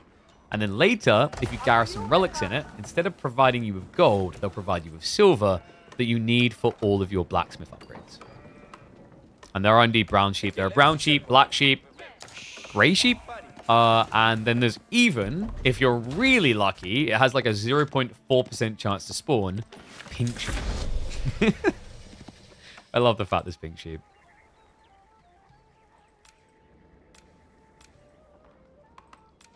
Scout just trying to be funny. Yeah, this would take a while, guys. It has 370 HP. Okay, so we'll just start shooting the deer down. But dead deer still count. So as long as the entity exists, it'll count. That's why, actually, like, and I'm surprised I haven't seen more people doing this. You can just yatai your base. Because sheep also generate resources. So sheep are worth 2, berries are worth 2. So at the start of the game, you can get 12 from this, and let's say you've got 10 sheep, that's another 20. So that would be 32, so you've got 52, which actually beats deer. But I haven't seen that many people keep the yatai at home. They eagerly go straight out for the boar and the deer. And speaking of which, he's already gathering from the boar. Okay, I guess this is a response to 2TC. I just don't know if he's even scouted it. These are 2 high-ranking Chinese players, by the way. I know I'm going to get that question, like, who are these guys? They're decent at the game, so this should be a good preview. I'd say they're quite evenly matched as well, which is nice. Okay, so Stable's now coming in. I guess he's just going to build a few horsemen to raid out on the boar. Shiki. It's going to be a castle rush. Okay. Do we go Temple of Equality? Probably not. I think Sake Brewery might be a little bit too good. Temple of Equality is pretty cool, though. It gives you unique upgrades for your unique monks, the Iko Iki, and will also allow you to spam them cheaper. So you theoretically let sheep and berries go to 1 food and keep entities for your tie? Yes, but there's like a point where it becomes a bit finicky to the point that it's maybe not worth it. Because once you get your Thai farm gatherer and you start building those, remember the Yatai are capped at 60 food gen each. So with that in mind, there's limitations here. Because we just talked that it's going to hit 52. If you then start adding in farms, you might as well just kill the sheep eventually. In theory, yes. The problem is microing that is a nightmare. How do you tell when a sheep is on one food? You're going to have to click on each of them and check. And then keep manually moving people at the right moment. It's a lot harder to do that with sheep than it is with berries. Okay, Sake Brewery coming in real tight. Oh, another cool thing, by the way.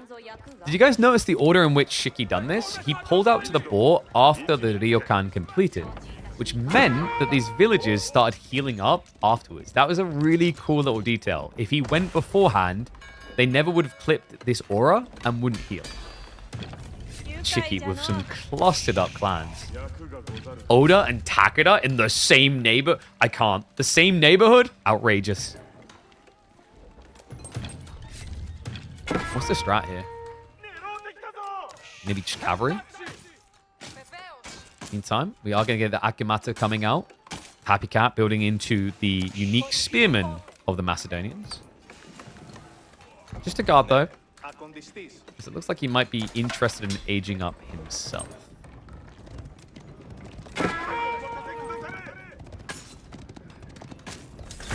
And yes, the brewery does shift where they can spawn. It'll just choose tiles around. It's like the Kura storehouse logic. So look for an uninhabited space and build there. The default will be it will always do this kind of V for victory in front of the brewery.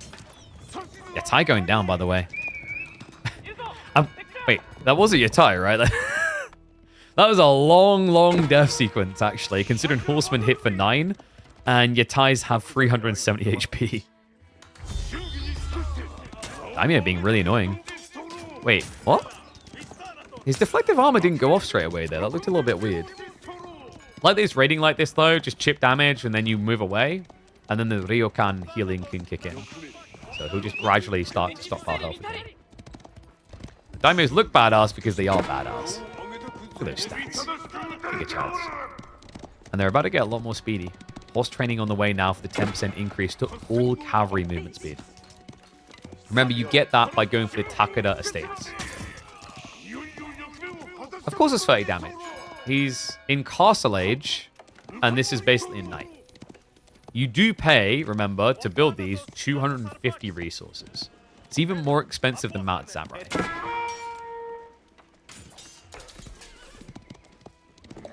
Happy Cat. Getting closer to an age up now. It's already adding in the farms.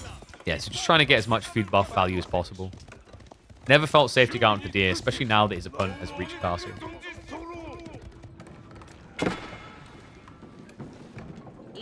Shiki. It is going to be the Iko Ikis. Yes. So, Relic's on the mind here. The Iko Iki boys move out.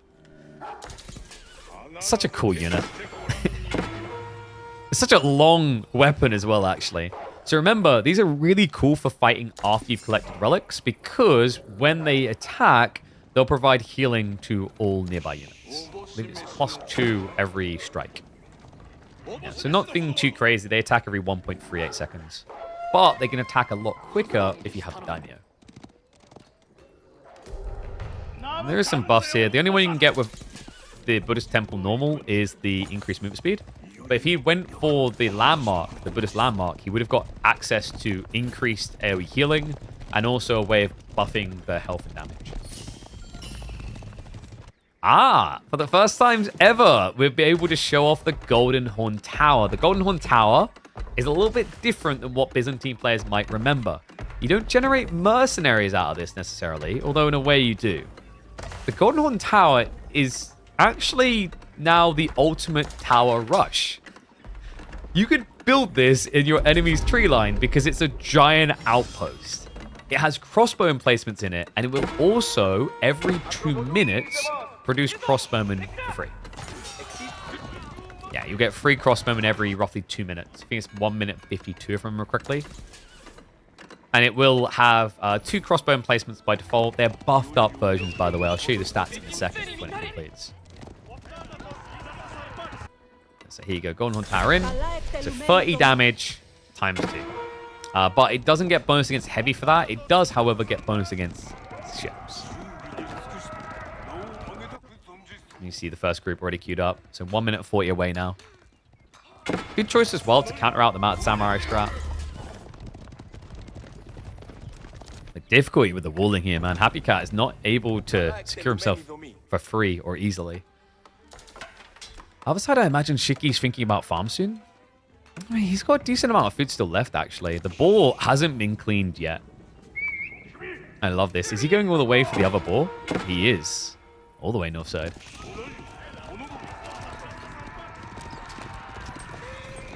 These raids have been proven annoying, but they haven't actually connected with much so far. Yeah, great micro. Happy Cat has been minimized the losses. That's the second worker kill from all these attempts. Daimyo will plop down. Good thing there's more than one. And the wall then complete on the north side. What ships do Macedonians get on water maps? Great question. They basically get what the Byzantines do. So I hope you guys are looking forward to flamethrower ships. It's not just Byzantines that suck on water. Although they do have something interesting in the Varangian war camp, because if you build this on the coast side, you can actually toggle to produce attack ships or galleys out of it. So very different there, actually.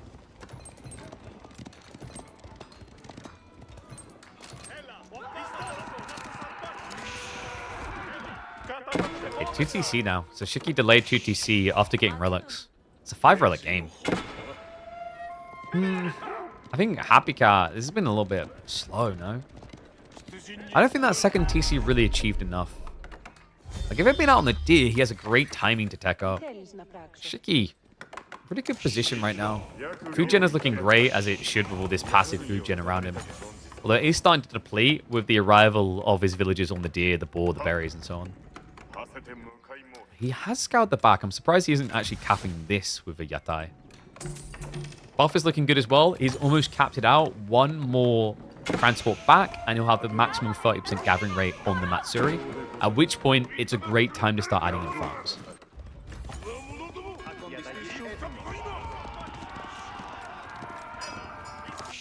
No, they didn't carry the boat here. You notice in that like classic thing of like when you have Vikings in games, they just build boats places. Just called like the longhouse. Like, oh, we're gonna build out of this. Oh my god, that daimyo! How is he? He gets 2 kills and gets away. The Mount Samurai did die for it though. Good lord. All right, melee scaling coming in. It's going to take a lot of getting used to with the Varangian arsenals, just simply because it's not the classic, okay, I've gone undermesh, and now all my units are tankier. If you're building multiple unit types, it's much harder to keep scaling your armor types, because yes, you're getting melee armor and ranged armor when you go for the melee infantry technology here, but there is an argument that you didn't really want melee armor. In most cases, melee armor is neglected for matchups. So you're kind of just paying more in a weird way. It's not truly apparent yet whether it feels that bad, just because this is a separate resource type anyway in silver. Yeah, I think it would feel a lot worse if you had to pay food and gold to do this effect. You see the tiers. So you can keep scaling. You can go up to tier 4 in Castle Age, then tier 5 and 6 requires Imperial. And you know what's really annoying about this, I just realized? Does he have any runestones? I'm not sure he's had enough kills.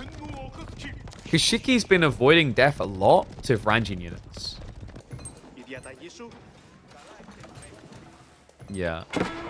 I think this has been kind of a struggle, because without the runestones, it's very hard to chase down knights. A fun little detail, by the way, about these runestones. So you need to get 5 kills to generate a charge. And then you can drop them, they last 150 seconds. What's interesting, though, is if you look at the wording, it specifies they carve a runestone to celebrate honorable victories in combat. This means that worker kills do not count. You have to fight something that can fight back from the enemy side. Villages won't count. Wolves will not count. Has to be units that are fighting. I'm not even sure religious units count, actually. I'd have to double check that one.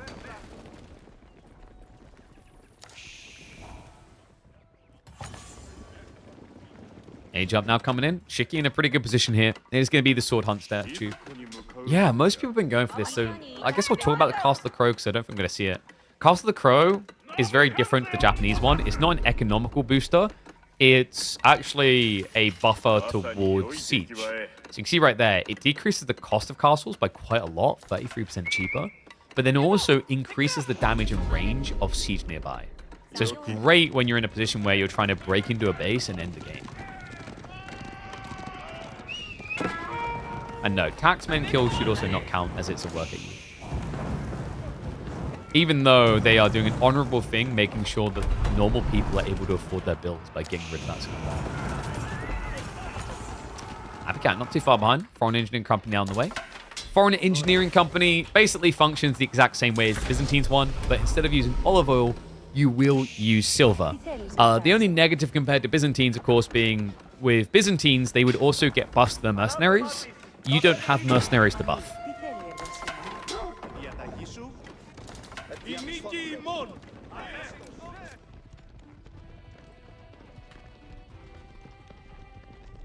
Azutsu count as siege? No, they're counted as heavy ranged.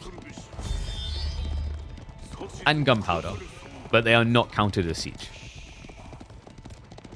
So you wouldn't get +1 on them. Nice try, though. I don't think they need more range. I've experienced them in the Crucible. They do not need more range.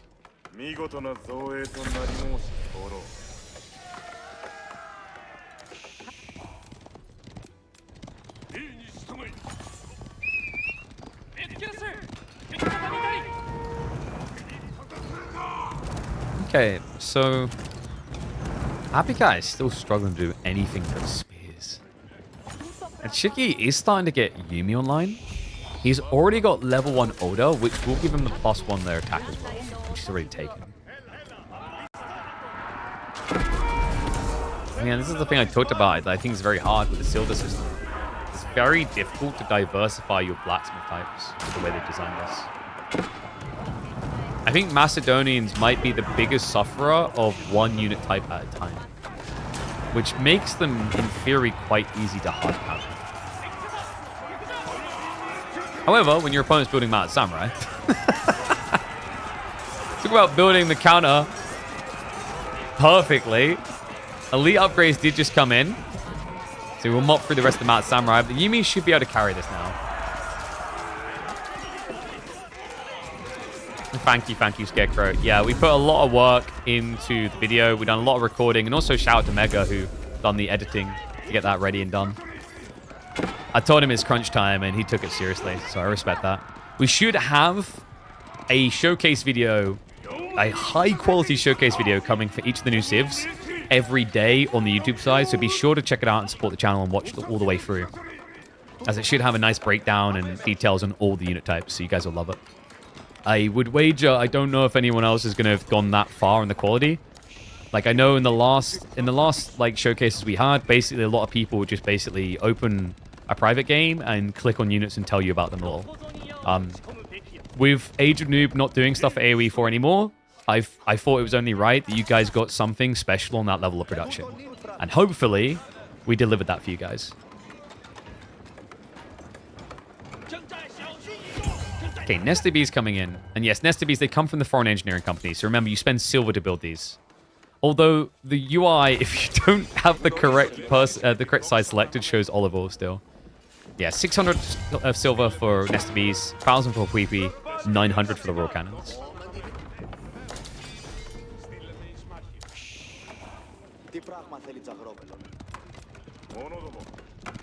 Well, the problem with releasing the showcase videos right now is doing a high-quality edit like that doesn't just happen in 2 minutes.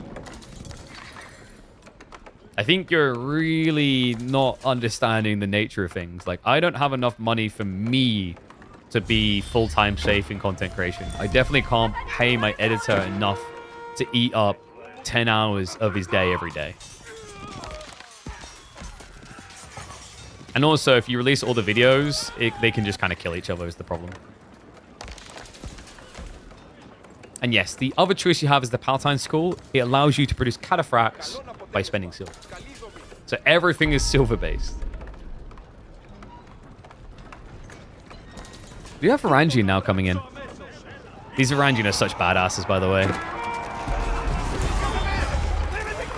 I want to see them with just their swords out. Gonna be poking. Wrap around the back. Oh, this does not look good for Happy Cat. Shiki, he's got mass cavalry. Castle has to be cancelled.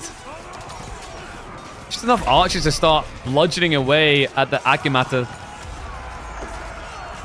Yeah, this is trash versus quality, really. And the problem at this rate is, like, once the trash has been cleared, you're left with just Varangian that get countered by Mounted Samurai. Mounted Samurai, that I believe he's taken all the way. He does have Odachi tech, which means +4 damage against all infantry. Yay. Another attempt at castle. Happy Cat is struggling right now. We do still have the return of Mangonel placements that you just saw firing. Castle will go up, so it looks like he might be able to stabilize a bit here, at least temporarily. But no! Shiki with the castle drop in the base, and you are seeing that correctly. Via the stronghold defensive arrow slits, you can turn your Raxus for Viking units into arrow firing buildings. Yeah, so a lot of arrow slits coming out to try and protect him. I just don't know if it's going to be quick enough. We have got the sake effect from the brewery, so 70 HP on each villager. It's going to be tight, but Shiki has enough to get this up. Mount Samurai able to hold back the wave. The castle drop is going to be a big blocker for wood gathering. Still don't know how the silver collection works. Sure, so the way the silver collection works is when you gather stone or gold, you'll get some silver. And then the mining camp will also stockpile a bunch of silver, which if you place a Varangian arsenal in range, it will begin generating additional silver. You can see right there. 12% additional silver every minute based off the total silver deposited at the influenced mine. So here, for example, it's 48. Over here, it's 191. So you stockpile lots and lots. Yes, forever. So you stockpile a bunch in there. And then based on that, it will give you 12% of that ad infinitum. Or rather, until it's burnt down. If the mining camp gets burnt down, it has 1,600 like silver like this, you're screwed. So you will eventually be able to get all techs, and you will be able to afford infinite of your siege eventually. Yes, you have to kill the mining camps. There's actually a lot of this kind of introduction feature. We have the same thing with the Matsuri, where the Matsuri is very hard to scale up to 30%. And then if it gets burnt down, you have to start from scratch. Because each Matsuri is treated independently. I don't know if Shiki built multiples. Yeah, he's got a second Matsuri somewhere. So if we can find it, you'll see it doesn't share the aura. Yeah, down here. Okay, sorry, he already buffed this one up. So yeah, he targeted across onto the secondary pretty quickly, actually.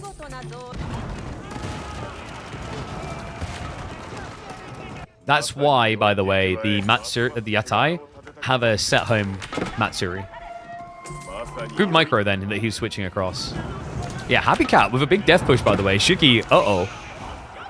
While we're explaining those complicated mechanics, we have a problem here. Happy Cat has advantage. Mass Varangian, we have got the counterplay coming in Tanagashima Ashigaru. And he has got level 2 Oda, which is going to give him access to the Tate, which is the shield of these gunners. Which, by the way, looks so epic.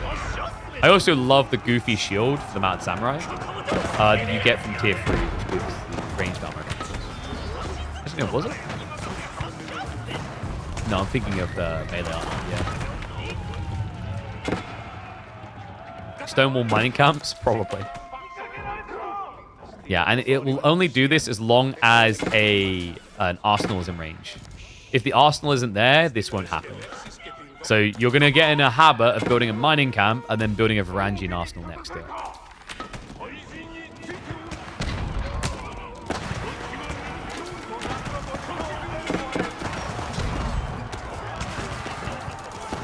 Happy Cat. Shiki's like, well, if I move, I lose my Tate. I don't think the Tate is helping you in melee, sir. Nah, he's kind of struggling. And Ashigaru should be infected by Serpentine Powder, yes. You see, they've got it right there. Yeah, so he should have really been stepping away. But Happy Cat didn't dive in too quickly. He's got cannons now deleting through. Most ambitious Yatai food trader imaginable. But he's so happy. Like, no, he's so, leave him alone. He's so happy. any runestone? No, the good thing you highlighted that. I don't think he's been using it at all, which is surprising. At this point, he's had so many fights, he should be spamming runestones. Remember, it will give you an aura that increases movement speed as well as your damage. And if you have range units, it'll increase their range as well. But it only works for Varangian types. So, for example, crossbows range won't be increased, hand cannoneers won't be increased. It's only the type of units that come out of the Varangian strongholds. But why would you want anything but Vikings? I mean, come on. He only has crossbowmen because of that landmark. Speaking of landmarks, sword hunt statue about to go down. Such a cool looking landmark when it lives.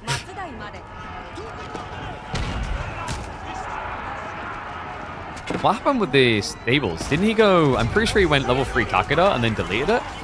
That doesn't change things. You can't then access Oda Clan level 3. So yeah, he's rebuilding them now. Actually, sorry, I think he had them here. He just lost them. And he's now trying to wrap around the back.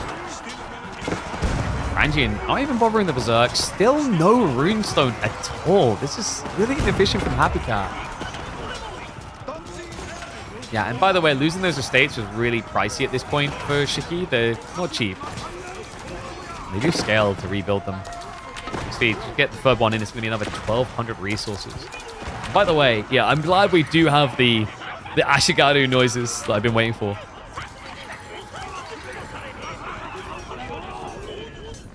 Let's find one away from the battle. I love these guys. They're so good. Oh, it's not looking so good. It's Happy Cat right now. Oi, oi, oi. Varangian deleted. Mass Tanegashima Ashigaru is also decent against the Spearmen. Atgemata are not going to be able to hold their own well here. Oh, I realized we didn't ever talk about this because it's a bit subtle. The Atgemata do have a buff called Stronger Together. The more Varangian units in range, the better their attack speed gets. So you see what's happening there? The fluctuation. It's a very small radius, about like this big, I think, roughly. But you can see the effect it has. You can go from your standard Spearman speed, which is pretty underwhelming at 1.88, down to around 1.2 to 1.4 in a fight. Really nice little buff.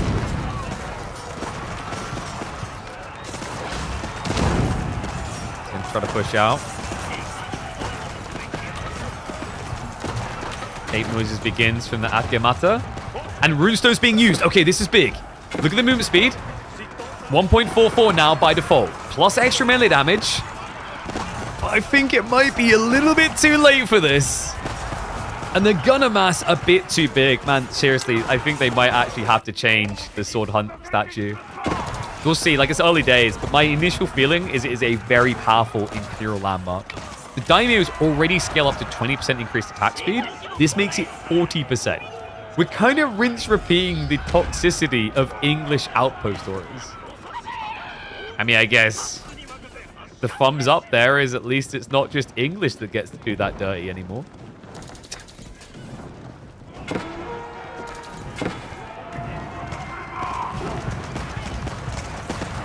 Oh, knocking out and out. Snares is on the way for Shiki, which is surprising. It doesn't actually affect gunpowder units. Maybe he's going to Yumi? And yes, there is a runestone placed. They're here. And then you see a glow on the enemies. You cannot kill these. You just have to wait for them to expire. Actually, I'll have to test it. You might be able to kill them by trying to place a building over them. But I haven't tested that. Okay, so Shiki shutting down the farm cluster. Maybe for the secondary now. I mean, this looks pretty over, actually. Happy Cat. Still happily generating infinite silver, by the way. He's even got one over here. Yeah, like, stone outcroppings are not high worth, but 8k golds are going to be incredible for silver generation. Considering you generate just shy of 200 on a 4k, if you clear an 8k, you're going to be generating almost 400 silver. Oh, yeah. At this point, just plop down runestones everywhere. You got so many units dying. It feels like it's going to be a big challenge to get used to. When I was playing the Crucibles, I was used to spamming it because it's wave-based mode, so you have so many kills. But when you're playing high level, especially in the early phases, you want to ration them. So I think it's going to be hard for people to get used to. It's an extra level of micro to worry about. But even just dropping runestones on the way to a push is really good. Because let's say he was pushing north here. Dropping a runestone here, here. It's just going to get your troops in the battle quicker. It's like having Yam effect. Runestones for victory? Yeah, but if he's killing 5 units, which should be feasible, then he's getting a new runestone. Has he been producing out of the war camp? I'm not sure if he has. I've noticed that sometimes it switches off and you have to retoggle.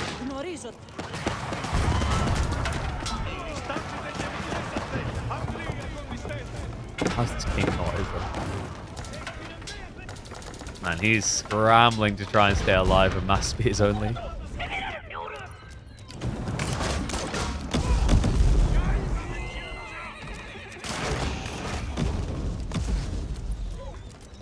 Interesting that we got a few cav units here. Shiki's still sticking to Mad Samurai.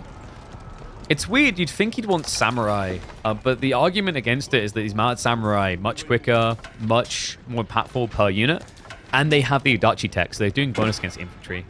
Honestly, I'd love to see Shiki just go towards a handful of Kanabo Samurai. I haven't seen him use them at all, but the Kanabo Samurai do percentile-based damage, so it will block your opponent out of more heavily armored units, and also it's not bad at clonking down the Adachi Mata at 175 HP. Maybe it's not worth it, though, 175.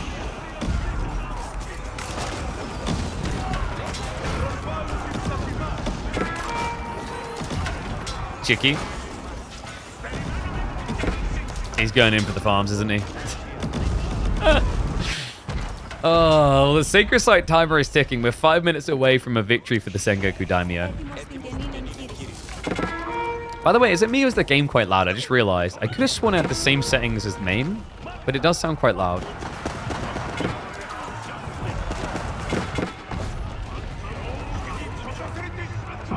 Very loud? I don't know why it's that loud. That should be better.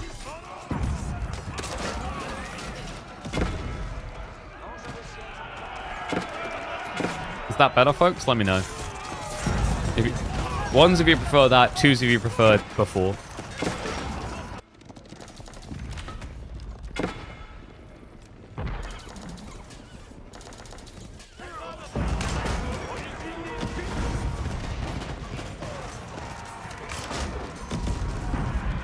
Okay, so Shiki, he just needs to run down the clock now.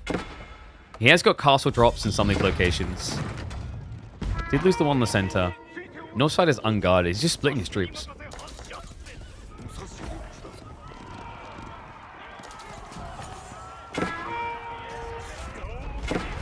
And a mass Yumi switch. Okay, so he's not going to go for Samurai to run them down slowly. He's just going to straight up counter him. And yes, you can get all the upgrades to the Macedonians. It is incredibly expensive, though. You can see getting the tier 6 is 4,000 silver. It is crazily high on the price. Yeah, it's very difficult to hit that stage where you cap out everything in a 1v1 game, I think. Now, you actually might end up having to revisit the cost slightly.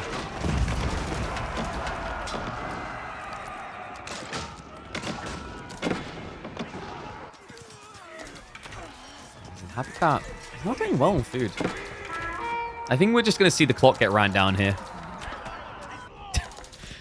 I just realized this entire 36-minute game can pretty much be summarized as stronger together. He's like, I don't get it. They attack so much quicker. 1.2 seconds to stabby. How could this possibly ever fail? I just want you guys to think about how ridiculous these are going to be in free-for-alls. If you just spam Adgematas when you get extra population, imagine 200 of these. Like, because the range is small on the aura, they probably won't reach 0.8 attack speed. You have 200 spearmen attacking every 1.2 seconds. It's not bad. And I guess we're going to have to back up. Whoever poke raid in. He has got one Daimyo in the formation, so he's getting the buffed attack speed, which is why this is not going to work for Happy Cat. He has at least started to remember the runestones. This looks like a no bueno type moment. No! We want to watch the Tate! 2 minutes away from a win. I just don't see any world in which Happy Cat ever decaps that site. There's so many Ashigaru queued in reverse, in reserve rather. Whew.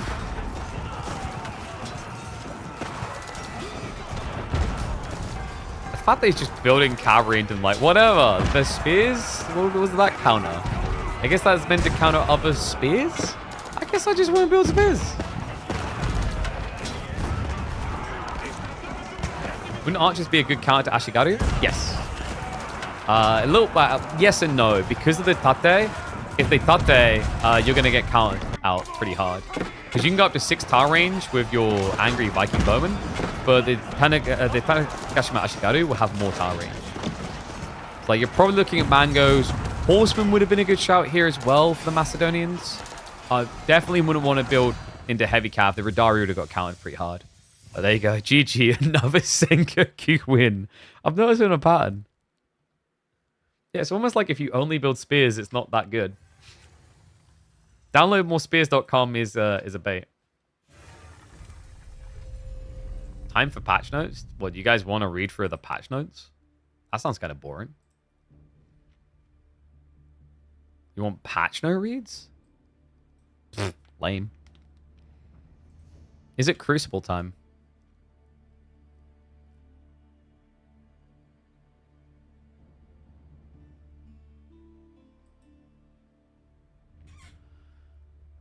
Manners reworked. That's true. Manners have been reworked. I figured I'd actually cover the patch notes closer on the YouTube side to the release of the DLC, because I think that's when it's going to be most important in people's minds.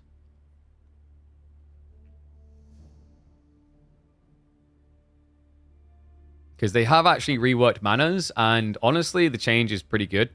Manners now generate resources based on villagers nearby working. So they basically, they kind of done what we talked about. But a variant of that. We gave a few options, a few different ideas in the past. That was one of them.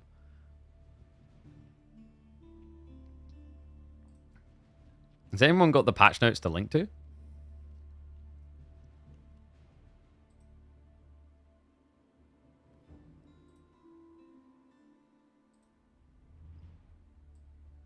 Oh, so I might have them. Hold up.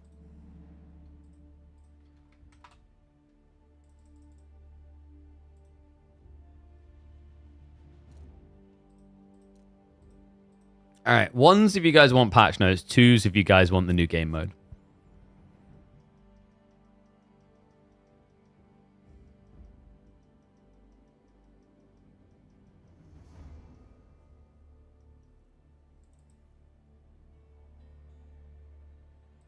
Dude, you guys are all so sweaty. When do I get to play the new game mode? What new game mode? The Crucible, this new roguelike mode.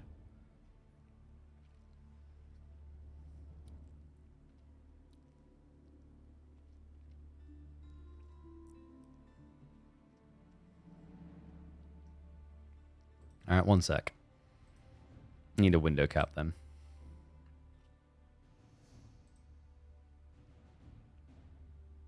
Actually, no, I can use game cap on...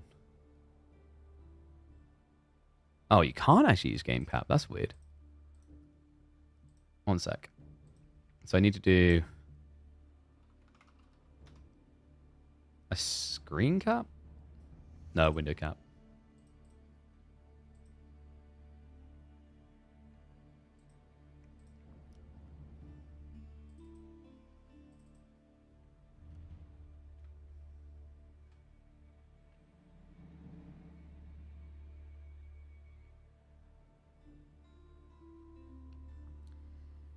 All right. Patch notes, I guess. Boo! Boo! Boo!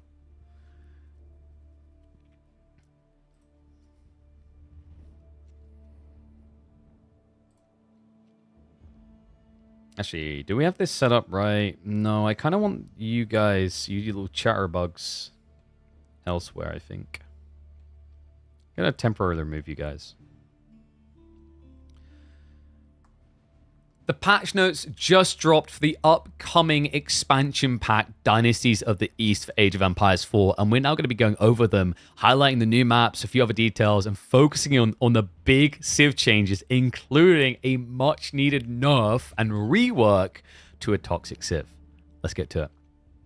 Okay, so first up, we will be seeing new maps added into the pool. First of all, there's going to be Craters, a map that features a new gather type of vein that will give you both stone as well as gold. Canyon, which quite frankly is going to turn into a toxic siege rush map because your town center is spawned a little bit too close. And then finally, Ocean Gateway, that honestly might have some viability as a competitive hybrid map due to the nature in which you move out towards fishing. On top of that, we have got some new biomes that will be seen in the future. Some of them are snow-themed. Some of them are more European temperate. But overall, I don't think I've seen one that I absolutely hate. We even have a Greek coast one that gives more of a sandy, vibrant look that also features features very different-looking berries in it. So, matchmaking has been apparently improved, but this is the big part you all were looking for, the mana rework. House of Lancaster's gameplay has been changed. Now, the manas instead provide an aura in which villagers generate food and wood when they're within that aura. So, these don't overlap, you're going to want to spread them out, and instead of it being just passive income, it is now a buffer point for existing income villages in different areas. This is a much needed change. It was kind of silly. Manas had no strategy or thought to them. It was just build them and feel good. Now they sound at least a lot more balanced. Whether Lancaster's even going to be viable after this, we'll have to see. But let's get into the gameplay changes. So we have already seen this in game. The Japanese mounted samurai now have some really sick looking shields. They're using tate shields, so these wooden block shields, instead of the previous ones that just didn't feel as themic. Outside that, I love this. There was a Reddit thread about it. It got changed. The floating gate now has a new water effect, so the visuals looks a lot more spicy, and apparently they're working on this for the systems as well. We don't really care much about AI, but it is what it is. Some improvements here or there. Really, what you guys are going to be looking for is when we get down here. Just on a multi-selection? So this is cool. It's easy to access the villager build menu when villagers are selected with other units. So it looks like that's taking priority instead of you casting spells and abilities. Shoreline fish have also been buffed, which is a little bit surprising, and Boar just received another 200 food, so it's becoming very difficult to resist. And it looks like this is an effort by the devs to also devalue pro scouts a little bit compared to other food types. Deer now slowly lose food over time while being carried by scouts is an incredible change, and one that was highlighted by the community before. This is a punishment point now for pro scouts, the idea being that pulling deer back home has a trade-off. You will get safety, but ultimately will lose out on food by doing so. This is also an interesting scale point where going beyond 50% of the deer on the map will see you a bigger disadvantage. And what I mean by that is taking deer that's close to your base and dropping it off is going to lose you less food. But taking deer further away, i.e. the enemy's deer packs, all the way back to your base, is going to see you not get as much food, which makes sense because you're already getting an advantage over your opponent by taking food from their side of the map. Fishing boats have also had their gather rate increased from shoreline fish, so we're seeing an improvement towards fishing. A little bit surprising, but there are some other changes coming in here. So we're seeing a little bit of a revamp towards some technology upgrades that come in Castle Age. It looks like the overall theme that's coming in from the developers with the changes here is that quite often at the high level, when it comes to water engagements, whoever goes for an age up first tends to be the person who dies because then they get pushed. So this is an effort to make it more feasible to get into your improvements from going Castle Age so that you can actually survive an age up. Oh, and other cool little detail here, arrow ships have had their projectile speed increased. This should help offset some of the issues where demo ships seem to always dodge arrow fire way too easily. Outside that, points of interest have now been changed. The pack wolves have been made more dangerous. They have increased health and damage, their movement speed is up, and there's a difference in their spawn time. I think they are still probably going to struggle from the same predictability, and a scout should still be able to pull a whole pack away, which is still going to lead to the same issue around this point of interest that, remember, when you kill it, it gives gold, which is that you can cheese a bunch of the wolves away and burn it down with limited effort. Into the Civ changes. The Abbasids have seen a change to their camel traders. The number of camel traders spawned from the trade wing has now been buffed at all ages by +1. This is to be expected. The trade wing has to be by far the least used of all the wings right now for the Abbasids. Even with the cool change to the new camels, no one seemed interested in taking a bite, and it has seen limited pro play, and each time it feels like it's just expecting your opponent to not react to it. Byzantines have also had a change, just simply on the water. It's liquid explosives. This is the unique tech they have on the water side. In fact, I'll literally just pull it up on screen for you guys now. You can tell how often I see this by the fact that I'm struggling to remember the exact details of it. Yes, it is the one that replaces incendiary tech, and what it does instead is it just does full damage on full radius. So instead of getting a bigger blast radius, you just do full damage. Small change. Let's be totally real. If you're picking Byzantines on water, you got bigger problems. China is seeing tax adjustments. This has been a long called for adjustment and a much needed one. The taxation has been nerfed. Unit production will now generate 2 tax instead of 4, or if you're using an Imperial Academy aura, 4 instead of 2. And the tax granted from research and technologies has been crippled as well, down from 32 to 24. These are important changes because currently there's just too much of a rebate effect getting resources back for producing units for China, making the early game that was meant to feel weak far too strong. In particular, the change around researching technologies will hinder their ability to go back-to-back techs on a blacksmiths, which they were doing far too efficiently in the past. Village cost decrease from 125 wood down to 100 wood is going to be a nice little buff towards them getting their villages online. I think this is reasonable for taking a big amount of taxation away, just making a slight tweak downwards. And Ancient Techniques has now been buffed because it rarely ever comes out, as most games are over before you achieve multi-dynasties. I think this change isn't necessary. I feel like most people just forget about Ancient Techniques more than anything else. The problem isn't that Ancient Techniques is bad, it's just that China is dominating games before you reach that stage. So overall, the changes here we're seeing to China, we're seeing Thunderclap being slightly nerfed as well, so you're going to get less impact on the water side. My feeling, like, overall with these changes, it's a nice start. I'm not convinced it's going to be enough change around the Imperial officials to see true substance, but in conjunction with the changes to Pro Scouts now losing food when you drag carcasses home, it might bring China back into the balanced order of things. English have had a campfire update. It now requires Feudal Age, and the line of sight improvement aura now also improves gathering of huntable resources in range.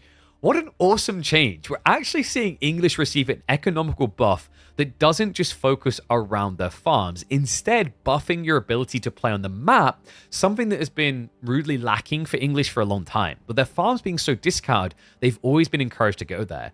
I, for one, am looking forward to seeing how this plays out, because it also means you might be able to cheap your way through these plays out into Borondir, not building outposts, because instead you now have a campfire to see much further. The Council Hall has also now received a slight buff with a longbow discount of 5%. Not surprised by this change. Abbey of Kings has been the meta for a very long time. So with this tweak and adjustment, we should hopefully see a little bit more Council Hall play for some tempo games with the English. Malians have also seen some adjustments. It looks like the Firimba garrison is getting a little bit of a tweak here. Mansa Mustafadi, by far the least used of the three options, has been overall buffed. The melee armor has been increased by 1 at all levels. The damage has also been increased by 1 at all levels. This is not surprising. Anyone who's seen some Malian games that, for whatever reason, are not about the cow will notice that there's a theme. If you are going for the Firimba, you're either scaling javelins and continue to do so with Javelineer's contract choice, or it's a fastish castle build into the Freeborn warriors, which are very tanky but low DPS units. The Freeborn have also received a buff. I think this is overall adjustment with Malians to try and encourage them to not just simply go back to Fulani, because ever since they nerfed the Javelineers, which was definitely needed, we've seen barely any Firimba play in Age of Empires 4. Next up, there's the Mongols. The White Stupa landmark now decreases the stone cost of unit double production by 50%. This is a very interesting direction for them to go in compared to where it's at before, because we have reached a point where the White Stupa, which once upon a time was the only meta, never comes out because the Karganet Palace provides way too much free unit production to simply be passed up. Whether this is going to be good enough to change people's minds, I'm not certain. I think White Stupa might have a place now around trade builds because you're then able to generate a lot of stone and then ramp up an insane amount of production with this huge discount.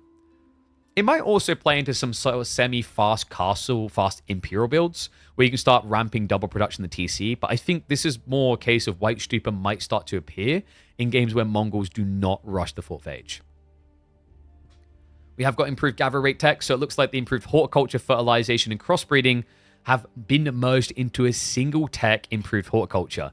The effect sets to 20% increased food gather rate and costs 500 stones. So this is now a lot more accessible. It seems like they're doing this with broadaxes, specialized picks. There's an effort across the board to make these tech upgrades on efficiency rates expensive, but less clunky, moving into them tier by tier by tier.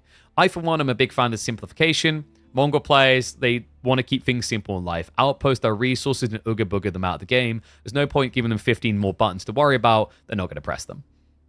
Sorry, Mongol players. Outside that, we have got improvements across the board to the improved techs. So you're seeing forestry has been improved. Survival techniques has been improved. The roller shutter triggers now provides additional buffs alongside things like the additional torches. Overall, it just seems there's an effort to actually give Mongols a lot more value out of stone. It seems the devs understood that, like, economically, they've been feeling quite weak. So if you lean your stone not into military, but economy instead, there's now much more value to be found there. Rus, I've seen some changes as well. Looks like they fixed an issue which allowed relics to be duplicated with the Rus warrior monks. How does this keep coming back? Like, this is like the 15th time they found ways to duplicate relics. Thank God it's gone again. Horse archers have been buffed, by the way, for certain roles. Their attack speed has been notably improved from 2.1 attack speed to 1.75, putting them from a crossbow attack speed closer to an archer one, but their damage overall has been decreased by 2 at each age. So it seems the desire here from the devs is to make them less of a counterplay against heavily armored units, but more functional outside of that role against other unit types such as archers, crossbows, spears, and whatnot. Hunting cabins have also seen a reduction on the income across the board. This is really not a surprise. The cap has remained the same on how much passive gold you can get, but the problem right now is Rus games always begin the same way with double hunting cabin, unless you're up against an aggressive civ, maybe one hunting cabin. And at this point, between the gathering of gold you get from harvesting food and the hunting cabins, it's far too easy for a Rus player to not touch a gold vein for 15 plus minutes in a game of Age of Empires 4. That's far too long for a critical element of gathering type to be ignored. It makes Rus way too hard to punish. Some changes in for the variant civs now. It looks like the Ayabids are receiving some tweaks that won't affect the Abbasids. The Sultan's Mamluks on kill duration has been improved. It is triple what it was before, from 10 seconds up to 30 seconds. This is the buff that allows you to get increased damage and movement speed temporarily. This is a welcome change. Often Sultan's Mamluks feels way too limited. We see it researched a lot historically in Ibid's games, but the impact is usually hard felt because the buff just simply doesn't last long enough. I don't think this is going to make the buff OP necessarily. Actually, it still has a fundamental issue with it, which is quite often the units that get Sultan's Mamelukes are the ones statistically more likely to get the follow-up kills. Meaning instead of getting a spread of aura, you end up quite often with a selfish handful of the units getting the buffs. Personally, I would have probably said a better change would have been, don't change the duration, but make it so that if a unit is already buffed by Sultan's Mamelukes, it will generate the buff on an allied unit next to it instead of itself. And at that point, you could have decreased the duration down to 8 seconds and created this interesting spike at certain points in the fight. Economic wing industry has also been changed. Looks like they've increased it across the board by quite a bit on the wood, actually. Feudal Age going from 350 to 400 wood gives you what you need to build a TC.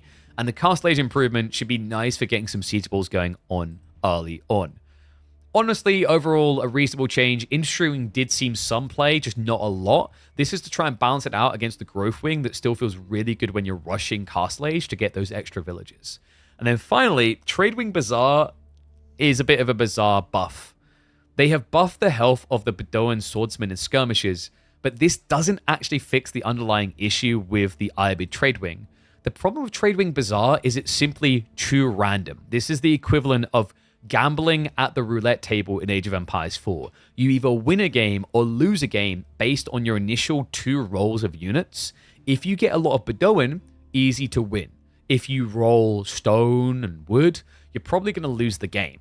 So for me, my feedback to the devs, the Tradewing Bazaar shouldn't fundamentally change too much. It is still a gamble, and especially at the competitive level, we often only see it coming out when someone can afford a gamble, i.e. they're 2 games up in a series and they can punt at a quick GG or a hard-to-win game. All right, House of Lancaster, this is the big one you guys have been waiting for. Manors have received an update to how they generate resources. They now have an aura that generates 4 wood and 4. They now have an aura that generates 4 food and 2 wood per minute per villager, and it does not stack with multiple manors. This means manors are now treated as a buffer to your economy, similar to the new Matsuri for the Sengoku, or something like having an Imperial official in range, or a wooden fortress for the Rus. Now, what's going to be interesting about this is how big the aura is and how many farms you could, for example, fit in range, because it's based on per villager, not what that villager is doing. So this is still going to be a nice buff to your late game economy when you've got all your farms spread out around the manors, but what this is fundamentally doing with House of Lancaster is changing the way they approach the map. If you want the benefits of the manors, you are now encouraged to exist on the map, not to exist in your base and wait out 40 minutes with maximum passive income to win the game. Overall, huge win. Goated win. They also function as drop-off buildings, and you will be noticing that the base income has been reduced heavily. They do still have a base income, but it is notably small now. 30 food and 10 wood. Instead of 105 resources, you're only getting 40. And they also do cost more now. Slightly more wood. 25 wood increase. So, mana technologies have also been changed.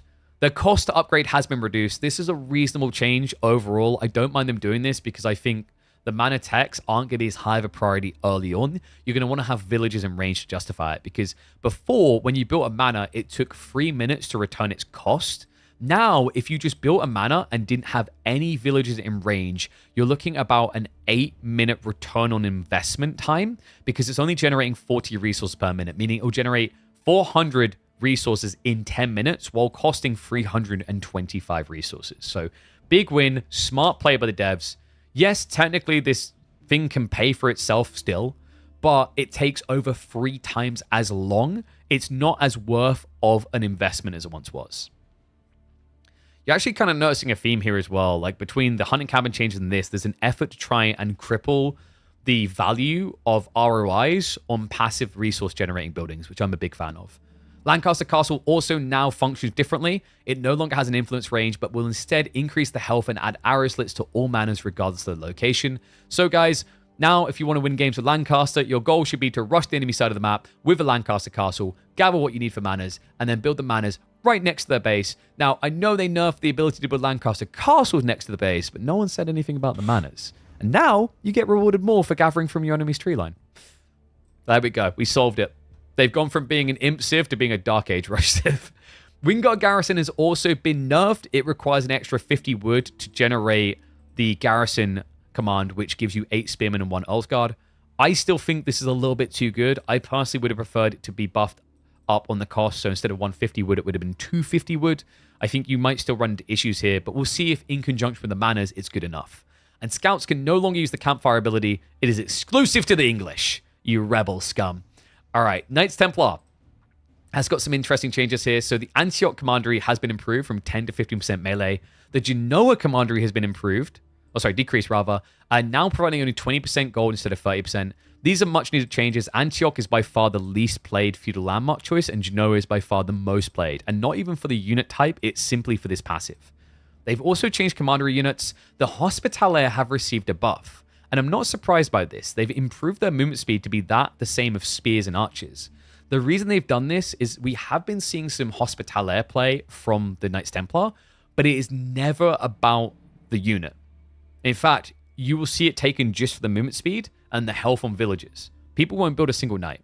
Genitors have also had their base damage increased. I don't expect this to change too much. The issue with Genitors is still their attack point is far too clunky. And we've seen that from people trying to utilize them. But maybe on certain maps where you've got secret sites between bases, it might be worth investing in now.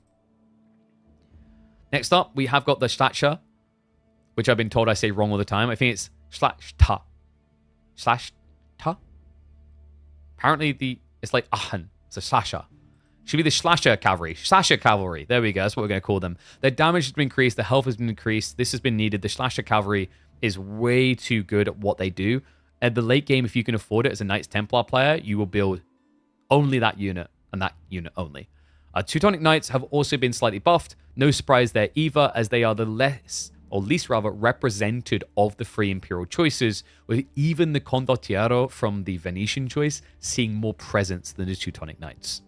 Overall, I don't think this change to Teuton Knights is going to change too much. Situationally, they are theoretically viable, but I think their movement speed makes them way too much of a negative for most players to want to utilize, considering the late game isn't really about the tanky chunkiness of units, it's about the meat grinder. And when you're playing in a meat grinder, what matters more quite often is production rates, cost, and how quickly a unit can be present in the battle. Landscape preservation has also been nerfed, down by 0.03. It doesn't sound like a lot, but considering the efficiency of this tech, it should be something that hits quite hard the Knights Templar's bottom line. However, their gather rate has been increased to scale by 20% per age instead of 15%. This is overall a change designed to nerf them on water specifically, where that Dark Age gathering rate will matter most. So they've been made a little bit weaker in the Dark Age for water hybrid maps, but this should benefit them more when you start to play in towards the Feudal and Castle Age for land play. We have also seen some changes to the costs of Pilgrim technologies, with a reversal of it being more wood-focused, whereas before it was food-focused. And then finally, harbors replaced docks, offering protection to nearby ships with increased durability and an improved naval emplacement. Okay, so like after we nerfed them on their economical side, if you think about it, they actually haven't been nerfed as hard as you'd think, because we also saw fishing boats buffed. But on top of that, these harbors, while being more pricey docks, are much better for fighting now.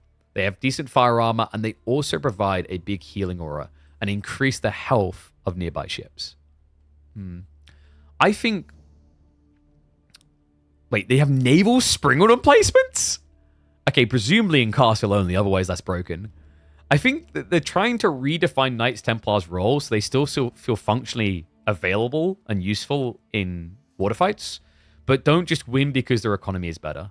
Whether this is going to be good enough of a change, I'm not entirely convinced. I still think Knights Templar is probably going to be a plague on water and underwhelming on land, but it's a start.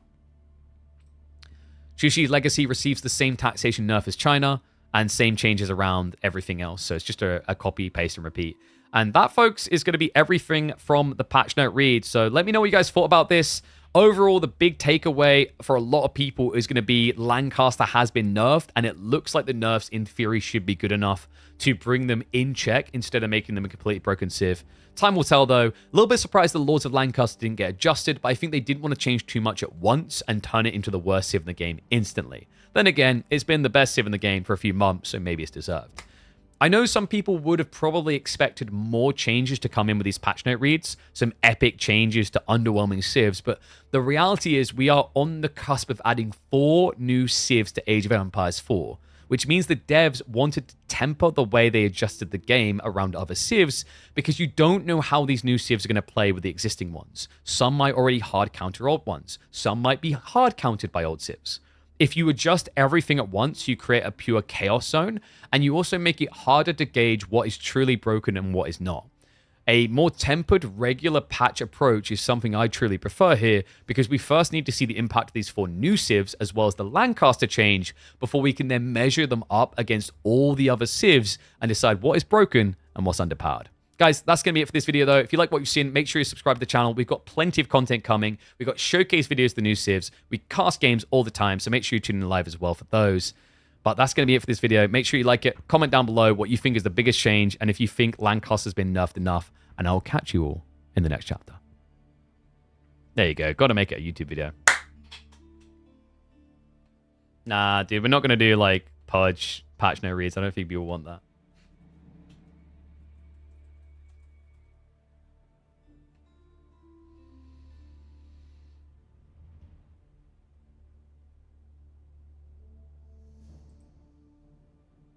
Yeah, I don't know. I don't know, like, was that really better to do than playing Crucible, chat?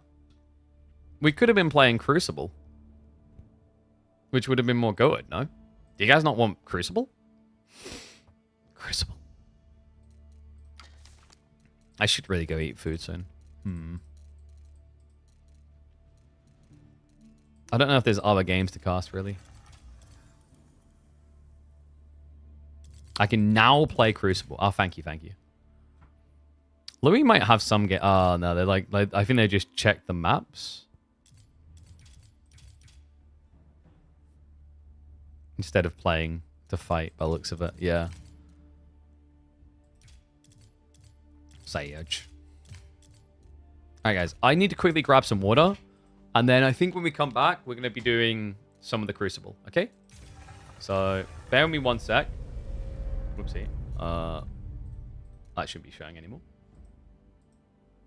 Yeah, bear with me one sec. And then we can do some Crucible runs. Yeah, so be right back in like 2 minutes. Oh, the screen. It's so tempting.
All right.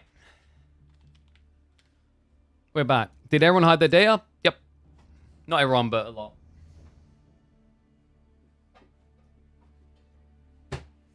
I mean, I'm not going to start listing names. I think we already shouted out some of the people that didn't. Like, for example, Louis Goat, Corv's Goat. Vortex, Luciferon, Goats. But, like, they haven't played games is the problem, so we can't cast those. Oh, all right. You guys ready to see this?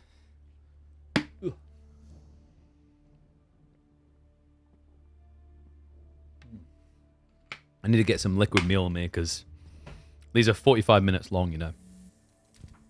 All right, should we do... I haven't done Watch Your Step.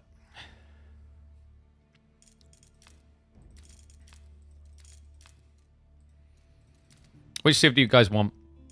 Obviously one of the new ones. Which one? Sengoku, Macedonian, Tuklak, or Golden Horde? Dealer's choice. It's like zombie mode? Yeah, kind of. It's like endless horde mode.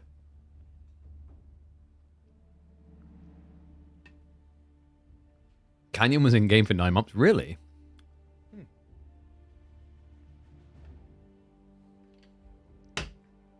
You guys want Tuklak? Oh no. I think they're the wettest fart of all in this. Alright. Oh, I need to change where my camera is, don't I? One sec. What's the best position for camera? Is it like down here? I think it might be down here.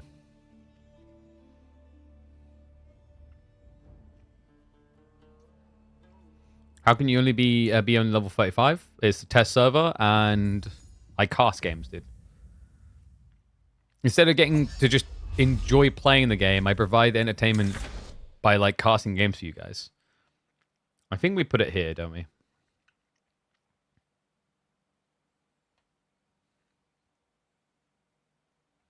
That, like, what do you think, guys? Is that best? Camera's not too big, right? Should we put it down here? Yo! What's up, Juicebox? Thank you very much for the Prime sub. Appreciate you, bud. Is this how we should do it? I think that's a good spot. Right. Let's get a restart and we'll hop in. No! He lost in 25 seconds. No, I'm kidding. We're not that bad. We kind of are.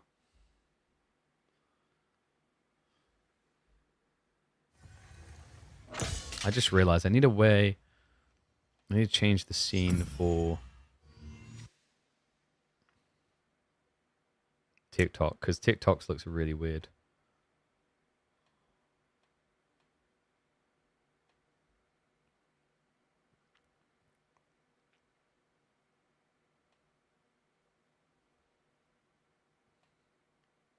There we go. All right. Barely play the game? I don't really get as much time to play the game because I have like 4,000 hours in it and I spend it commentating, organizing tournaments, providing entertainment for people. All right, here we go, guys. Your first look at the Crucible, the new PvE roguelike mode added to Age of Empires 4. And in my opinion, after a few experiences running through this, a wholly needed and missing element of Age of Empires 4 that I think, actually, if handled correctly, may be the best addition to the game ever. Let's go. Okay, so we're going to do Watch Your Step. There's 4 maps to choose from with the Crucible, and on each of them, you'll encounter the new civs, apart from one, Forest Lords, where you actually count the HRE.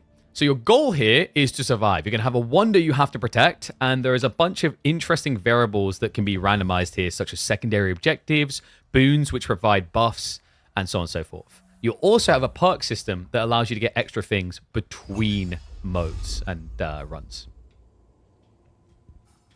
All right, so these are the boons. Every once in a while, you're going to be allowed to pick new boons. You can choose to take them now, or if you're not sure, you can wait.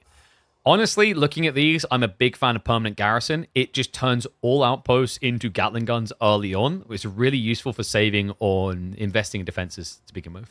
So we're going to go with that. And we are playing Tuklak because you guys demanded it, because you like making me suffer. So I've already got some upgrades in place. One of them allows me to get additional scouts. And this is actually huge. I recommend this as a priority upgrade to most people starting out, because if you scout quicker, you can find all the caches with free resources, the sheep, and the locations objectives you want to go after much quicker than you otherwise would be able to. So like, for example, I already know about this. So I've even got the increased radius. So my scouts see really, really far. Okay, so nice little sheep drop off. Really, this early on, Oops, I just realized. We're housed. I need to get used to that because that's one trade-off of having the extra scouts. You will be housed straight away, so always remember that. Because you can generate, like, you can basically get your hands on perks to give you extra villagers, extra scouts, things like this. That's when it might be worth actually considering one of the upgrades that starts you with an extra house. So, this is a big warning. On this map in particular, there's a raider camp. This thing is the scourge of your existence. I've failed runs on this so easily because the Magadite will creep up from that raider camp and just take you out. So always keep an eye on that, or at your own peril, neglect it. But it's time for an age up. So we're going to try someone a bit different. I think we go... Should we try Dome of Faith? I usually go Tower of Victory. Let's do Tower of Victory. We've seen so much Dome of Faith today. And 1 second, I just remembered we are still on obsing settings, so my key bindings are a bit weird. Okay, so always be hunting for these caches with your scouts is my big tip for the day. Pretty obvious one, but very important one. We're going to spawn an extra elephant here, though. There's spearmen there. I reckon I could sneak in with a creep by. This is worth grabbing for the monks pretty early if you can. So they won't chase you forever. I think they're trying to kill... Oh, no, my scout. Yeah, so one goes down. That was bad by me.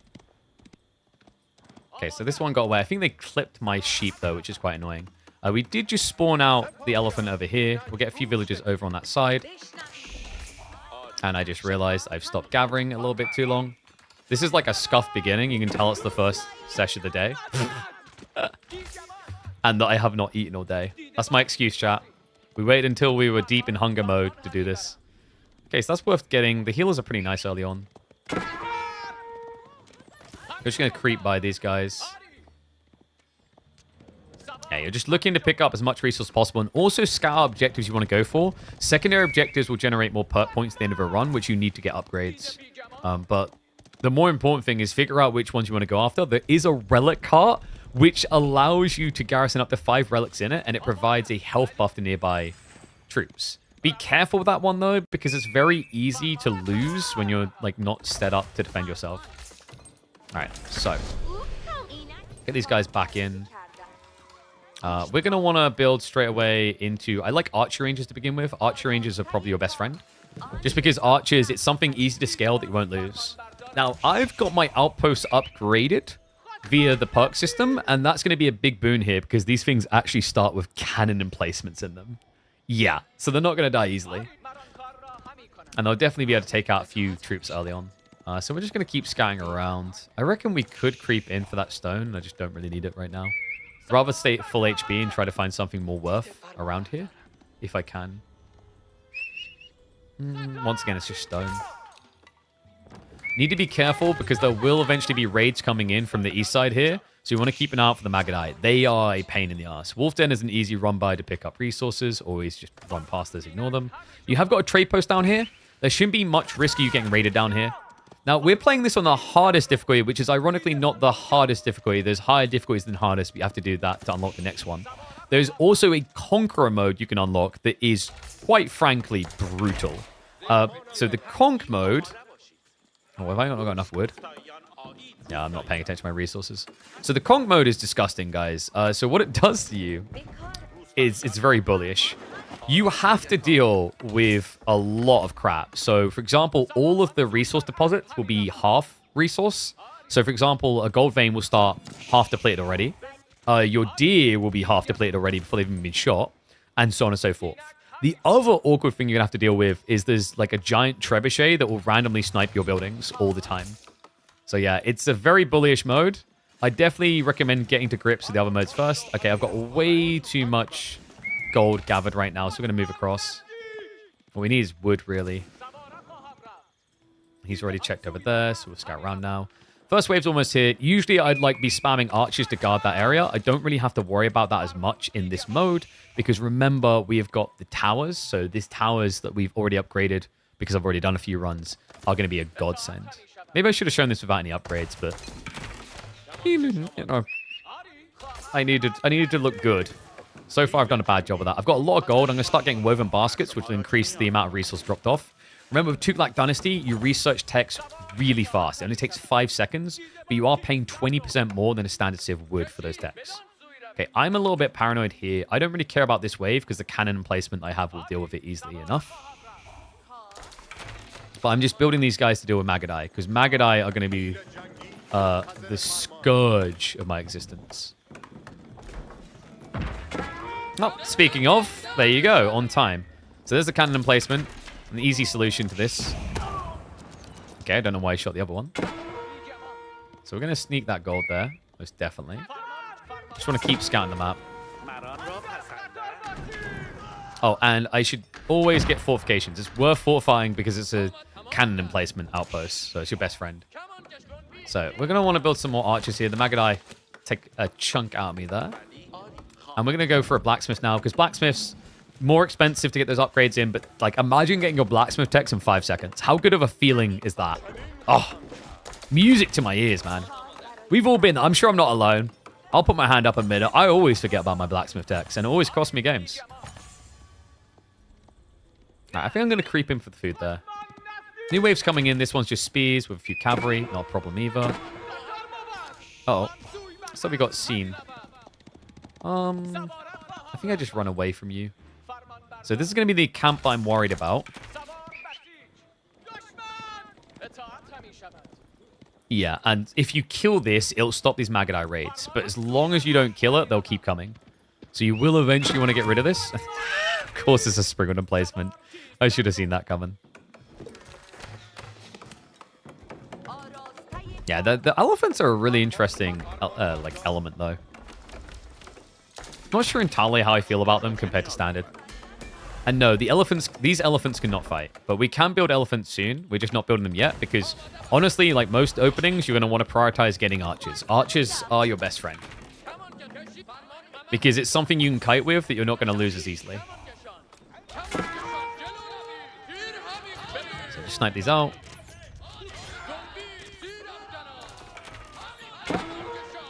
Nope, oops.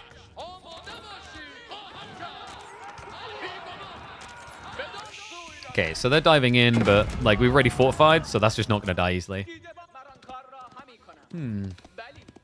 Might just dive in deeper after that. Okay, so we can tech up now. I think we're going to go for... Should we do Compound Defender this time? Let's do a Compound Defender. We could go House of Learning. It's really good for elephant buffs, but I want to try taking a... Actually, yeah, I'm going to try taking a governor-focused approach. And that's unfortunate if the scout goes down.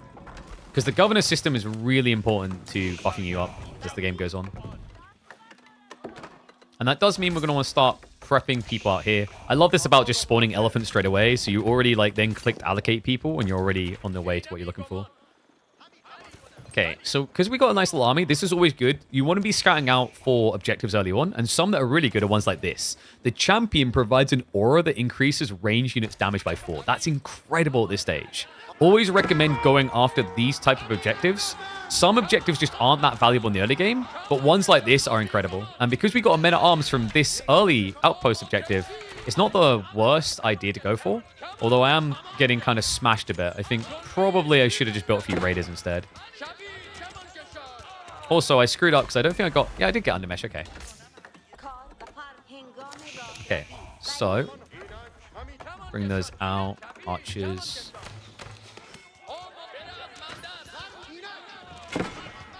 Okay. How many maps will they add in this mode? There are currently 4 maps added for this mode. So you got a decent amount to work with. Am I overbearing that tower? No, the tower's still holding. It's a champ. Okay, what I'm going to be careful of here is I have got more Magadai coming in, but the Sprint Replacement is coming in clutch. Okay, so I trashed the Spearman, but it's worth it to get the champion. And we can go for our first Tuklakabad fort, which we're going to place over this way. Nope, Boone's ready. So infantry is really cool, or infantry, which allows your units, if they get a melee hit, on the kill to fully heal.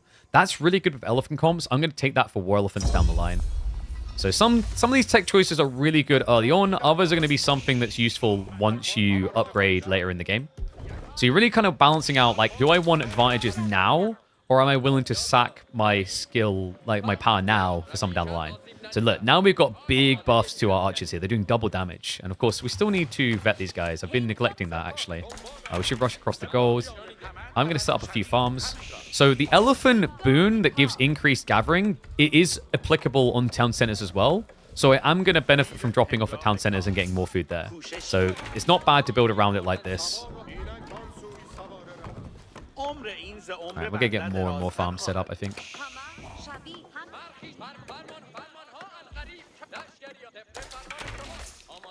And production's relics. Yep, we're getting to that. Chill back, Seer. Some of us are explaining a trillion things right now. Alright, I'm going to spawn another elephant and send him over here. More woven baskets. I need to sort my gold, actually. My gold is my biggest concern. So, Tuklakabad fort complete. We can choose a governor. I think what I like here, because we're about to start going into relics fast, it's probably worth getting the governor of Sawan. Or actually, Governor of Ajmer. I think Governor of Ajmer is probably quite useful in this mode because it will spawn Emir warriors near the castle. Emir warriors are quite good as long as they stay in range for keep. And because it's a defensive type mode, it's going to be easy to do that. So we'll repair this and then we'll have them gathering on the berries. We're going to look to move over here and secure another champion because you should be tanky enough to do so. Let's start getting into some of the scholars. Well, they're called imams because scholars would be confusing considering you can't read. They're illiterate in this game, I'm afraid.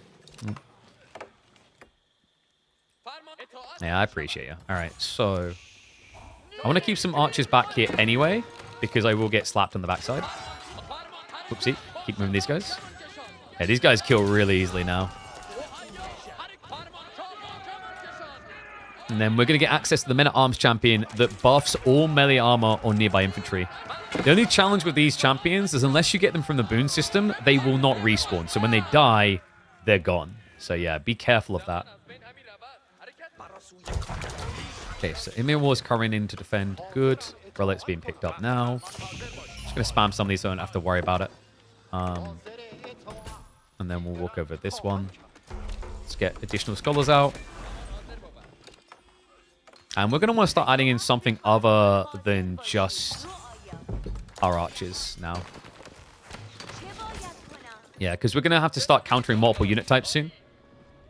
Like here, we got spears, archers, Magadai. And then from this side, yeah, horseman waves coming in is going to be a big problem, actually. So I'm going to want to be careful of that. But I can always have my Emir warriors ready nearby. I think that should be fine. Another scholar. Oh, wait, no, that's the captured allies thing.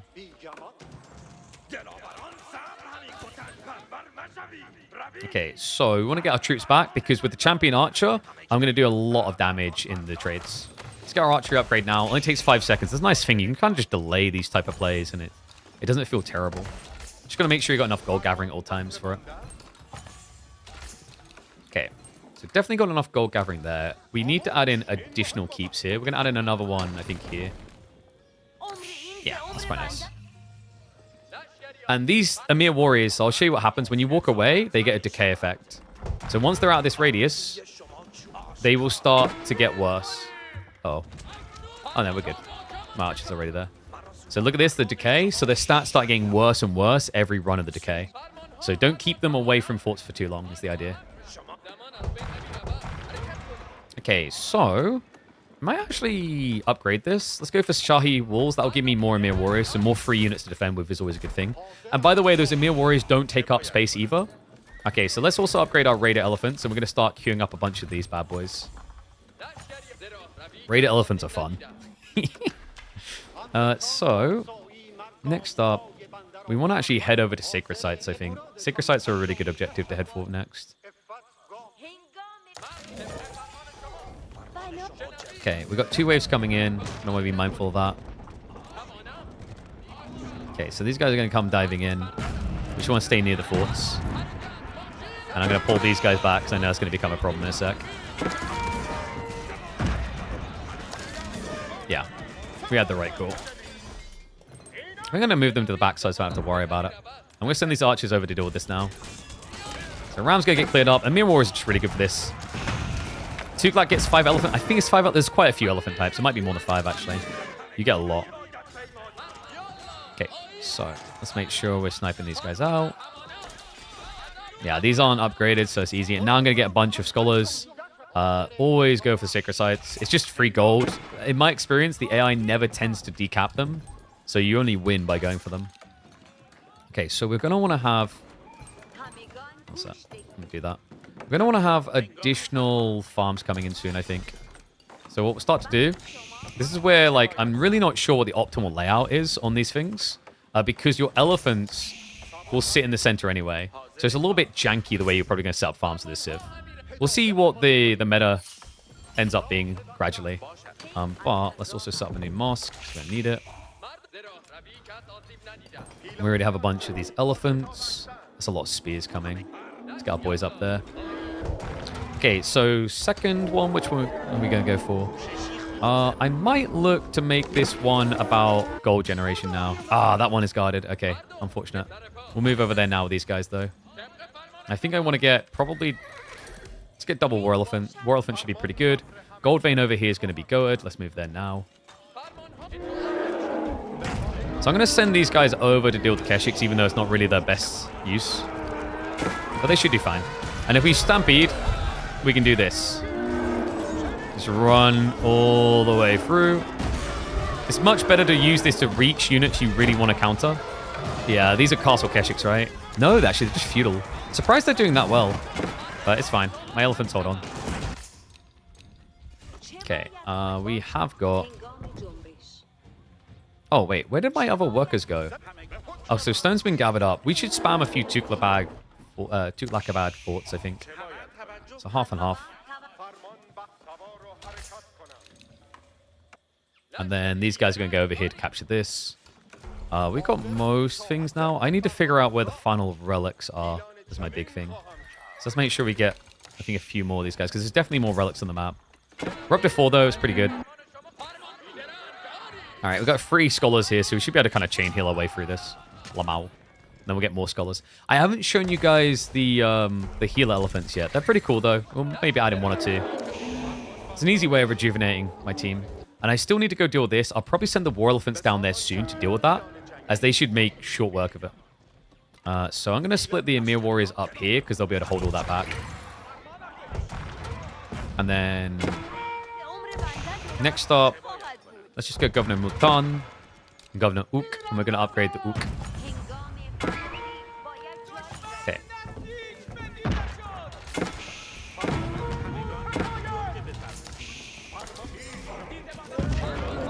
Yeah, there we go. Elephants are still elephants, chat. Who would have funked it? Okay, so we've already captured that one. We'll capture the other one now. Oh, oopsie. Where did I put my troops? Let's just get some raider elephants. They're busy. They're having fun. Let them have their fun. Okay, so this is the research. This is the TC improved one. At the back, I'm going to be setting up now the farm one, where I shouldn't really get touched, so I can generate a lot of food.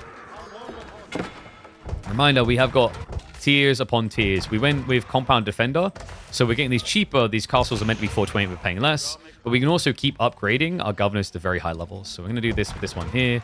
Always good to do this one, the research one. And let's make sure you guys have something to do.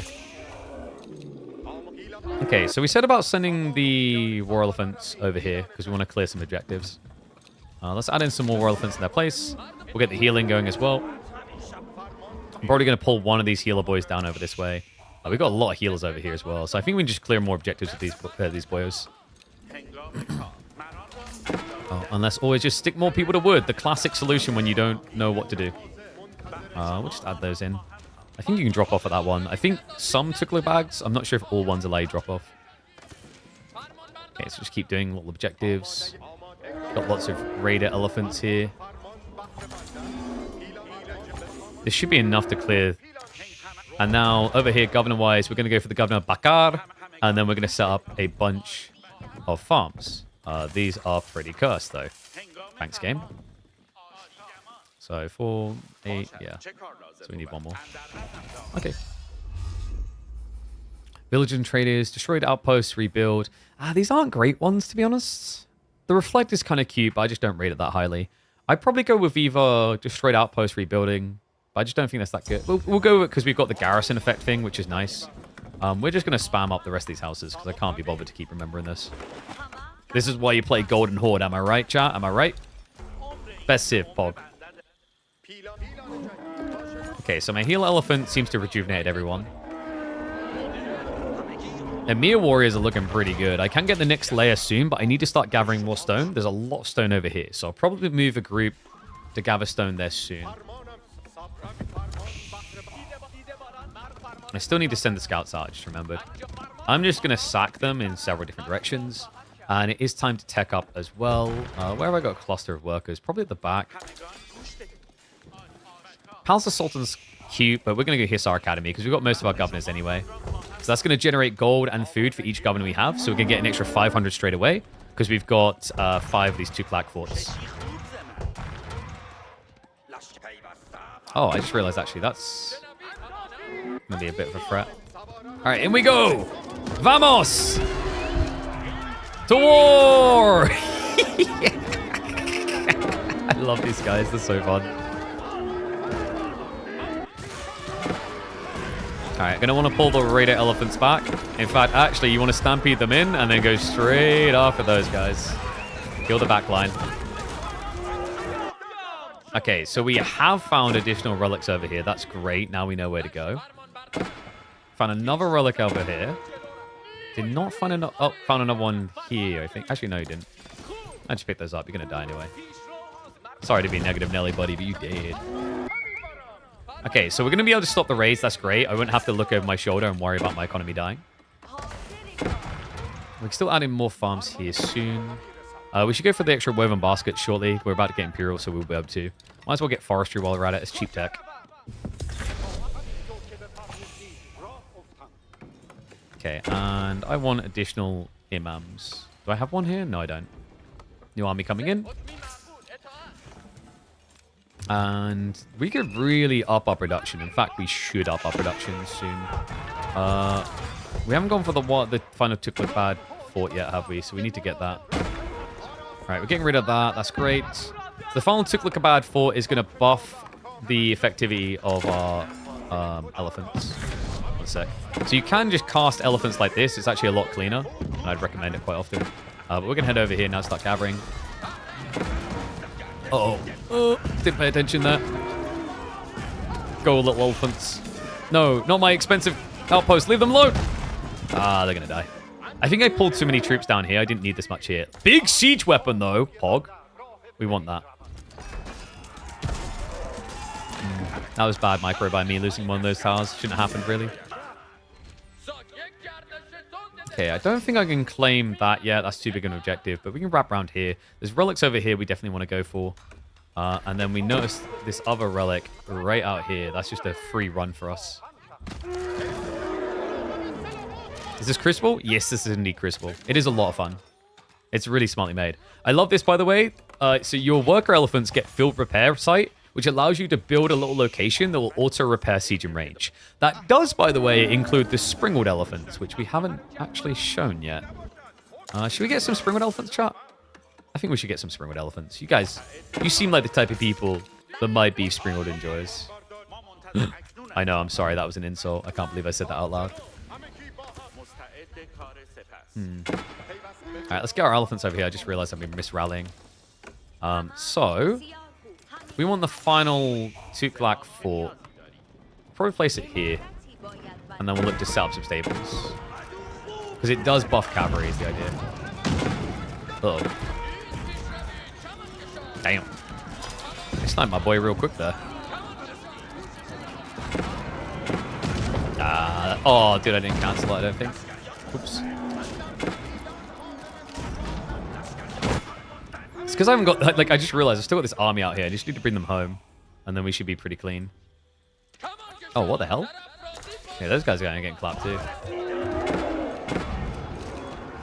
We just need to get our army up. Die, Mango!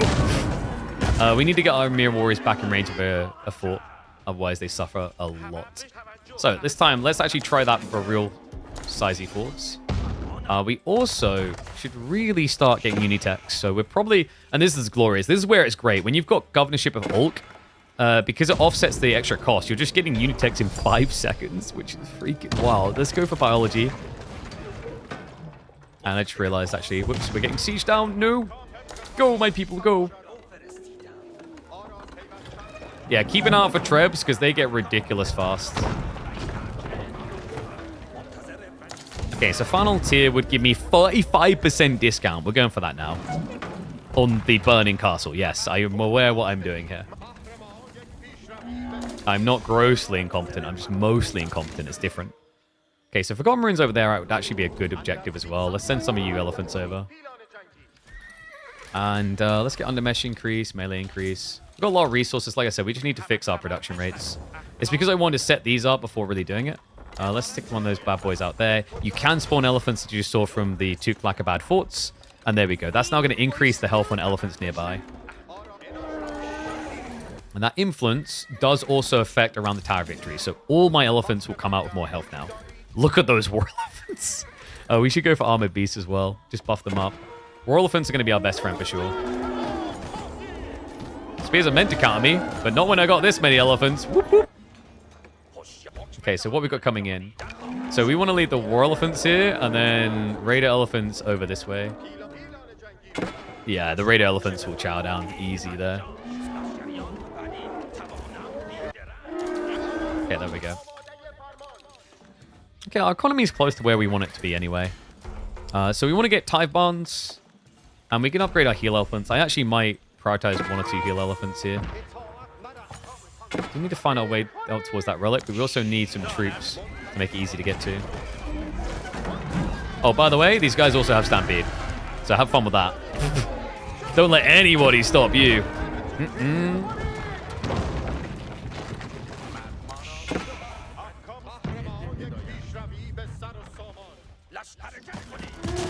Good little elephants, good!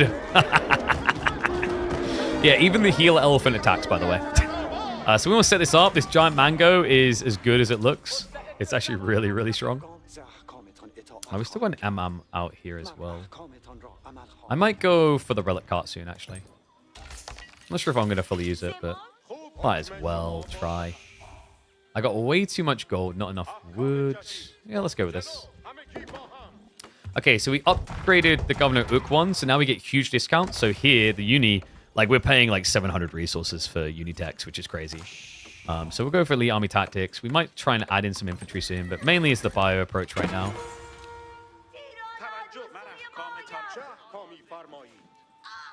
Uh-oh. Whoops. Slight oversight. Let's look to set up some archer ranges and a few raxes. I'm going to want unit diversification soon. Oh, dude. Keep running. Fly, you fools. Alright, so bring those guys down there. Healer elephant up here. It's worth just having 1 healer elephant per group, really. They're decent as well. They're free population, but they are very efficient healing. They're 2 imams in 1. Alright, so just bring you guys back here so you're actually gathering. I reckon I can take those guys out. These guys just need to start raiding up north. Let's just keep finding more objectives. We're starting to get attacks from the east side, which is going to get quite annoying. I just realized I don't actually have much in the way of protection over there. Oops. I could add in more of these, or I could just start adding in outposts. I kind of like the outpost idea more. And that's mainly horsemen and men-at-arms. So war elephants should probably be over there. Let's go with that. I could bring in the Emir warriors, though. That's not a bad idea. And let's start upgrading these forts to be even better, because I can get the final form, remember, of compound defenders. Which is really good. This one needs to start being upgraded already. Nice. Get more elephants. It's always a good life. All right, angry mode. Yeah. Oh, and we got this psycho over here. Go, little man, go. You only affect infantry, but you do you.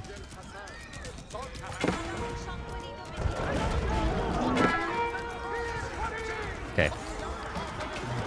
Uh-oh. Gonna get extra cannons over here. Stone's already been gathered. I'm gonna walk these guys all the way down here. I want more goodies. And then you guys, perfect. Come over here.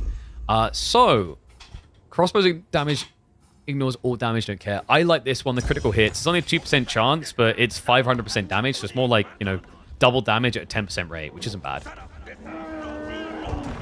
So there's no more governors. I've already got them all. This is not really the best fort to upgrade, to be honest with you. The others are definitely much more important. Villagers, please, over there. It's kind of annoying selecting worker elephants all the time. I really don't want to. So let's go for the big boy upgrades. We're going to need a lot of stone, actually.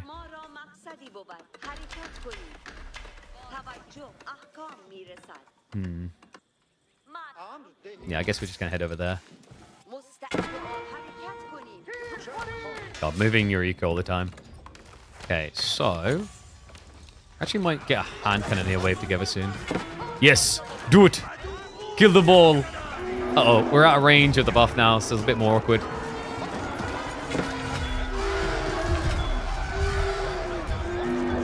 This is so good. Ah, yes! Get them all. Alright. We even got a ballista elephant now. Big pog. We said we were going to build some of those before, didn't we? But we didn't get around to it. So let's add in a few siege workshops here. How many farms are we at? We're at 39, so we're pretty good on food income. We've got a lot of reserve resources. We're actually over pop because we got an objective on the map. Push for active AoE for players. Is Hull a good civ for returning players? I think it's not just a free win anymore, so it depends what you're looking for in a good civ. Are you looking for something that is like enjoyable to play but maybe still like not broken, just viable? Then they're probably like I think in a good place. If you're looking for something that's giga busted, you're going to be disappointed. All right, let's make sure we keep spawning Iron Mere warriors over here. Bring these guys back. Make sure our healer elephants nearby. Doink these boys. Get them, boys. I come for the relics. I will have said relics. So let's go pick that one up now, and then we'll bring it all the way back. We want to get the extra techs. What else are we missing? University-wise. Might be worth having chemistry for the emplacements. Oh, no, dude, that raid. That crept in on me, you cheeky gits. Oh, they started actually sending spears from that side, which is very surprising.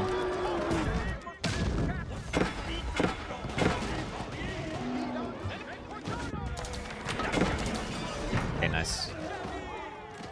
Looks like we're holding all sides, though. We're fine. Let's go take this objective. We should do the big objective soon. Winston wants me to join FFA. What's telling you that? Oh. Oh, what's up, Winston? I might be able to after this. I'm playing this mode, though, to conclusion at least. So I'll be like 15 minutes at least.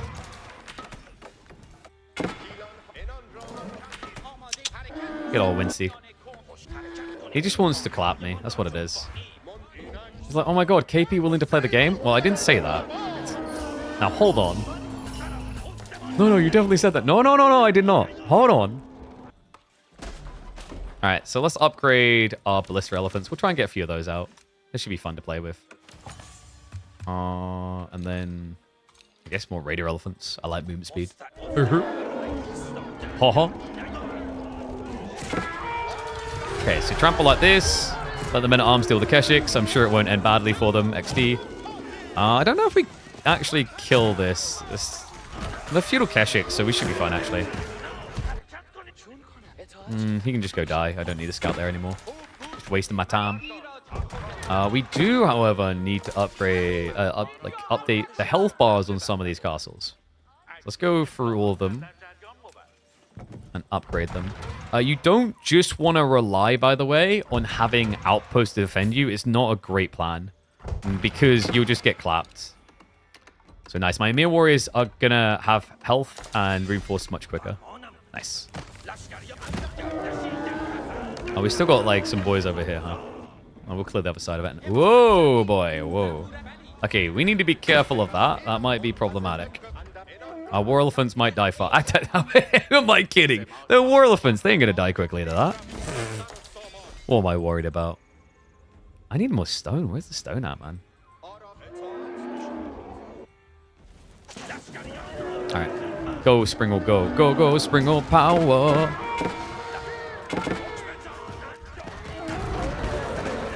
Oh, no. No, not the healer elephant. Your job's to heal. It's like, no, my job is to kill, and I'm losing my towers. I need to push up more. I kind of enjoyed playing Golden Horde more for this, actually. Because, like, these guys are a little bit slow, so getting on top of Siege is a bit trickier. It is actually worth pulling out onto the map to clear waves earlier for that reason.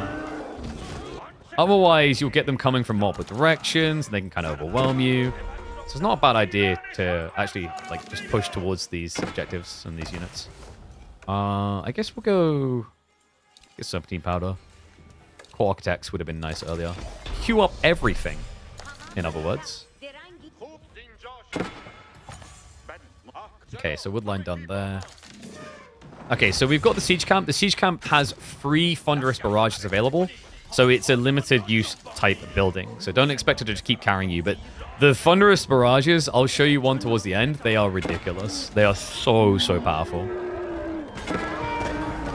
Get 'em, boys! Splash damage is still a thing with the War Elephants. Oh. Although I think it's a lot weaker if it is still there. Yeah, it's like very small now. I don't know if that's intended.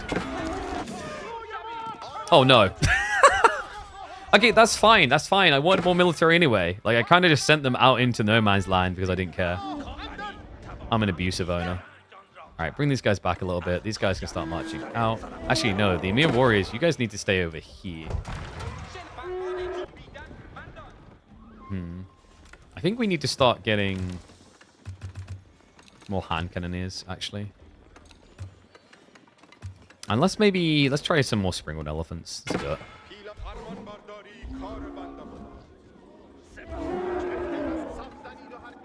I think we need the heal elephant over here. We probably have more heal elephants than we have. Should I just show you what it's like, guys? This is what it does. This is such a waste. It's so good. It can delete whole waves. It's still going, by the way. I told you it was a waste. And yes, I have university techs. Okay. That was, I think we need more range units to assist these guys. Springwood Elephants, guys. We need Springwood Elephants. Oh, no.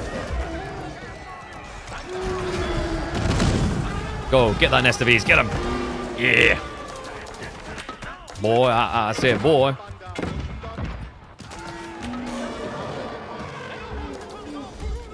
Okay, we got some hand cannoneers over here now. I don't think there's anything else back here. It's just the Relic cart left, which I probably should have went for by now. When you get this deep in, it can be quite tricky to get towards these objectives otherwise. So you really want to kind of like think about the timing on when you want to go for them. Like when you got a bit of bream room, maybe go for it. Like I'm going to push these guys back now. No, no, no. Oh, no, no, no. Leave my guys alone. AI actually thinking about what it wants to attack? What a joke.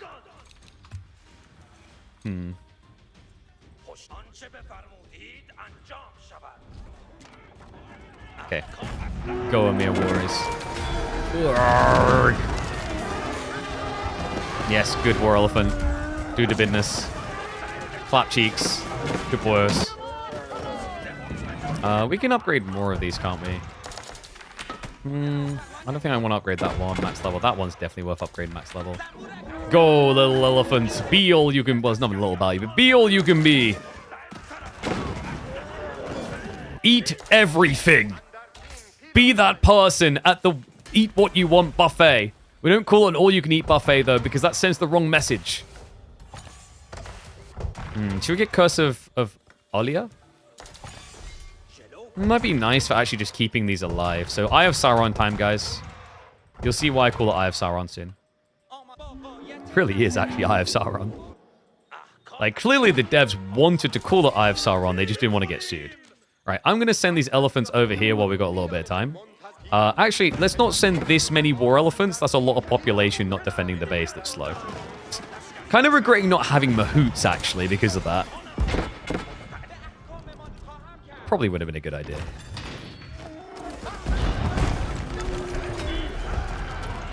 Okay. Let's bring gunners up here. Keep a few over here. Now you guys, repair run. Behold my Eyes of Sauron. Do you like them, guys? They're pretty good. Well, my elephants, feast or famine, they got feasted. Go, little springwood elephant, go!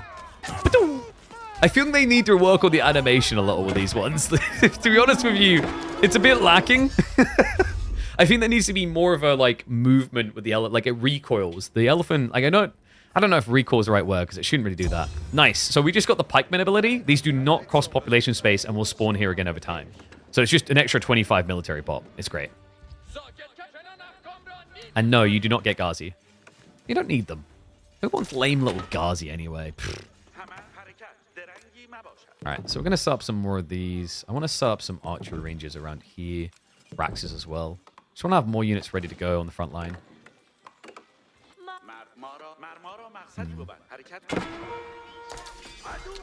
Yeah, you guys can just gather wood there. Oh no, Amir warriors, what are you doing? You fools! Back up, back up. Use the OP Mangonel. Believe. Okay, so these guys are definitely dead. That's a lot of war elephants. Like, I feel like my strategy in the late game with this civ is just going to be more war elephants, please. Nice spearmen that are eventually going to die. Whatever, who cares? They're going to fight for now. Alright, so let's go get our relic cart. We'll bring that home. Stampede! Oh, they're chasing. Yeah, chase me, suckers. So nice, when your outposts rebuild, they do actually get their stuff they had before. So my outposts just rebuilt with cannon emplacements again. That's really useful. Hello. I guess let's just go for a bunch of cannon emplacements anyway. Yeah, you can kill the workers. I don't need them anymore. They are what I would call getting in the way. Okay, relic cart achieved. Let's send that back to base. You can see it's already got 2 relics in it. It's just basically going to be a mobile generated resource, but it also increases the health of units in range by 10% per relic. So you can get 50% more HP on an elephant that already has 1,300 HP. Can you guys guess why I want that relic cart? Just take a smidge of a guess why I might actually want that. Yes, it's pretty good. Alright, we've still got more springwood elephants coming out. Let's actually stack a few of them over here. Uh-oh.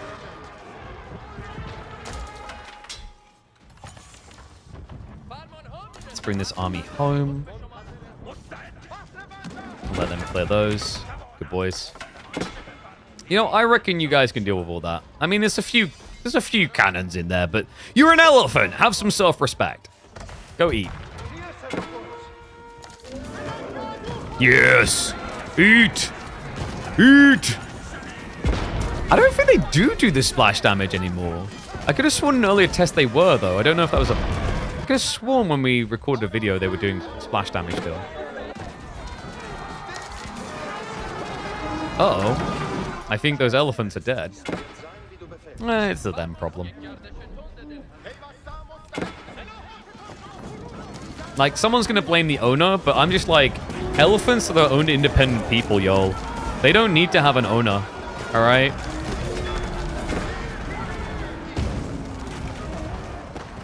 Yeah, that's fine.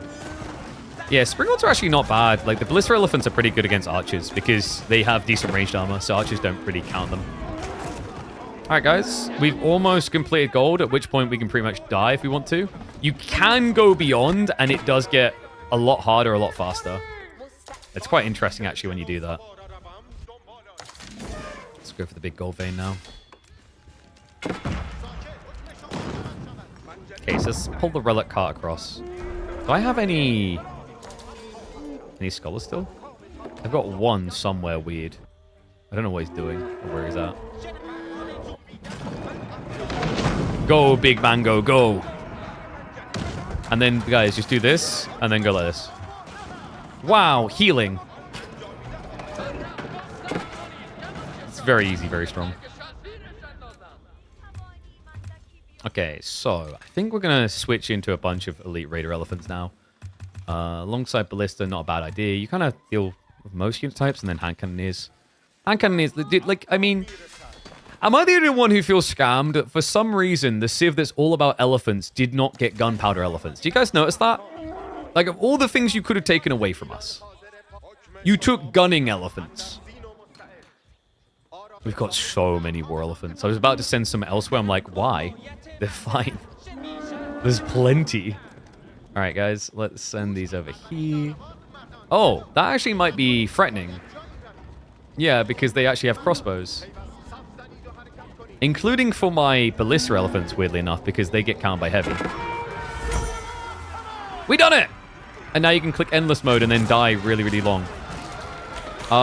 Is Winston here still, or did they already start their free-for-alls? I don't know if they were waiting for me. If they're waiting for me, I guess we'll switch, but if not, I guess we'll run this out to its conclusion of death. Notice how the minimap now has a lot more crap coming my way than it did before. A lot more crap. Oh, we never upgraded these, did we? What's the final level do of that? I don't think the final level for the Governor of Sawan does anything useful, so we don't really care about that. Waste of resources, XD. Yeah, I don't think Winston's here. That's fine. Alright, guys. So this is where it gets really cool for like the idea of setting world records and whatever. I really do hope they expand upon this, by the way, and we just get oodles and boodles of like of ways of sharing that around. Like, I think there needs to be a bragging order of this. Like, there needs to be leaderboards, etc. And that's how this really gets value. Because it's cool to beat your own best time, but like, you know, you're always going to get that point where like, I think I'm doing pretty well now, and you want to see other people and their records and how they're doing. And currently, like, it lacks that, which is a bit unfortunate. So we should have more pikemen coming in soon.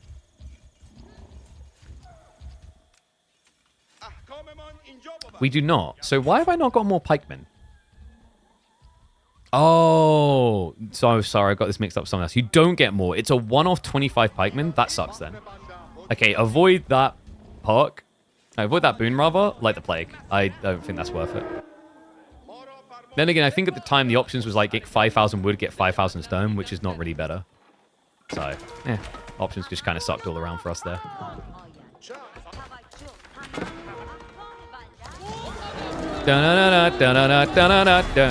Go, boys! You got a job to do. Kill them cannons. Oh, damn. Mass Magadai. Lined up? Perfect.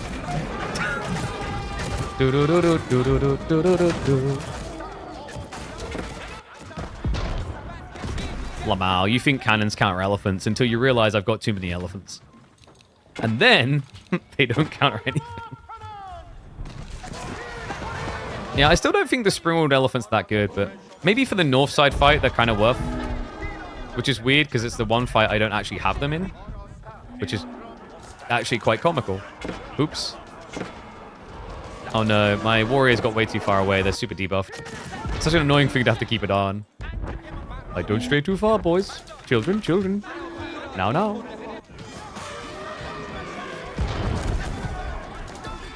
Yeah, it's fine. Some good old elephant murder. As in, like, elephants murdering, not being murdered. We're not a monster, okay? Oh, we could repair the injured ones. Oh, but none of them are really injured, so, I mean, who cares?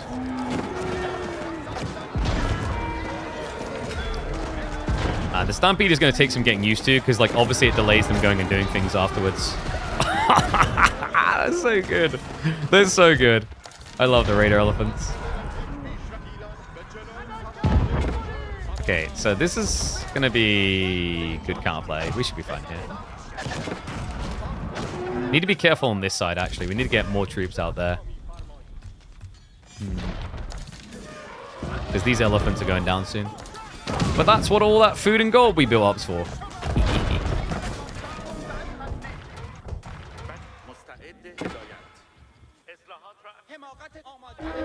Man, frame rate is not that good. I'm noticing that. Feels a little bit choppy, and it definitely, like, on my PC, there's no reason for it to feel choppy. Look at all my worker elephants. Most of them doing nothing with their lives. But we won't do the Louis MT. They won't. I mean, it wouldn't even work, really. The AI would just ignore it and move past. Go, little ones. The outpost's going to go down, but it should get rebuilt. Nice.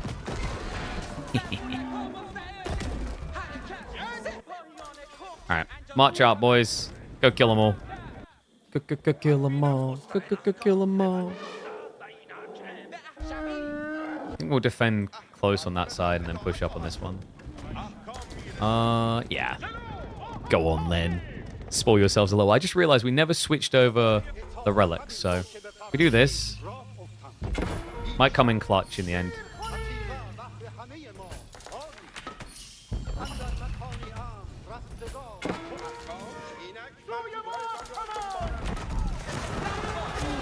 Uh-oh. Those are spears. Little tip. Not a good idea to run into spears with raider elephants. I know, crazy, right? Go! Be free! Dasher, Blitzen!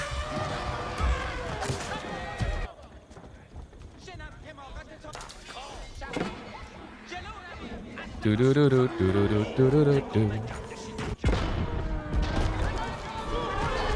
Nice. Good little elephants. We'll ignore the mass death to spearmen that you're encountering right now. That's fine. I don't know. I don't know if this is the correct counterplay. By the way, these units now have more health. So, like, once you're past this point, look at their health. Like, spearmen with 201 health. Oh, my dear. Line up for the shot! Uh-oh. The formation shuffling, not so good. Yeah, I'm really just... I don't know. I'm always underwhelmed by those elephants. Maybe I'm just using them wrong. I am an abusive pet owner. Not in real life, but definitely in game. Yeah. They didn't last long.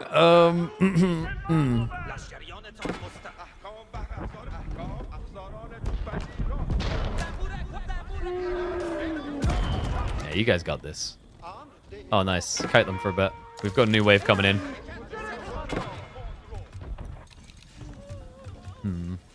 More hand cannoneers. More war elephants. You can never go wrong with more war elephants, chat. War elephants are your best friend.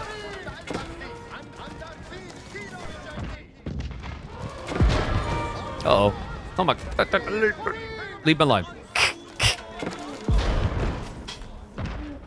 I think we'll just... I might just, like, tap out now. I mean, we could keep going. I reckon we could last another 10 minutes.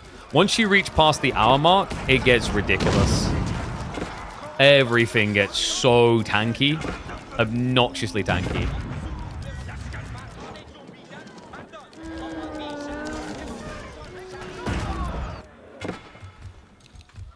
Yeah. You get the gist of it, though. And you can just keep going and going. And like I said, it will keep increasing their health the longer you go. Like, Nesta Bees over here have 241 HP. The Horsemen have 350 HP. The Magadai even have 209 in high damage. So yeah, it just keeps going up and up. Until eventually, you just get destroyed. But I'm going to end that one there. We'll take our victory. And be defeated. So, at the end of the run, you're going to get a bunch of points that you can allocate into perks. So you'll see it pop up in a second. So here you go, victory. And then based on the difficulty and the side objectives, you'll get additional points. As well as how long you survived. So I just got quite a lot. 738 points is a lot. And you can use that in this perks area to buy upgrades. So we already, for example, had the Scout and Parties improvements, which made us really effective at scouting early on. Township's going to be necessary at this point. We've got too much pops. Getting the house level's good. But then you have like really more pricey things that are worth it in the mid game, but focus on these cheaper techs to begin with. Because you can get things like +1 armor to all units at the start of the game, which is great. Greater rations for increased health. Rerolls on your boons is usually quite nice. Population increase will be your big, I want that. Just don't rush it. It's really expensive. And there's much better options to get in the meantime. Like, I always rate Fort Outposts. I upgraded that all the way to cannon placements. You saw how great that was. Extra villages is also a decent shout at all times. And then you got things like hasty production, which is not too bad. I think quite pricey what it does. But the villager gathering rate one is really nice. Leaves you really lean and optimal. Definitely one to target. And then I think I'm just going to go for a reroll. It's nice to get better boons in a run. And then the other thing I'll probably go for here is keeps an outpost. Increased health is really nice. Alongside, probably... Let's go with Wondrous. Increase the health. There you go. Assume perks are for single player only? Well, yeah, this is only single player. There's not a multiplayer for this. And the perk system, it is across all runs. So now, any run I do, I'll have all these perks here. The boons you saw me selecting in-game are specific to that run. Once the run is over, those boons are gone, and you start from fresh. But guys, that's a little look at the Crucible. Hopefully, it looked exciting to you guys. It's a really cool game mode, actually. I think the big challenge we have is getting people from being single-player casuals to being multiplayer enthusiasts. And this is the type of thing that helps with that so much.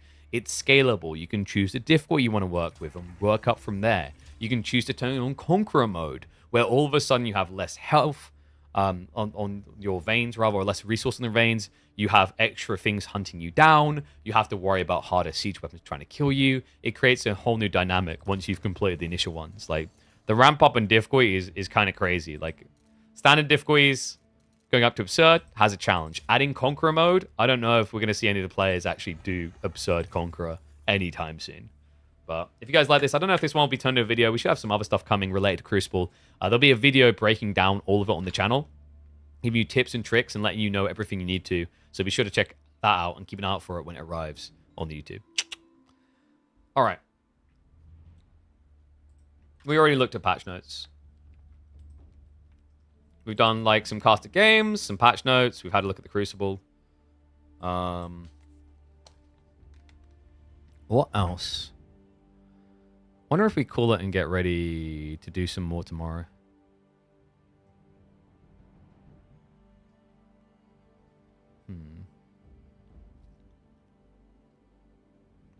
I mean, we've been live 6 hours now.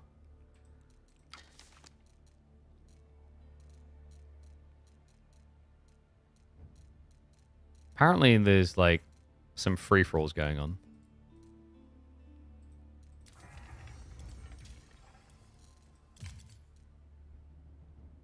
Who's Crackety playing against?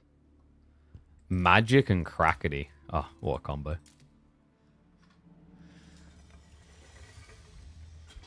Oh, they have got a free-for-all going on. It's a 5-man free-for-all on Nomadic Tarns, which is the new map. So Baltoon, Crackety, Maito, Winston, and Cow. I don't know if I got a free-for-all scene set up, though, for casting.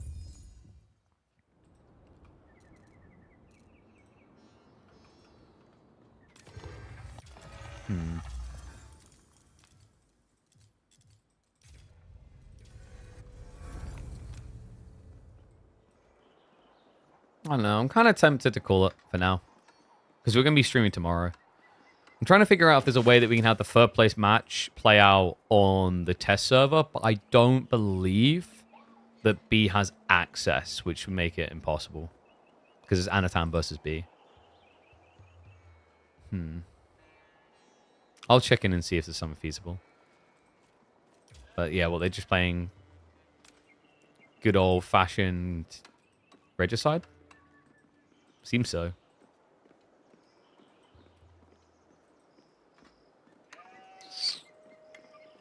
Oh no, I'm weighing up what to do. We can stream tomorrow. Yeah, guys, alright, I'm gonna call it. Like, we've been going 6 hours, and like 4 hours of that has been the DLC preview. So, like, I mean, the way this works nicely is, like, if we wait until tomorrow now, we should have some games backlogged. Hopefully, people will leave their data open, or I'm just going to mold again and then GG out and become a Europa Universal streamer. But that's going to be it for me, guys. If you like what you've seen here, reminder, always be sure to subscribe, support the channel. Make sure you follow, make sure you share around, and be sure to watch those YouTube videos as they go live. I think we put like a lot of heart and soul into them, and in my mind, it's like it's gonna be very telling from my POV if they do good or bad, like how I feel about things. So, yeah, let's see if they smash it. But guys, that's gonna be it. Thank you very much. I'll be back tomorrow with more early previews of the DLC action. So hopefully, I'll see you all then. Bye.